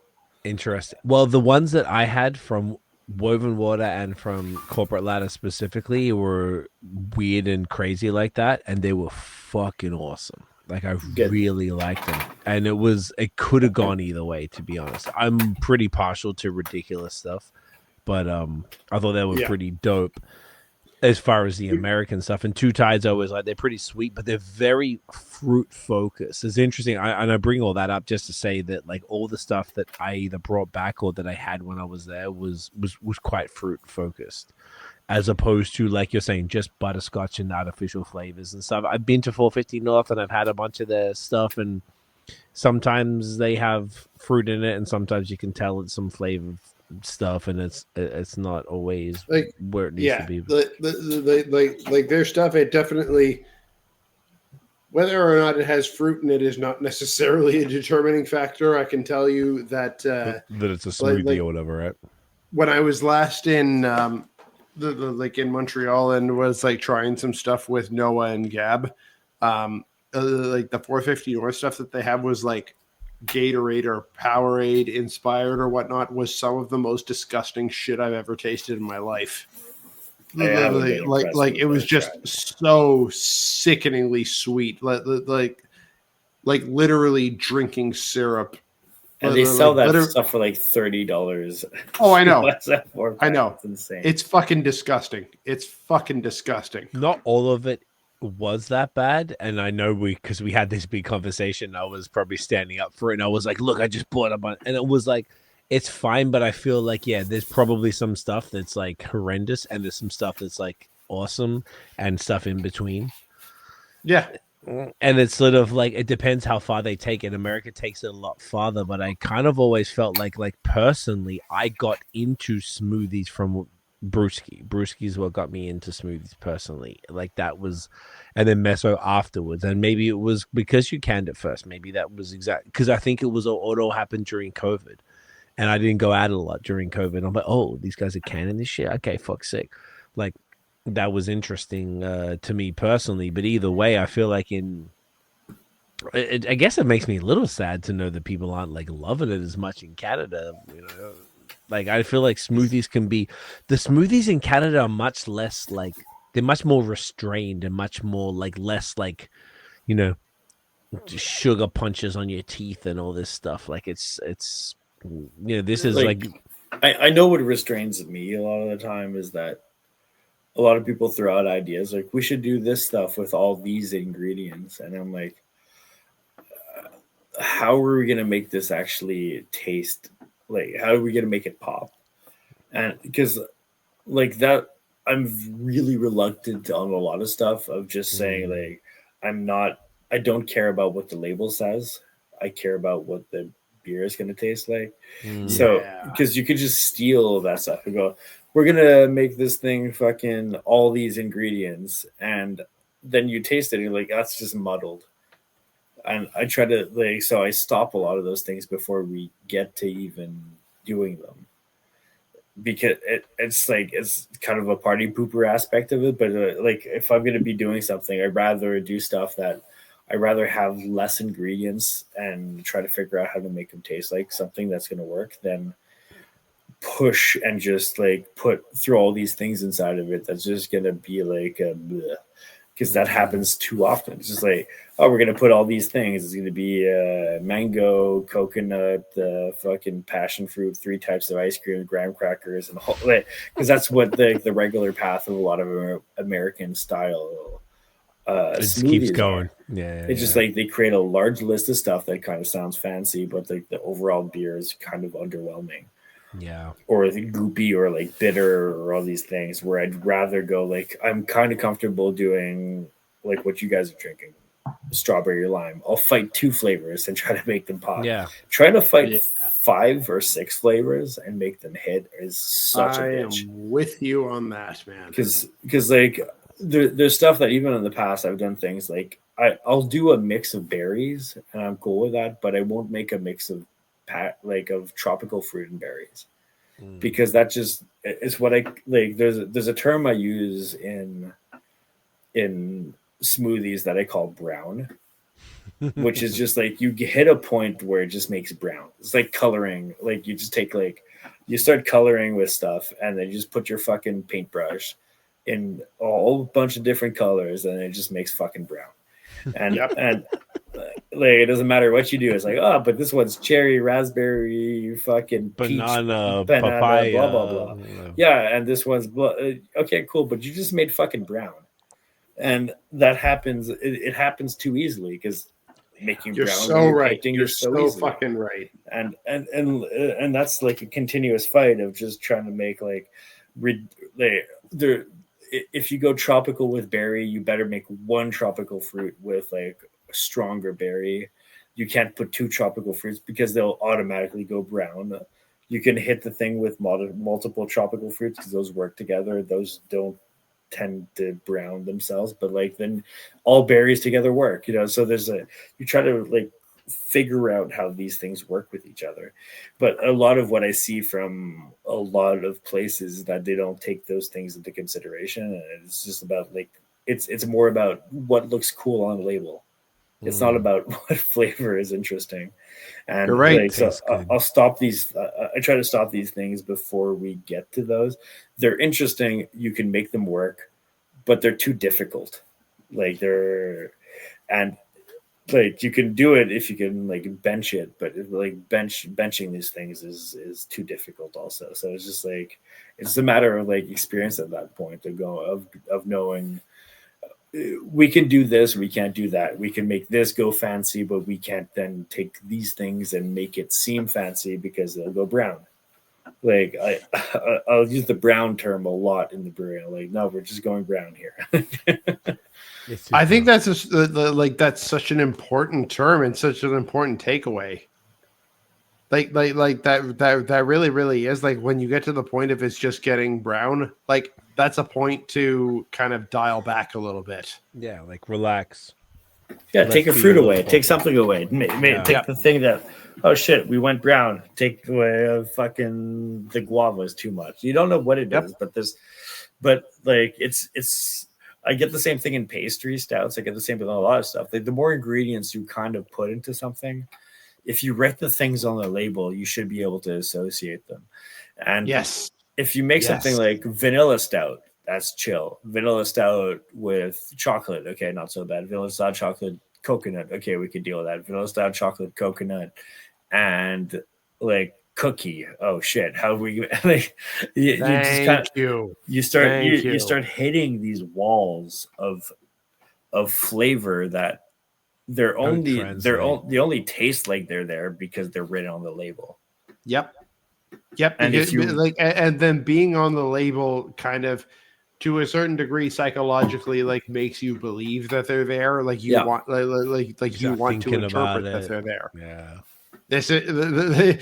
This is a point that Craig and I often clash on with innovation and in kind of interpreted flavor versus actual benefit. The funny thing is, if I'm gonna buy a stout, I would 99 times out of 100 would buy a just a plain barrel aged stout with no adjuncts. I prefer it all day, every day. I just feel like barrel age will win every time. Yeah. Yes. But without, I'm not against the adjuncts. I don't want adjuncts. But if I had a choice, I'm like, yeah. But like a straight up oatmeal stout. The reality is that if you're adjuncting your stout, your barrel stout is because your stout was shit. Yeah. Potentially, for sure. Yeah. You know what? I have for sure. 100% for sure. Do you think I've had some pretty crazy ones that are like pretty sick, but I would still prefer just the barrel. But there's some that have had like some pretty insane stuff in the most positive way. Insane stuff. I don't always feel like it's always a fuck up and they're trying to mask it. Maybe, but I don't know. They're blending and masking most of the time. You think so? Because the rest would just not have any adjuncts. What about the breweries that focus on that? Like, I don't want to call it. There's one particular brewery that's coming to mind that I think do a great job with all the adjuncts, even though I would prefer a more chill thing. But I think they can do great with the chill things, and they do the adjuncts they intentionally. could sell it for more than like the amount I paid, fucking Christ, yeah. They could sell it for more, which is why they do it, because like that's there's two reasons to do it. Mm-hmm. One is because you could sell it for more money. Okay. Because like the U.S. is fucking nuts. Like Quebec is a very difficult, like Quebec/Canada is a very difficult market. The same beer that we can make that the US sells for like $50 US, we can maybe sell for 25 Canadian dollars. You know, it's a very tough market for that. Like the people aren't willing to pay for it. And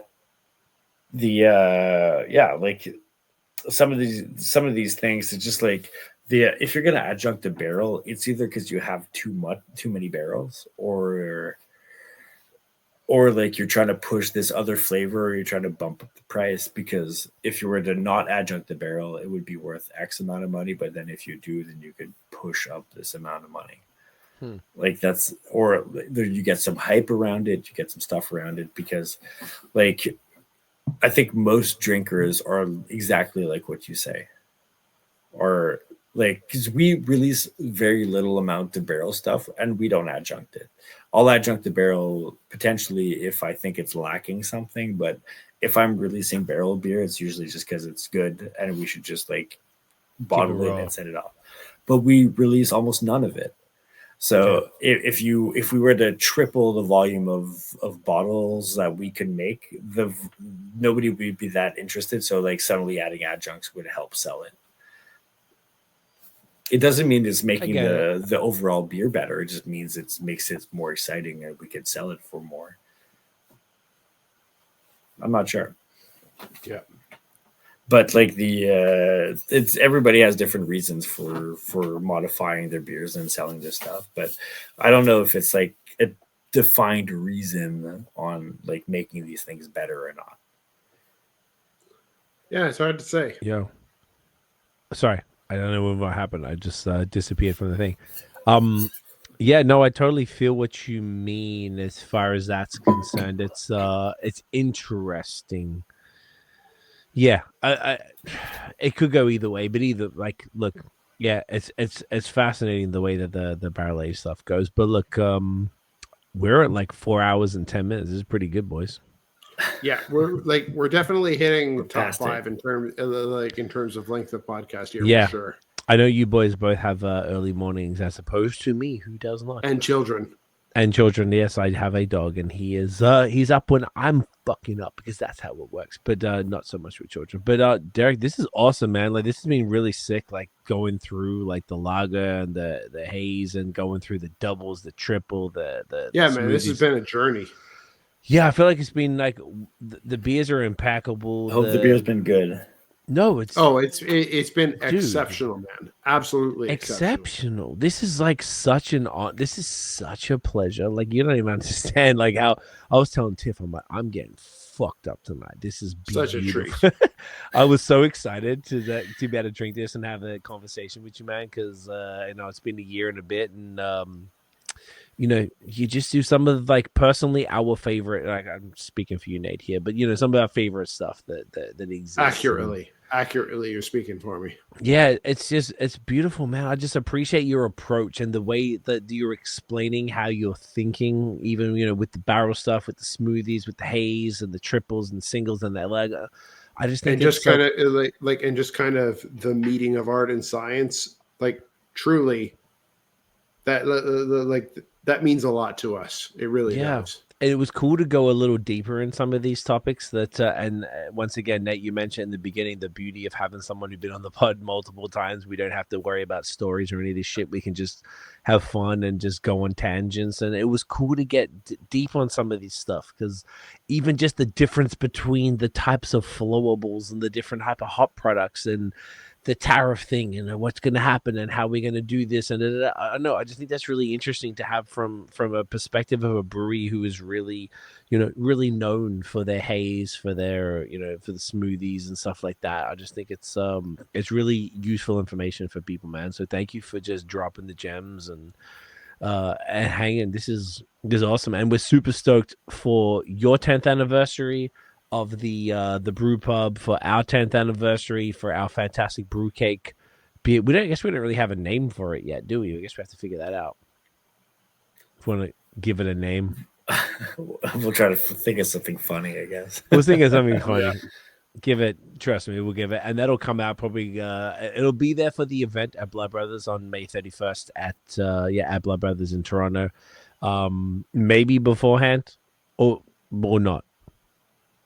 Available, like if people, because basically what we've been trying to tell people is that like the beers that we're releasing from all the collabs are going to be released independently of the event. Like they're all going to be available from the individual brewery, but you have to go to all the breweries, so they're all different times. So do we think and some of the fun part is we don't always fucking know when they're going to come out. They're going to come out when they come out. So ours will either be exactly the same day as your anniversary or or the one after. Okay, yeah. So you're gonna have to basically go to BreWskey on the week after, which is potentially the 7th of June, or to come to, or come to our, or the 31st. I don't organize parties, so I have no fucking idea. Yeah, so who knows? Or you go to BreWskey on the 31st, or you come to Blood Brothers on the 31st and try it there. Either way, we're gonna have it. And it's exciting because this is, I guess, only the first proper collab we've done. We did the Link Up collab, which was separate. Yeah. But this is the only real like BAOS BreWskey collab, which is kind of wild. But I'm very excited that it worked out, and it was kind of cool to be a smoothie because I don't know, I fuck with your smooth, dude. This the way that it's not too sweet. I'm like this is gone. Honestly, man. The way like, I've had to rein this guy in on this fucking shit, I can't even tell you. I love your smoothies so much, Derek, man. I just think that they're just the epitome. They're just not too sweet. And I'm drinking it. I'm like, this is not hurting my teeth. Like a lot of the stuff I have is always over the top. I'm like, this is what I'm saying. It's just like really big fruit juice flavors, all of the flavors without the intense sweetness. But still retaining that body. Holy shit! Can we wrap this up, please? Okay, I'm sorry. I'm gassing Derek. I love it. I know. I love it too. But holy fuck, I need to get to bed. I know everyone's gonna get to bed except me. Derek, where can everybody find BreWskey online and in real life? BreWskey.ca, Facebook. Okay. I think it's like Pub BreWskey. I don't know. And then Instagram, I think it's Instagram's like Pub BreWskey, I guess. I think it's all. I think it's Pub BreWskey. I think it's Pub BreWskey. So once again, 10th anniversary of BreWskey. It's going to be the end of May or the first week of June. Either or, you're going to be getting it if you come to our event or if you go down to BreWskey. Bro, thank you for taking the time. Hang out. We'll finish up offline. But everybody, thank you for watching and listening. If you enjoyed the episode, smash the thumbs up, hit subscribe below, hit that notification button, Daniel. Ding. So you know when the new drops. Follow us everywhere at BOS Podcast, at Nathan Does Beer. Check out the long form audio, Spotify, Apple Podcasts. Give us 5 stars for Derek alone, for the smoothies, for the triple IPAs, for this shit. This is fucking incredible. Mate, we'll see you on the next one. Get in ya. Cheers, y'all. Cheers. Cheers.